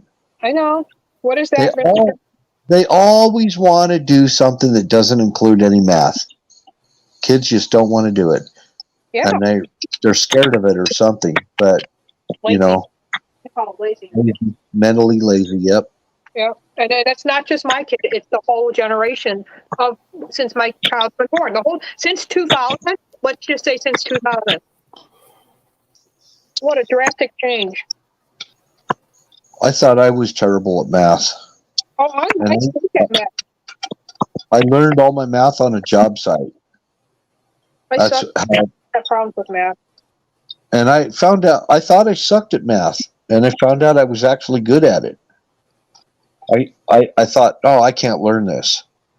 So I took a class to find out. I had to learn how I learn. And everybody has their own learning style, and they have to learn how they learn. Some people learn through something called mnemonics, you know, and I learn through, I use acronyms to memorize things. Mm-hmm. So, but that's how my brain works. My learning style is different than other people's. Well, I know, and everybody has their own learning style. Absolutely. Yep. It's not a measure of intelligence at all. It's just your brain works a certain way.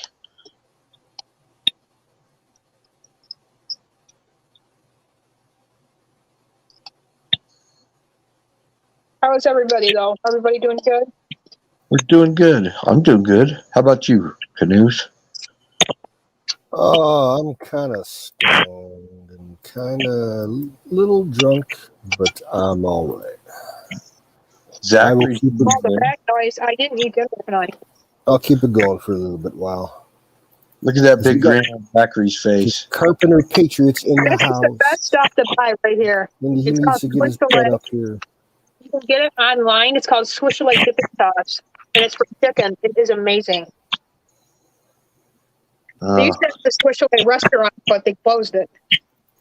See, you find out what the ingredients are, get the recipe for that, and then just make it yourself, and you'll save yourself a ton of money. It really I only paid $10 for 60 packs of this, so it wasn't expensive at all. Well, that's a deal then, yeah. Yeah. Carpenter. Hey, people. Hey, pro-life. I pulled Hey, what's Jax up? out of the state program here, Uh-huh. and they fought me the whole way. They were like, well, we usually do this, and well, we send the papers, or well, they usually request this, or whatever. And finally, I fucking told them. So I don't know what you people do, but I'm here to tell you, I want Jackson removed from your enrollment. Yeah. Oh, yeah. They tried messing with me. Yeah.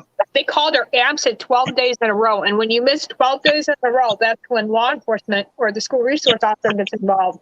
They acted like they didn't get my the letter intent. And also I sent in the HMI, which is a state report you got to pull in. And I did that too. So, and I verbally called, I sent it by fax and not by fax, but by mail and email, not only to the superintendent, but to the school counselor. So, yeah, for 12 know days this. straight. In 2020, the children in this country were homeschooled at the rate of about 2.3 million children in 2020. In 2021, it's over 5.8 million. We're defunding them. We're pulling our support out of this nonsensical bullshit school system. And we're, as parents, as guardians, as whatever, we're taking control of our own children's educations at this point. And the biggest offshoot of that, benefit-wise, if you start homeschooling your kids at the earliest stage, from kindergarten, first grade, whatever, I wish I would have. you, by default, do not have to conform with the normal vaccination laws for your kids for like measles, mumps, and all that other shit. Well, you know what I noticed, you guys, was that in regular school, Jackson was a CB student, you know, little average or so, right at that, a little, CB, nothing special. He done okay, but that's all. Okay, what I've noticed is through distance learning and now this year through online, totally separate from our school. So Jackson is an A-B student, bordering line on straight A's. It's like rarely gets a B now.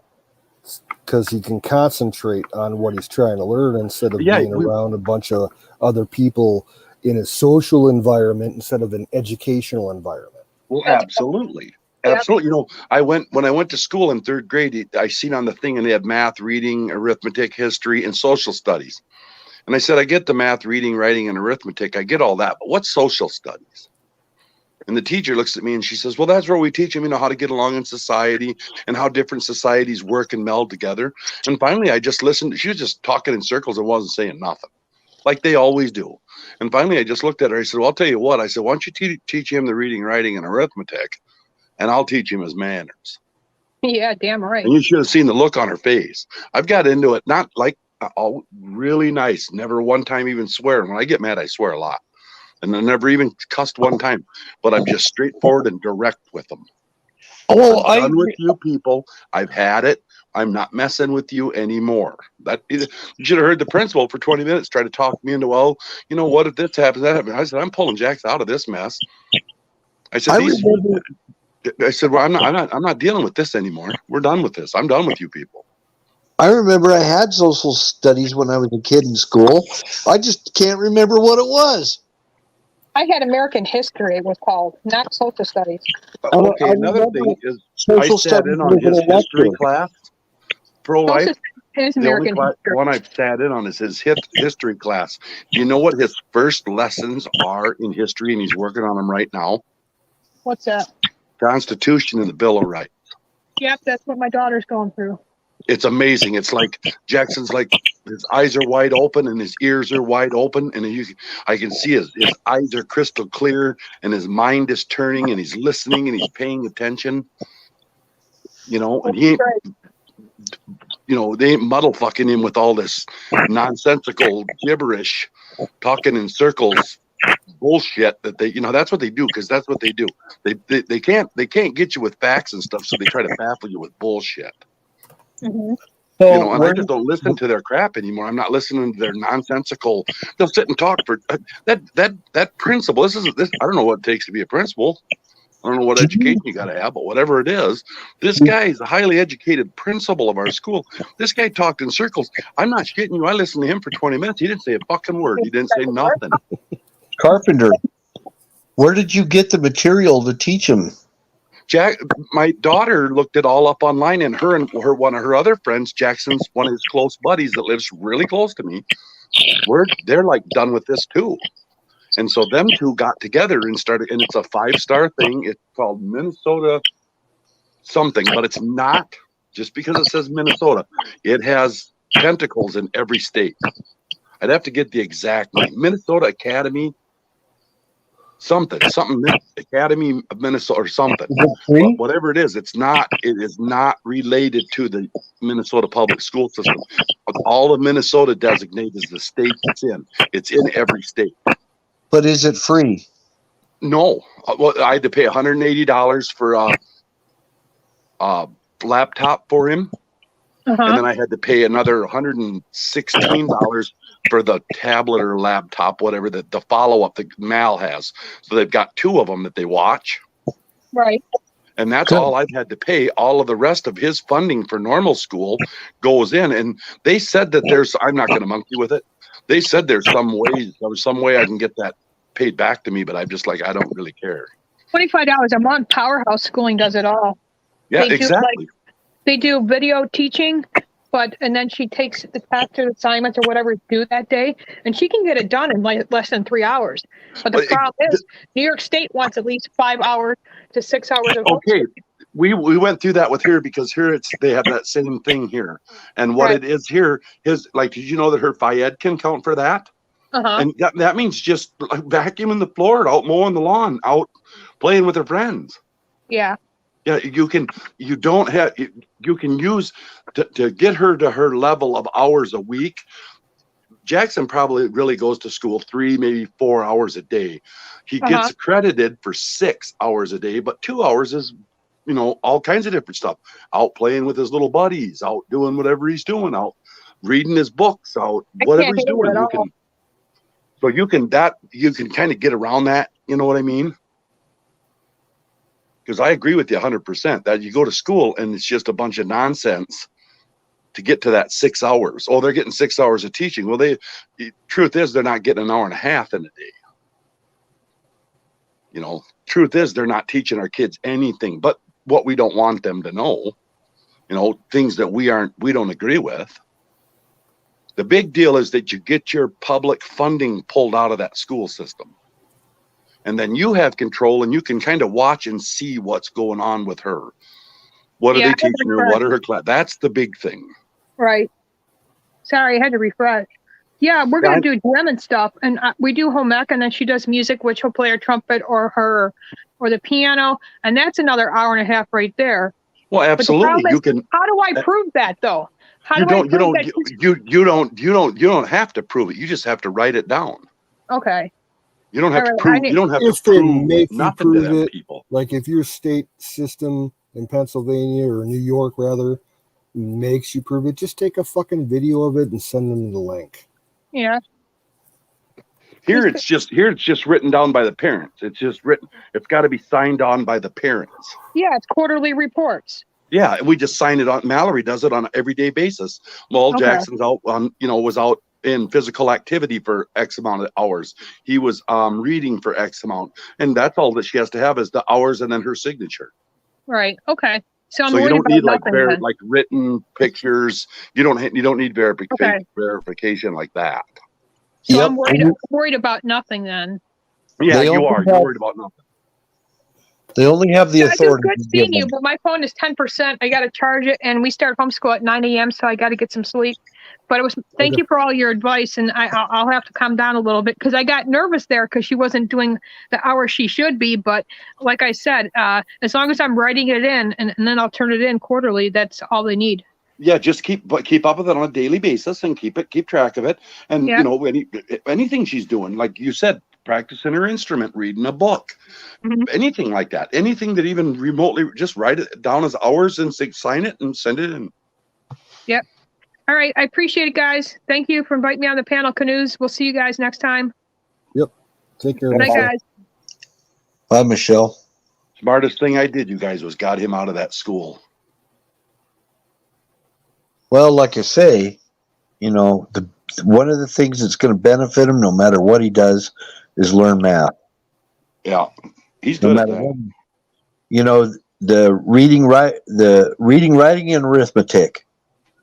Those three things are gonna carry with him no matter what he does, whether he goes to college or what. In second grade, Jackson was at the bottom of his class, like the bottom 2 or 3 kids in his entire class for reading, to the point the teachers were concerned about it, and they called me in.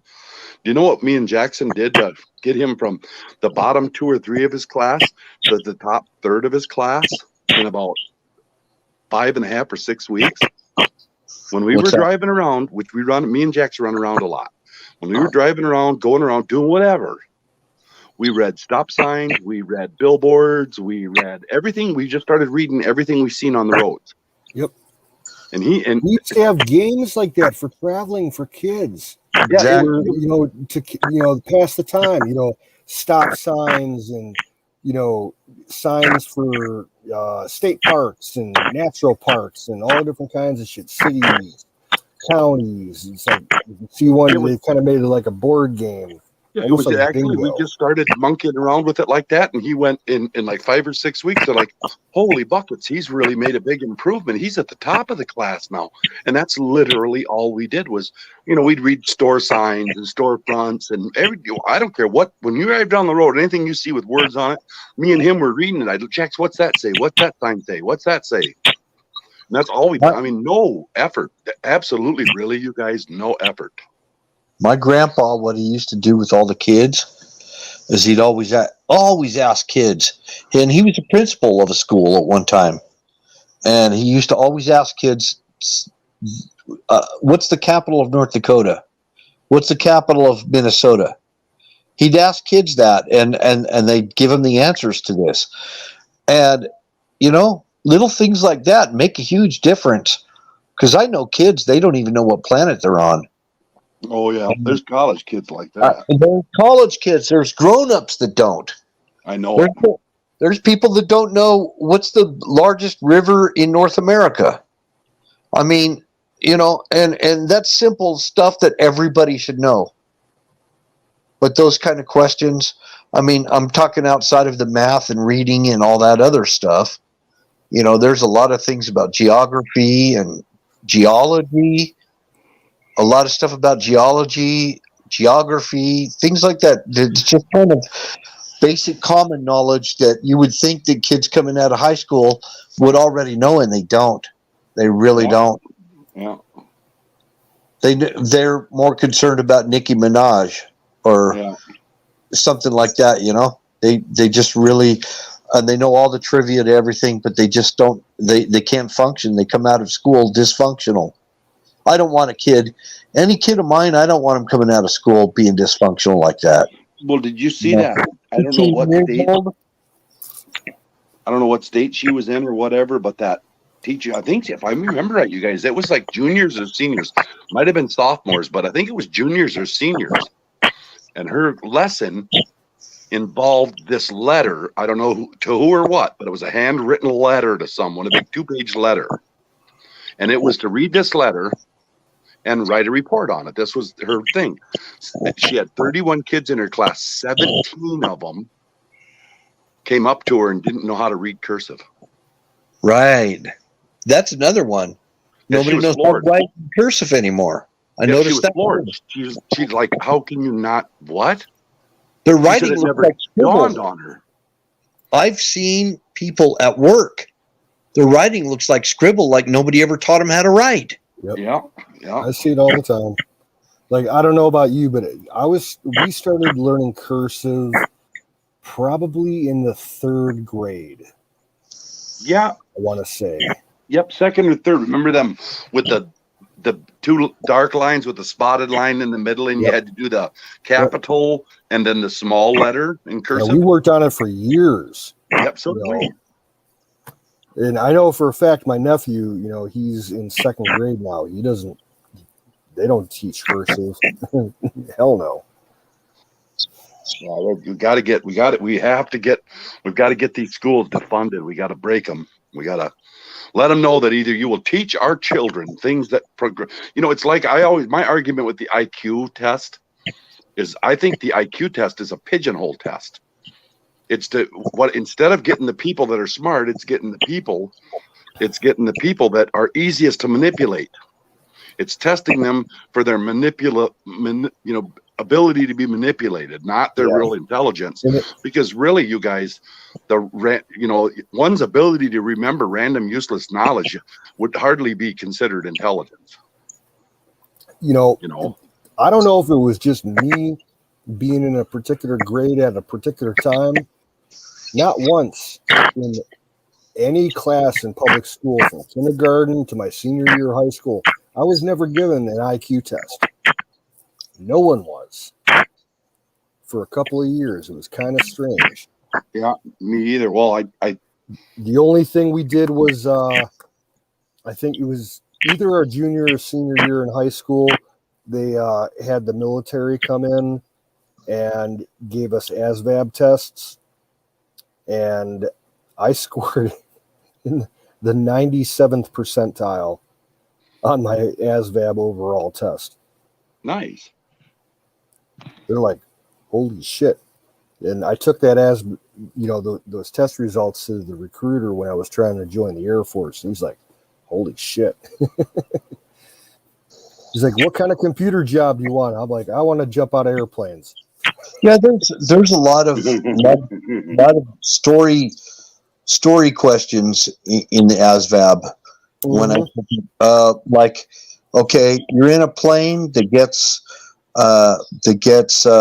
7 miles to the gallon, and it holds 200 gallons of fuel. How far can you fly your plane? And you have to figure that out. Those kind of questions. Even though you may not be applying for the Air Force, they're still going to ask you questions like that. And it'll say something like, okay, you can carry 200 gallons and your plane holds so many gallons of fuel, how they'll ask you, but your cargo capacity is, 2,700 pounds. How much fuel can you carry and how far can you go? I mean, it gets pretty in depth. So I remember one time being asked almost the exact same question once on a test somewhere in one of the classes that I took. And it was multiple choice, like four answers. I wrote in a fifth answer and checked it saying, doesn't matter, where's the tanker? yeah. The teacher thought I was funny, but he marked it incorrect. Well, and there's nothing that I can remember ever in school that would have taught me the abilities to answer these questions on the ASVAB. Yeah. Except for I just knew it because I knew that it was practical applied knowledge. And also you get tested on color identification, being able to tell what colors are to find out if you're colorblind. The thing I remember the most about the ASVAB, they had Marines administer the test for us. And they had a couple proctors in the room that were monitoring the students and everything. And each test segment was separate from the others, and it was timed. So we did it in a separate block, and they gave us a certain amount of time to do each section. And we had this number coding and number recognition test, and it was pretty long. And I must have set a near record score because after a minute and a half, I was done with it. I turned over my sheet, and the head proctor saw me at the front desk, and he motioned over to one of the roving proctors, and he looked at my test. He looked at me. He's like, "Okay, yeah, you're done, and it looks pretty good." He's like, "Holy shit!" And after the test was done, the proctor in the front of the room, he pulled me aside. He's like, "I saw you put that, finish that section in a minute and a half."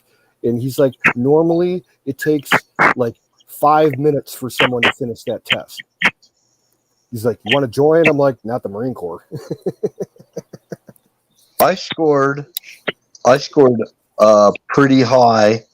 I took the Navy ASVAB. I took the ASVAB for the Navy, scored pretty high, but I made the mistake of saying I had asthma when I was a kid because of an allergy. And it was under threat of perjury, right? Threat of federal prosecution for perjury if you don't answer these questions correctly. The recruiter's like,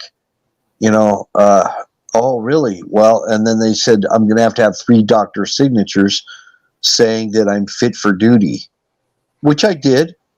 And I walked right past them after I got my 3 doctor signatures and went to the Army recruiter and flipped them off at the Navy and said, fuck you. I'm going in the Navy. I'm going in the Army. And I go over to the Army and join the Army. And I originally was going to go in the Navy.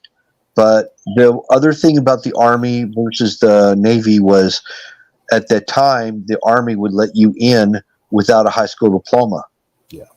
And the Navy required you to get a GED. You could get one after you were accepted into the Navy. Then you could get a GED and then be able to go to your duty station.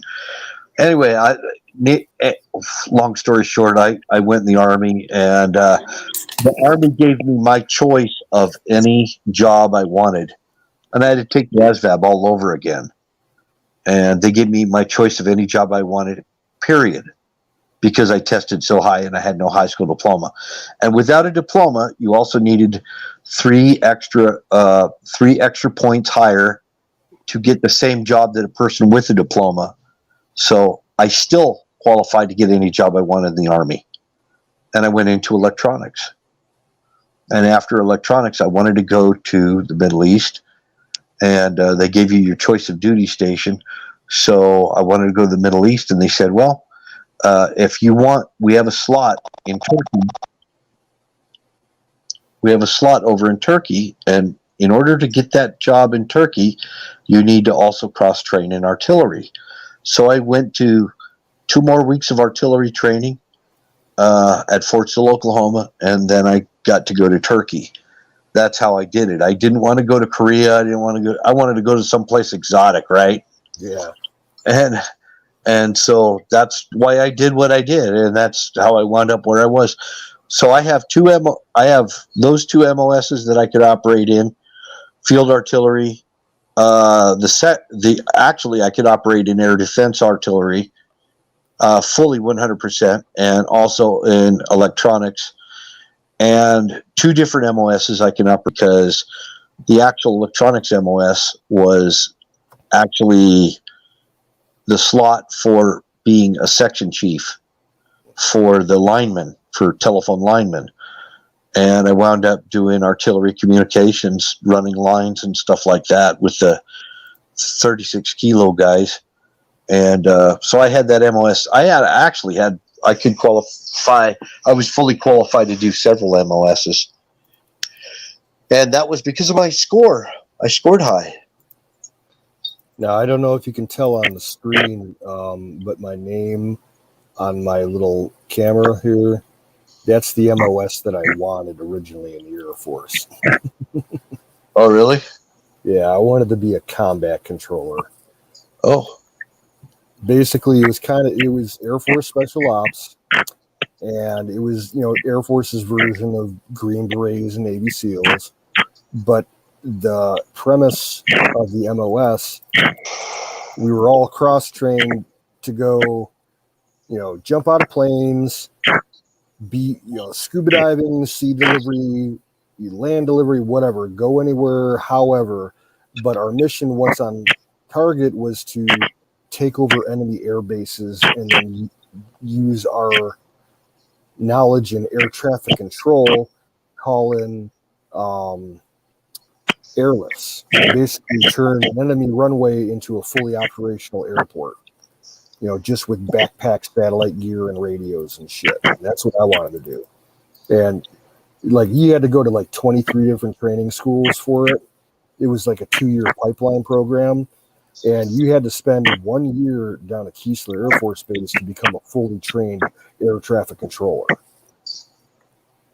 And that's kind of why I wanted to get into it, because once you get out of the service, you can use air traffic controllers. They make a shit ton of money. I was like, yeah, skill I can use in the real world. Well, the Army is like the Marine Corps in this one perspective, and that is everybody is a grunt first and your job secondary. Yep.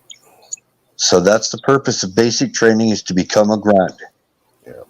And they take artillery guys out of their artillery duties when they don't need you and use you for grunt duty. But the thing that I had, electronics, I still would go grunt duty, because radio men are right there with the grunt doing all the grunt shit. Yep.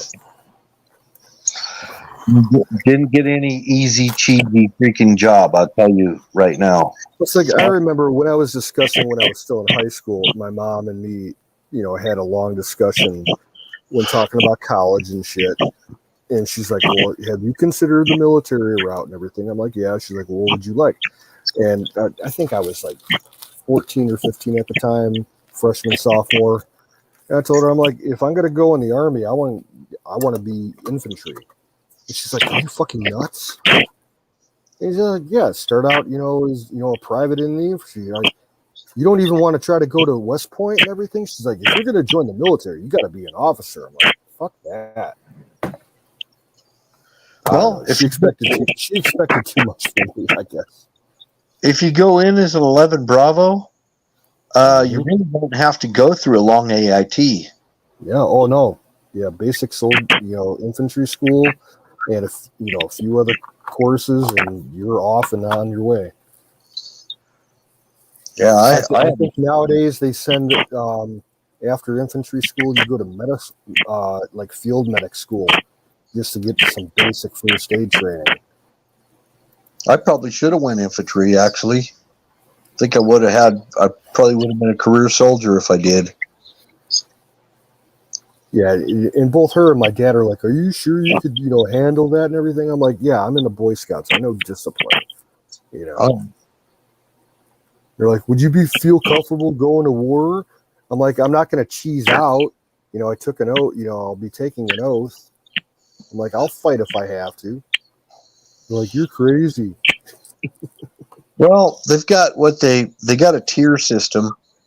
Once you go into, first you go in as a grunt, and then if you want to go airborne, you can go airborne. Mhm.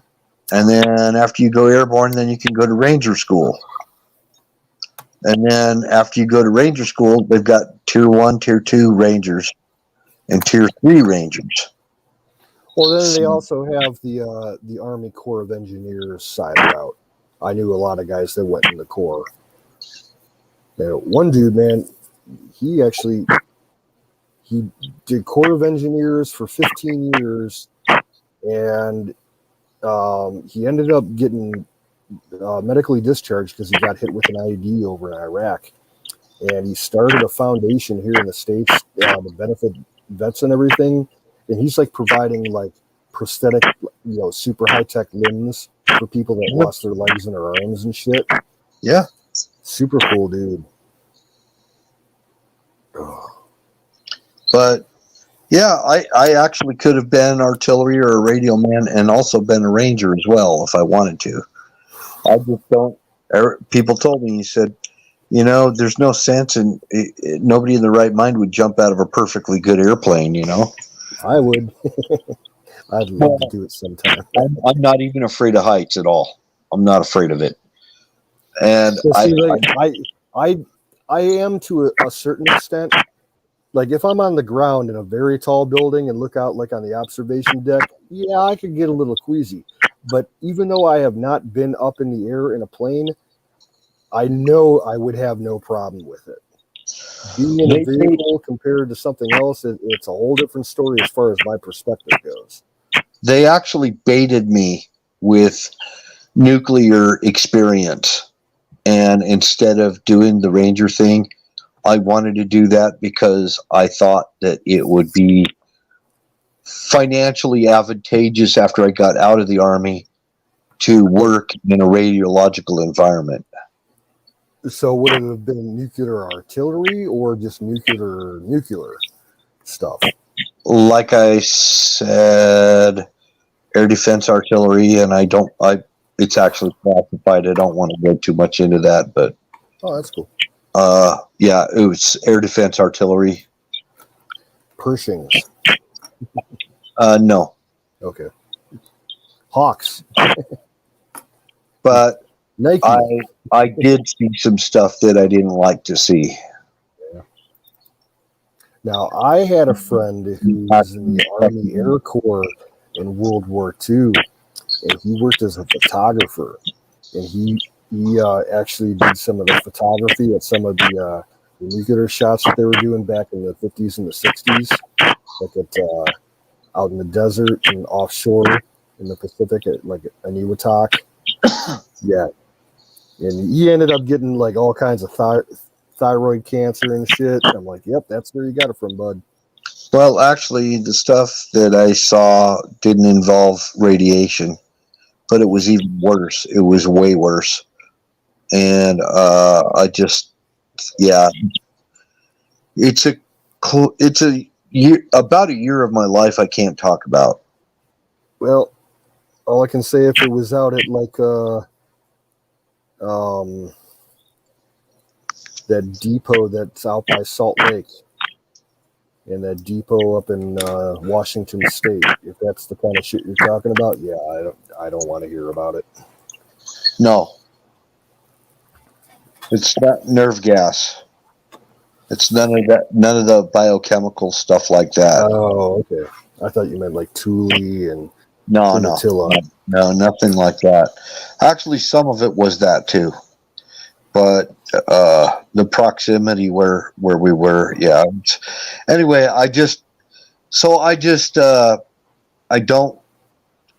Man, I wish I could talk about it. I'd feel better, really.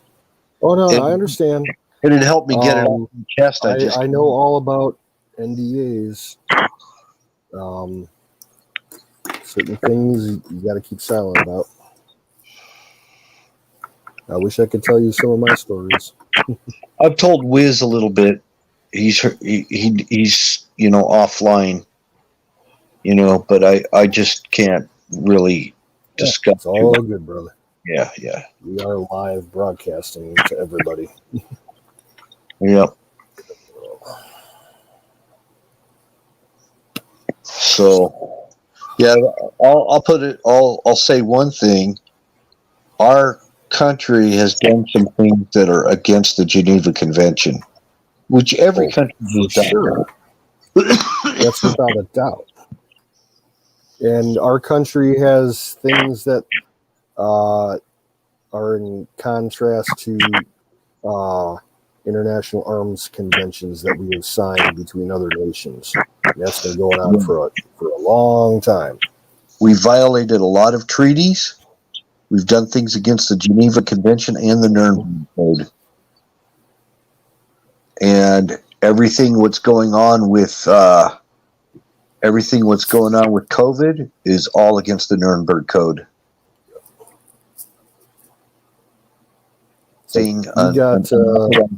We have weapon systems that were supposedly, discontinued 40, 50 years ago.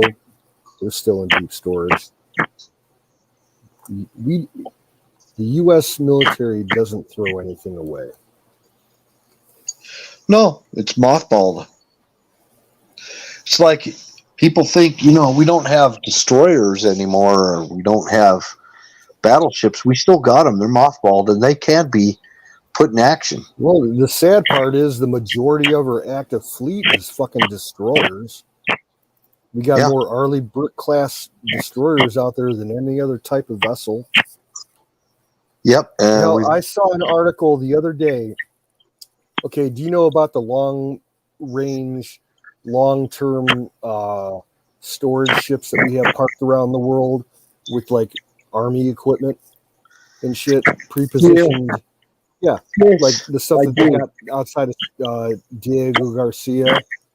They're saying now that our Blue Water Navy is so small that if we were to surge those pre-positioned ships to head somewhere, they would have at most minimal surface support. They don't have enough destroyers or anything to actually escort them. We have a very depleted military right now. Mm-hmm. It's sad. Every branch of our services is not on par. It was getting on par with Trump. Yeah. And they're utilizing everything we have in mothballs right now. They're talking about bringing back Farragut class ships that we have sitting in the shipyards for the last 20 years that haven't been broken up yet. Hell, they just brought back the fucking F-117 stealth fighter. It's been activated for a few years, like kind of semi-secret in the desert, but now they're flying them openly out of Fresno. We're still flying AWACS. Oh yeah, dude, AWACS. We got fucking AWACS planes all over Texas and New Mexico because of the border shit going on. Not just the Sentries, but we got J-Stars. They're operating out of Florida right now. They're flying more of the Mercury planes that they used to, the E-6s. It's kind of interesting if you look. Like I was plugging a dude named Monkey Works on YouTube a couple of days ago. Yeah, he does a sit rep like 2 or 3 times a week. I subscribe to him. Yeah, and he plays the whole radar tapes for the entire day and shows you what's up and moving around. It's scary. But what they try to say is AWACS is nothing but a weather monitoring system. That's what the media says. Yeah. If you know what AWACS, what they do, I mean, that's just pathetic that they would try to hide that, because anybody can look up the capabilities of that shit. We've still got AWACS flying over North Korea. Yep. At every major area. There's always one flying up around Iraq. We always got 2 or 3 in Europe in the air at any given time. It's like they just They used AWACS to intercept some big Russian supersonic bombers, those T-16s, over right around the European border area. They sent up some Typhoons and some F-16s and intercepted two of them the other day. They refuel them in the air and they stay up there. Yep. And the thing of it is, they're also due capable. Yep. They fly them with two crews so they can rotate and stay up as long as they want. Yep. So they, you hear about dues, and it could be AWACS. It doesn't have to be a drone or a stealth bomber or anything. They do with an AWACS.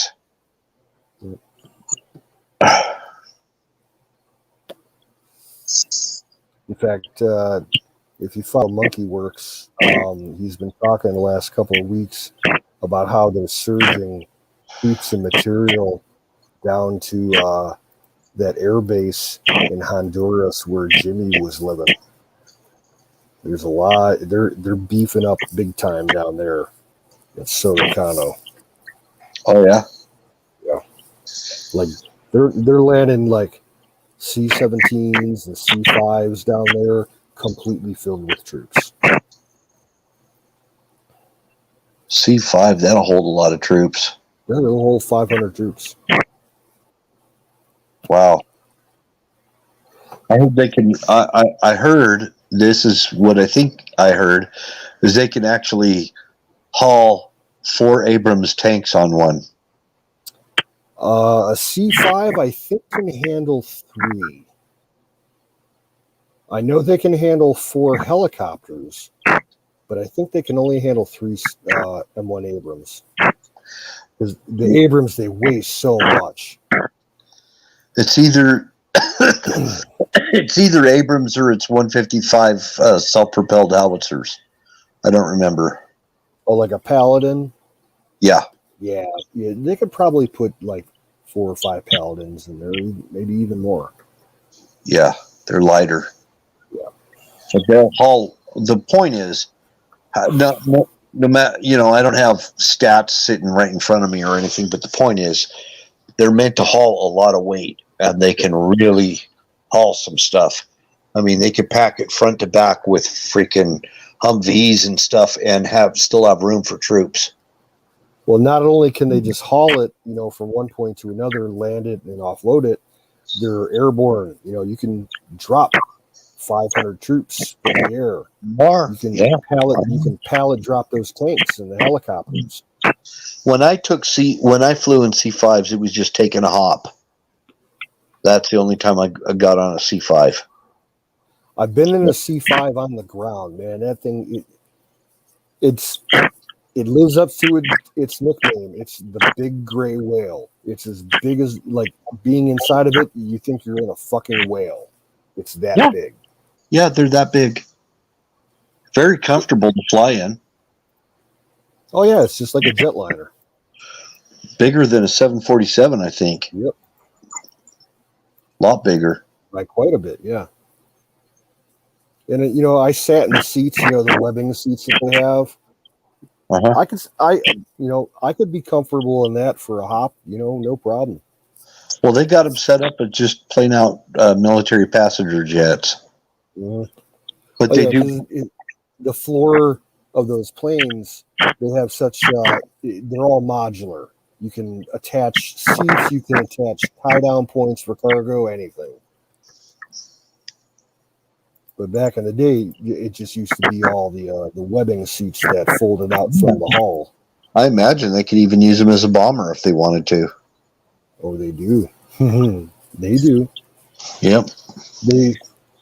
A C-5 has never been publicly shown to use the systems that the C-17 and the C-130 use for offloading weapons like that, but they have the capability for sure.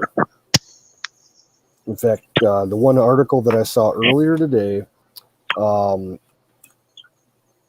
they have now tested a roll-off package that they could launch from either a C-130 or a C-17 or a C-5, palletized cargo that rolls off the back of the jet. They pop the chute, and it floats.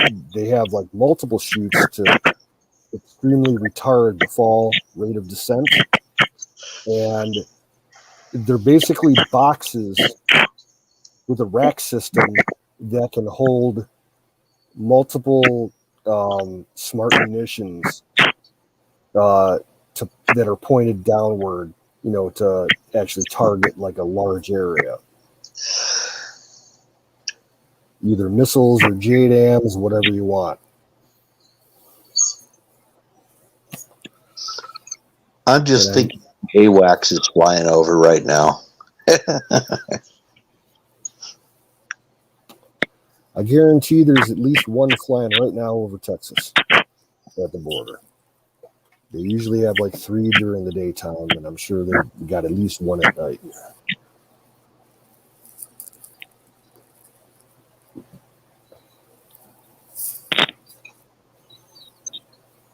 What about the U-2? Remember that jet? Well, the version they use still now is called the TR-1. Yeah. Dragon Lady. And it only flies out of Beale Air Force Base in California. Well, we have some weird stuff flying over Hill Air Force Base over here. You guys you're a major base. You get a lot of transient stuff moving through. I've seen some stuff that will make your hair curl. I saw one time, I just parked over at the runway one time and watched them do touch and go landings. And I saw these planes, and this is way back, like in the early 90s. They were big black planes that made no noise. And they were flying extremely low. I could make out every single detail on them. Their engines were square looking, had massive wingspan, and they were flying like, I swear they couldn't have been flying over maybe 30 miles an hour. They were flying that slow. I'm serious. And because it flew right over my head, and I couldn't even hear them. The only thing I could see on the engine part of it was a red glow coming out of it. I have no idea what these fucking things were. I've never seen pictures of them or anything anywhere. At Hill. Huh? At Hill? Yep. And they were one after another. They would drop down their speed super low, touch down and take off again, and they'd make a loop, and it was like probably 20 of them consecutively, just one after another, touch and go. I guess they were testing this. Did they look like they were manned or unmanned? I could not tell. I couldn't tell because I couldn't. Okay, we had time frame wise, you're saying what, mid late 80s or 90s rather? Early 90s. Early 90s. We had some stuff in the work back then. I think that might have been, in my opinion, if I had to take an educated guess, it was probably an early version of what one of the drones that we use now called the Global Hawk.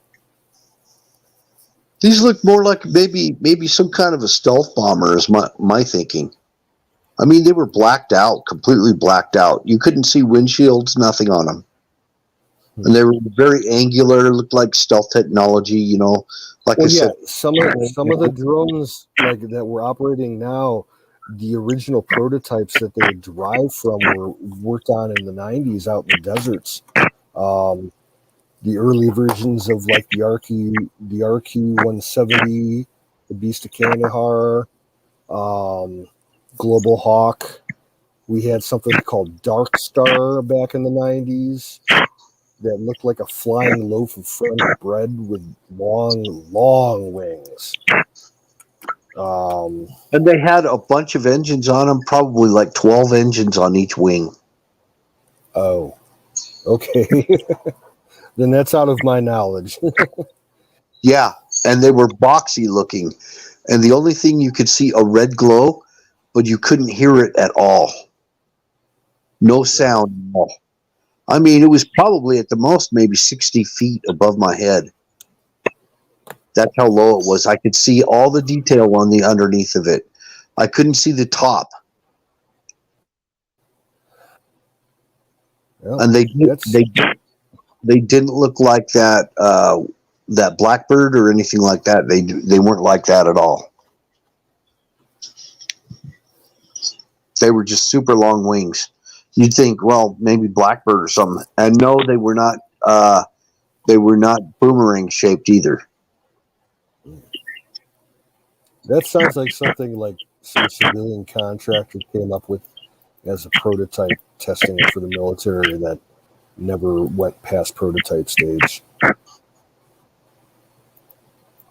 Otherwise, I probably would have heard about it. All I know is once they touch down and they go back up airborne, then they would pick up speed and take off, but they could go so slow, like 30 miles an hour. Maybe I'm guessing. I'm just guessing the speed, 50, 30 miles an hour, just like almost a hovering over my head. And I could make. I swear, I probably could get a slingshot and nail it from where I was standing. Gotcha.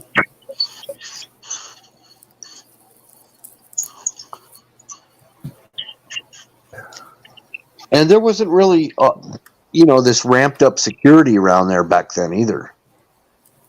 So, but I'm sure that the people that live right up in that area, I bet they see crazy stuff. Isn't that near Ogden? Where? Ogden. Ogden? Ogden. Yeah, it's close to Ogden, Utah, yeah. Okay.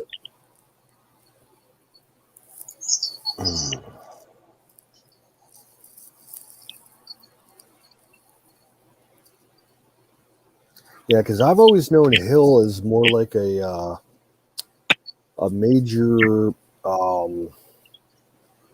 base for, it was like a performance center where when they were upgrading older craft to meet newer requirements and doing like airframe overhauls and shit like that, and overhauls on weapon systems and shit. And I think, they have a training wing out there. Oh, by the way, Jason says fire in the bowl. Okay. Last one for me. Like, I'm stoned. I got to work today. Yep. I got to hit the hay. I'll keep it going for 10 minutes, top of the hour. Okay. I got to get up a little early to do laundry before I go to work. So. But I'm sure they watched them test the other stealth bombers and stuff there. The people that live around there, I'm sure they've seen them. The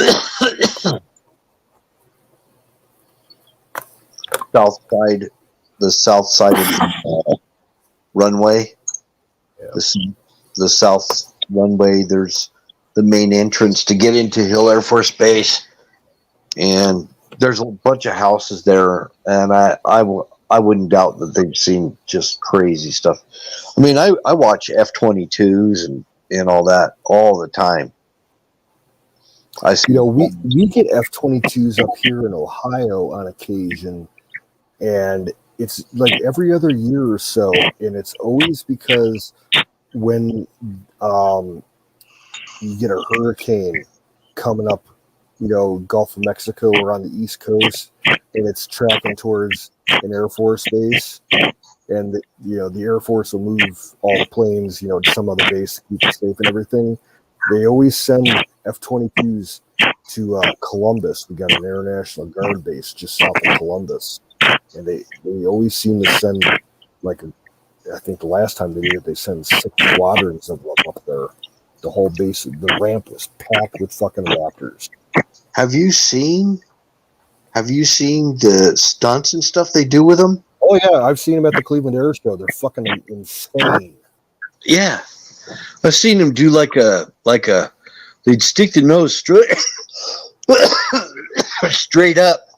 They'd have the nose straight up, and they would just like hop like Flipper the Friendly Dolphin, just do these weird stunts, like they're just hopping. And yeah, they would zoom up to like 5,000 feet, and then just cut the engine and go completely horizontal and float there. They had like minimal thrust just to keep them at that level. Hardly looked like it was moving. It was just hanging in the air, and then it would turn and do a bank and start doing all kinds of crazy acrobatics. The thrust vectoring on that thing is fucking insane. I've seen them like come straight down. I've seen them come straight down like they're just going to just dive right into the earth. I've seen them do just unbelievable things you'd never think a plane could ever do. I mean, and they could float like they're just falling out of the sky. Like what you were saying, they could either be floating or they'd just be like they're just dropping out of the sky. They're just weird stuff. They could pick up the speed on their drop.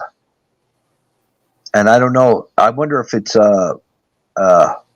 thrusters from below. They must have like thrusters, moving in all different directions to do whatever they want it to do. Well, that plane only has two engines. It's the thrust vectoring system at the ass end of the plane that moves up and down. And I think the engine nacelles themselves can move horizontally left to right. I'll tell you, one of the biggest mistakes the military ever fucking made in this country was shutting down that production line and destroying all the dies and tools to make that plane. Yeah, I didn't know they did that. Oh, yeah. It was a whole congressional bullshit deal. They decided, it costs too much money, shut it down, scrap it out, and then it turns out to be the best fucking fighter that we've ever made.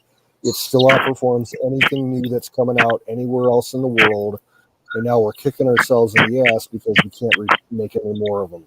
There's only like 180 of them, operational. Okay. The new Super Tucanos? Yes. Why didn't they just take P-51 Mustangs? There's not that many left. It just seems like, why bother with a Super Tucano when you could just build a whole new fleet of P-51s? Do you it's a possibility? Do you remember the A-37 Dragonfly? Oh yeah, kind of barely. Okay, it was kind of like an early version of the A-10, but it was made by Cessna, and it was originally one of the super tweet trainers, and they decided to arm it up to the teeth. That was one of the best ground support airplanes we ever had, and we only used them in Vietnam. They could still make them. Cessna's still in business. They still got the plans. Yeah. But the Super Tucano, I don't even think it really hits really high speeds either. No, it's maybe 500 miles per hour cruising speed. Which is what a P-51 does. Yeah. And, how many hard points does it have on it? Like maybe 6, 8?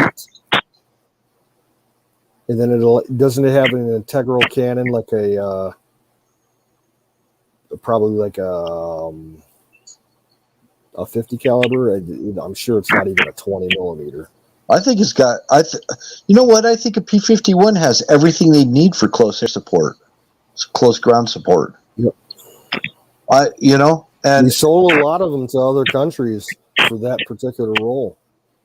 I think there's still one or two countries down in South and Central America that they're actually still in service with the Air Force. I mean, imagine thousands of those moving on to spread a net over a Taliban, infested area. Just coming in with like thousands of them, thousands of P-51s, and maybe an A-10 every here and there. Bend over and kiss your ass goodbye. Yeah, it'd be like you're all done. And I think that the P-51s actually had really good payload capability. Even yeah. better than the Super Tucano. Even better than the Super. That's why they were tasked originally, to be escorts for the B-17 bombers in Europe, because they had, their capacity for armaments as well as, external fuel tanks. Well, see, we Americans are just us peons. We don't have any say in anything. No. No, we don't have any say in anything. And I think if some of us veterans and other civilians that are out here at least had a voice, we could decide what we want to have instead of some idiot, that's never been in combat or whatever, telling the military what you're gonna get. Let's just make what we need to make. I wish we would. That's kind of what happened in World War II. I mean, yeah, we had a lot of contractors in World War II, that had ideas. Grumman. I'm thinking Grumman. I particularly like Grumman, not only because they made the greatest aluminum canoe known to man, but they had such a storied history for naval aviation. Yeah. All the fighters and torpedo bombers that they had in World War II, up to the F-14 Tomcat. There's nothing left of that company now. Man. Their whole big production place that they had up on Long Island in New York, it's all an office park now. Bummer. Yeah, our military's depleted. And the Super Tucano, to my understanding, is a Brazilian company. Yes, they are from Brazil. I mean, we should be making our own shit. But we've got like another thing that I was kind of okay, as far as like the U.S. buying foreign hardware. All right, the Air Force is experimenting about 10 years ago with a transport craft called I think it was called the C-7 Spartan, and it was made in Italy. Imagine a little C-130 Hercules with only 2 engines, scaled down to, handle just 2 engines. This plane was fucking amazing. Its capabilities, it could be, it could hold a couple, probably 2 platoons of troops, or, 1 self-propelled gun, or a couple Humvees, or a bunch of 155s, and it could fly nap of the earth, unprepared runways, short takeoff, short landing, very maneuverable. And the Air Force decided to cut it after a couple of years. They claimed for technical reasons. They said there was problems with the engines, but we had a squadron of them here in Ohio for about 2 years, and they'd be flying all over Ohio and everything. They made the sharpest fucking turns. They could turn on a fucking dime. They could land in your driveway and take off from your driveway. It was fucking nuts. Great little plane. Now here's something that I don't even know if you know about it, but I don't know if you remember ever seeing land-based artillery on the coast of California. The dug-in facilities? Yep. With massive freaking naval cannons on them. Oh, yeah. I've seen pictures. Yeah. We got them on the East Coast, too. I kind of think there might come a day when we actually need those, Now, where I grew up, we had 5 Nike Hercules sites around the Cleveland area, and one of them was about maybe 3 miles away from my house, and it was long since decommissioned and demolished for the most part by the time I was a teenager, but I used to go. They turned it into, the whole site was turned into a city park. And I used to ride my bike over there, and they turned one of the above ground bunkers into the restrooms for the park, and the basketball court was paved over the top of the launchers and the magazines. But, you know, because their concern is a land invasion. I think they even had them up in the Aleutians. They had some up in Alaska, land-based long-range artillery cannons. And I don't even know what millimeter they were, but they had these super long barrels, and just this big old monstrous turret on them. Yep, I've seen some of those. Okay, in Virginia, before you get into inland from the ocean for like the Norfolk area, right at the cape of the ocean, the entrance of Norfolk and everything, there's an army fort called Fort Story, and they've got some massive fucking cannons there. They're not still out on, you know, the firing sites, but they have a couple of them restored as museum pieces there. They're insane. They're like something that, you know, you would think would be like railway mounted in World War II, like those big super cannons. They're insanely huge. Yep. The projectiles that they use to shoot, like 3 times bigger than, you know, the main guns on like a Missouri class battleship. They're just massive, like shooting a VW Bug down a gun barrel. Just imagine setting up a giant illumination round that just lights up the ocean. Yeah. And they could also double as a missile launcher. So if they were, even if they have a rifled bore, they still could double as a missile launcher. You can do self-propelled. We've been using that technology since the 50s. They were firing rockets and then missiles, even to this day, out of 155 cannons and Abrams tank barrels. That's when we thought the Japanese were going to invade, and that's when they were building these big emplacements like that off the coast of California, Oregon, and Washington State. Yep.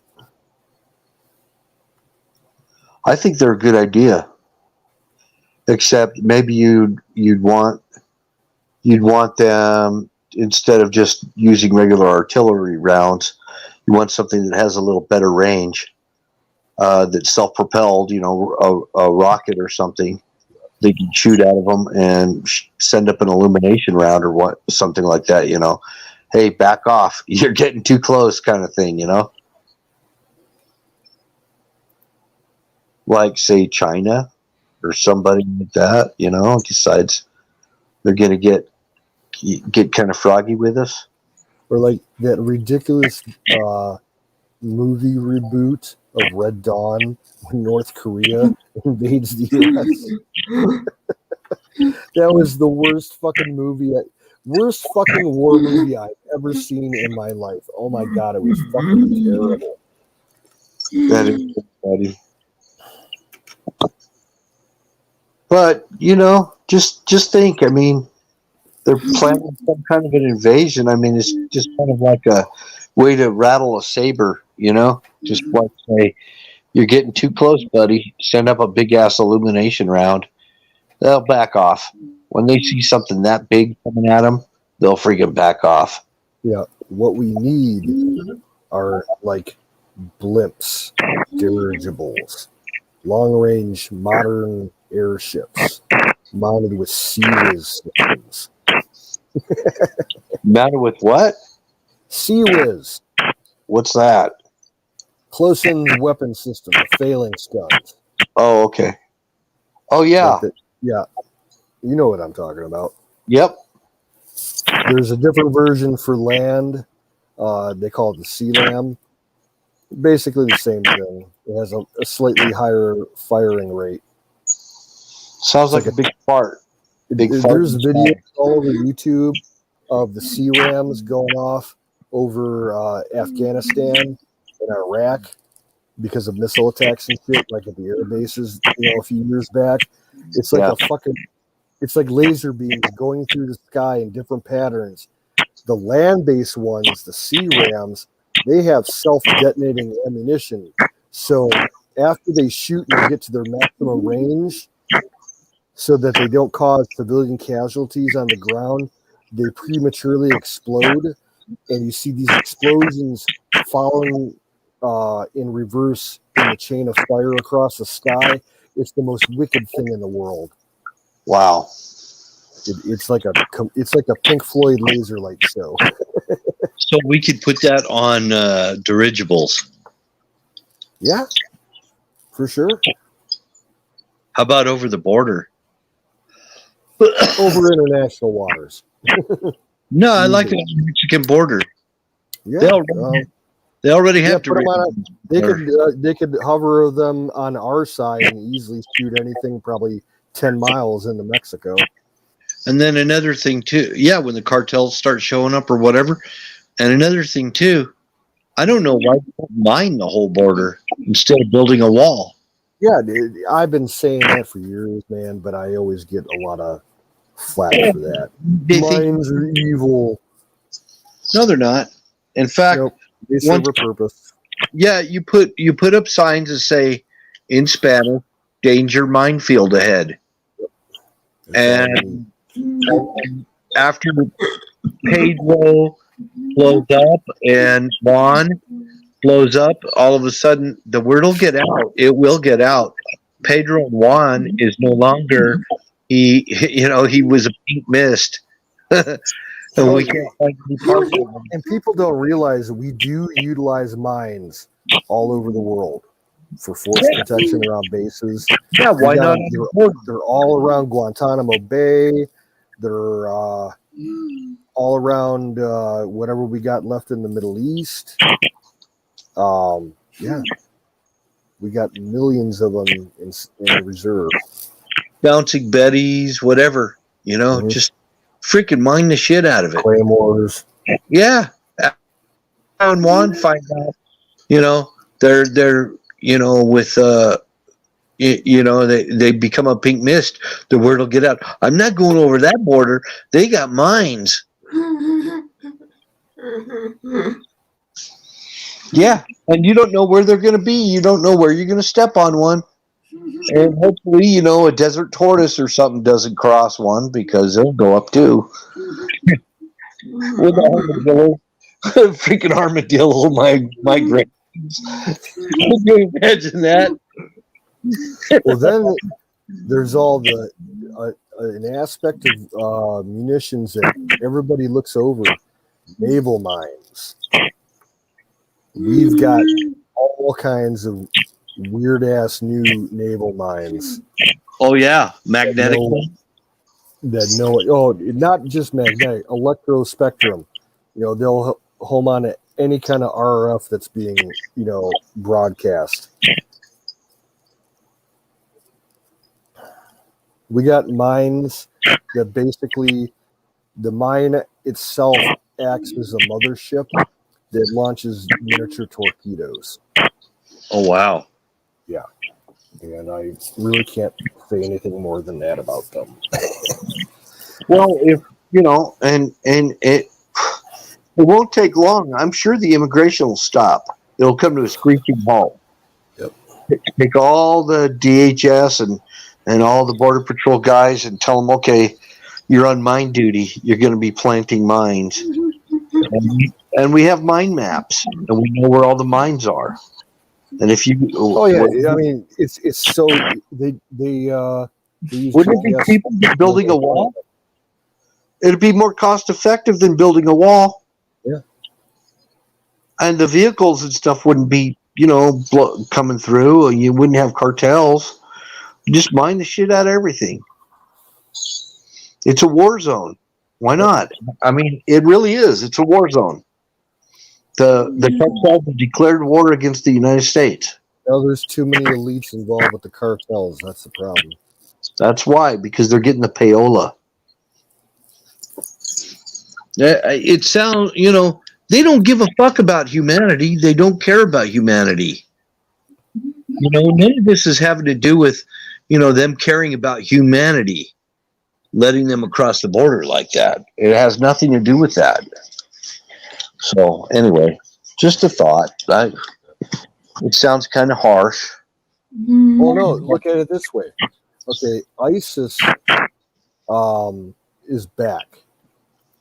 And, since Afghanistan took over, there was a piece in the news about maybe 3 weeks ago where ISIS said within the next 2 years, there will be a significant amount of terrorist attacks by ISIS in the U.S. How do you think they're going to get in?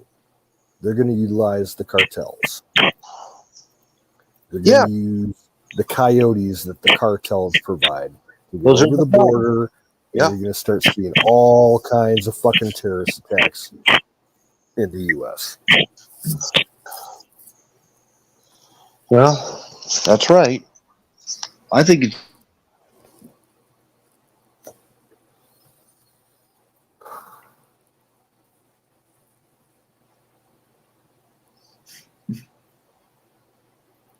Berserkeronium. It turns you into a Viking berserker. Yeah. It's kind of too late to actually lay out mines because they're already in the country. True. So maybe we could get one. What's that one gun that just shoots at whatever moves? A sentry gun? Yeah. Sentry guns out there. Just like a modern version of what the East Germans had on their side of the wall. They had remote controlled, motion detected machine guns that would, you get movement inside a specific zone, it fires. Even if it's a tortoise. Yep. Even a coyote. Just hear that fart coming out of that thing. It's dead. Guaranteed it's dead. The major problem with the border, in my opinion, from the other side, what they need to fix, Mexican border guards and their national policia and everything, whatever they have as border control needs to be removed because you can't trust them. They don't do fucking nothing. They're all paid off. What Mexico needs to do is put their fucking Navy up there because the only people you can trust in the Mexican military are their fucking Navy people. Oh, yeah? Yep. Well-known fact for a long time. I didn't know Mexico even had a Navy. The Navy and the Marines as default because they're set up as a department of the Navy. They are the most trustworthy of their military. They have been for years. That's most of the joint training that we do with the Mexicans, we'll only do with the Navy anymore. We hardly do anything with their Army or Air Force. I heard that the cartels were getting into the military so that they could do their shenanigans. Yeah. Well, the cartels,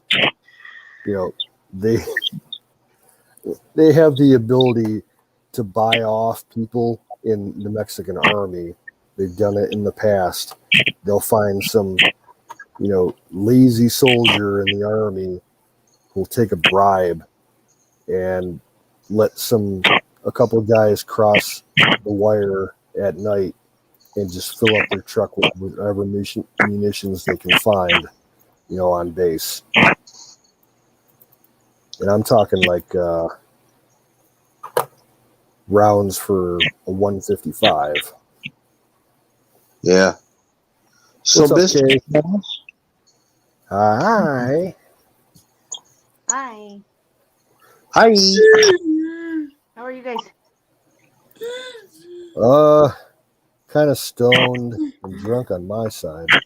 Oh, hold on. Let me close this door so you can hear better. Your volume's awfully low. If you could turn your mic up, that would be great.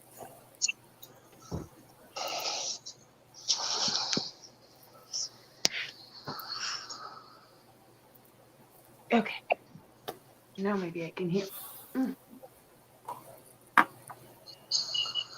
Hi, Zach. Your dad texted me yesterday.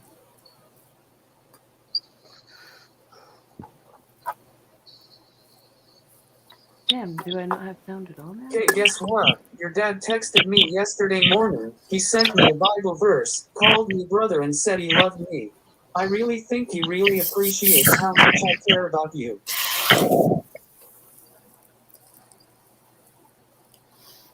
Hold on, I couldn't hear that, damn it. Hold on, let me leave and come back in. Maybe. Yeah, Zach's Oh, wait, no, microphone hold on. I volume got this. is, I know that how, he's I know trying what to I'm talk doing through is kind of low. now. Okay, I think I'll be able to hear now.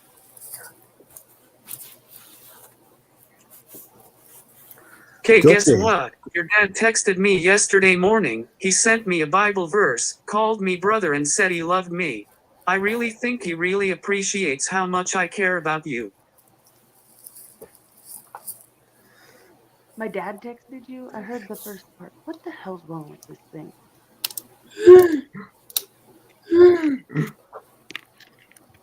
Hold on. I'm gonna go get some headphones.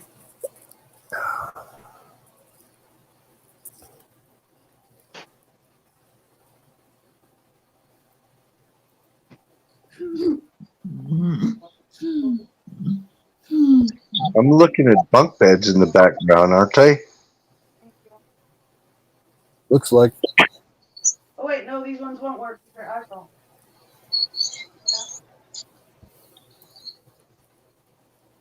I just had a soda explode all over my lap. Hey, I got a bug out here. I gotta have I gotta get some sleep. I really do get up at 5 in the morning, and it's 20 after midnight here. Yeah, I'll keep it going for 10 minutes, and then I gotta crash. Because it's gonna put me on the spot. I'm gonna have an old man nap tomorrow. All right, Bill. Thanks for coming in. Always good talking to you. Try not to do anything wrong, Zach. Trouble's too expensive. Okay. Good night. Be well, brother. Okay. All right. Okay. Good night, Denise. Bye.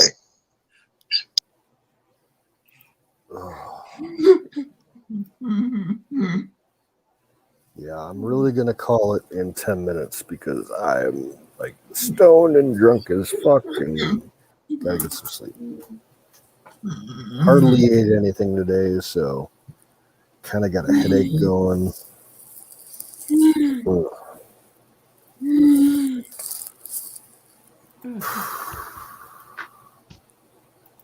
I'm getting a headphone. Hold on.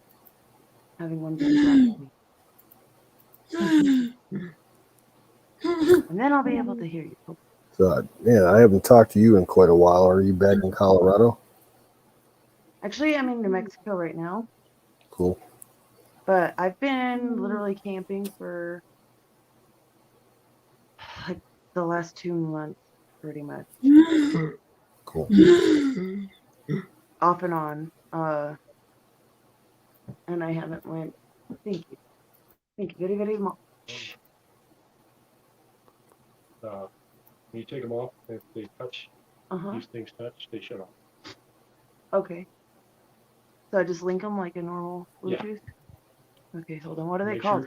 Make sure these things are like off their JBL. Mm-hmm.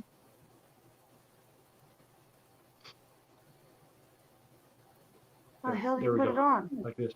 Put it in like that, and then put it around your... Okay. I think my ears are too big or something. No, they're not. Bluetooth. I did. I pushed that, but it's gotta go. Oh, wait. Never mind. Oh. I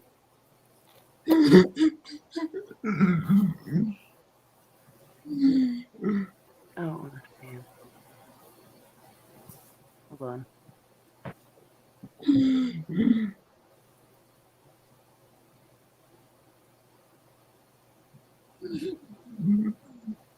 By the way, hi. Hi, everybody. Uh, How's it going, Zach? Heard a lot about you. He's coming with me when I come kidnap you.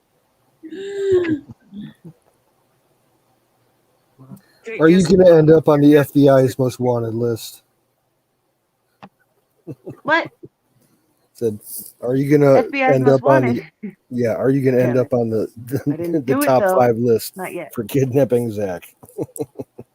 Okay, hold on. I gotta get this paired because I can't hear anybody. Okay.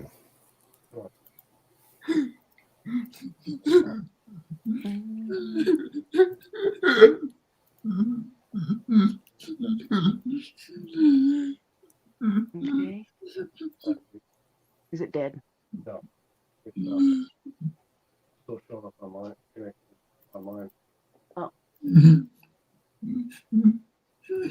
Have patience. You guys I can know I'm hear a you, shoot. Kay, but your video is Sorry, all guys. frozen up. Technical difficulties.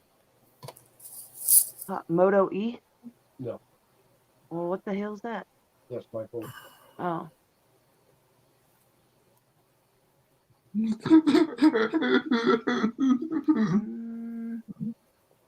You know where I put that adapter together?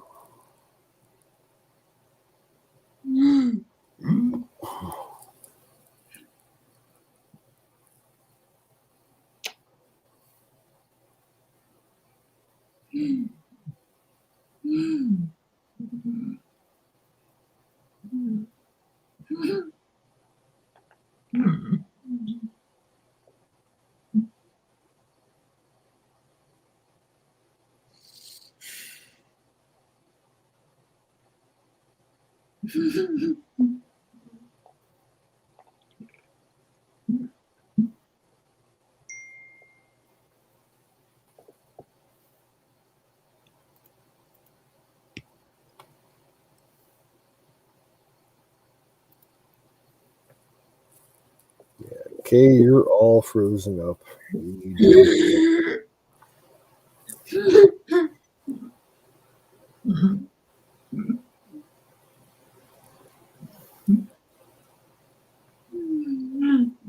You got 5 minutes because I'm shutting down at 1:30. So I'll make it quick.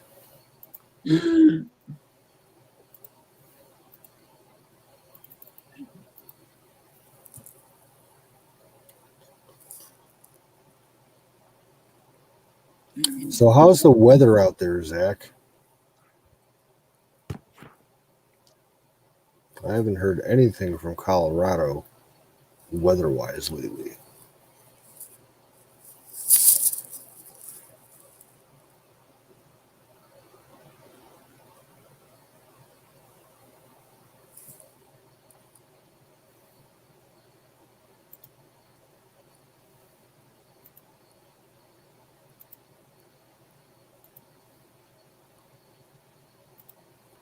It got down to 31 last night. Yeah, it dropped about 10 degrees out here in Ohio. It's about like 67 degrees now. Very comfortable.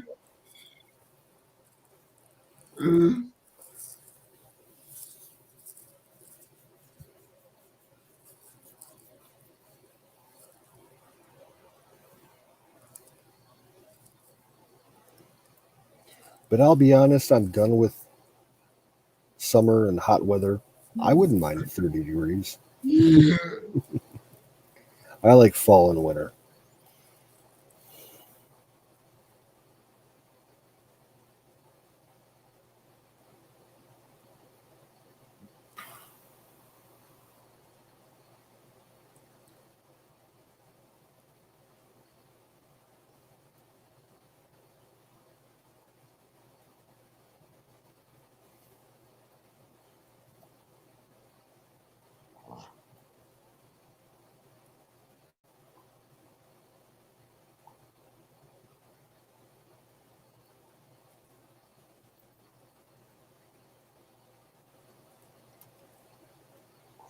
Tonight is supposed to be 36.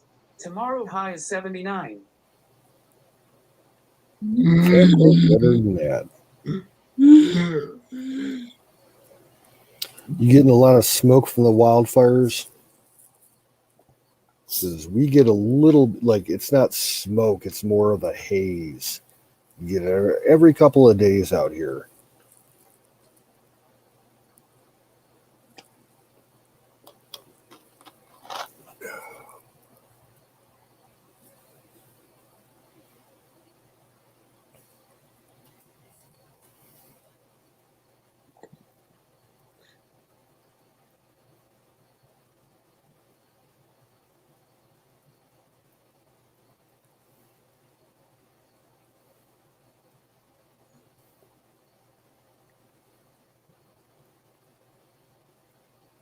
A little bit. I haven't been outside a lot though.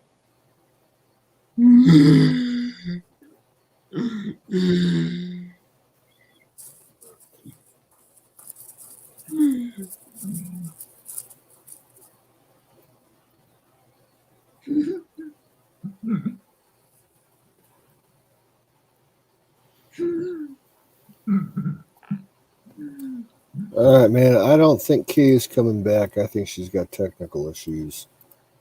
So I'm going to take off because it's getting late here. It's always a pleasure, Zach. Thanks for coming in. And if Kay's watching, I'm sorry you couldn't come back, but I got to shut down. I need my beauty sleep. And let's see, in the chat, Jason Pearl's still there. Let's see, I think Jason's it. Like everybody else took off, except for Pizza Punk Rock. He just came in. We're shutting down, Pizza. 2:30 my time. I gotta crash.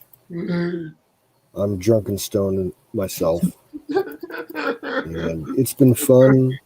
And we shall say adieu. Good night, everybody. Take care, Zach. We'll catch you on the flip side.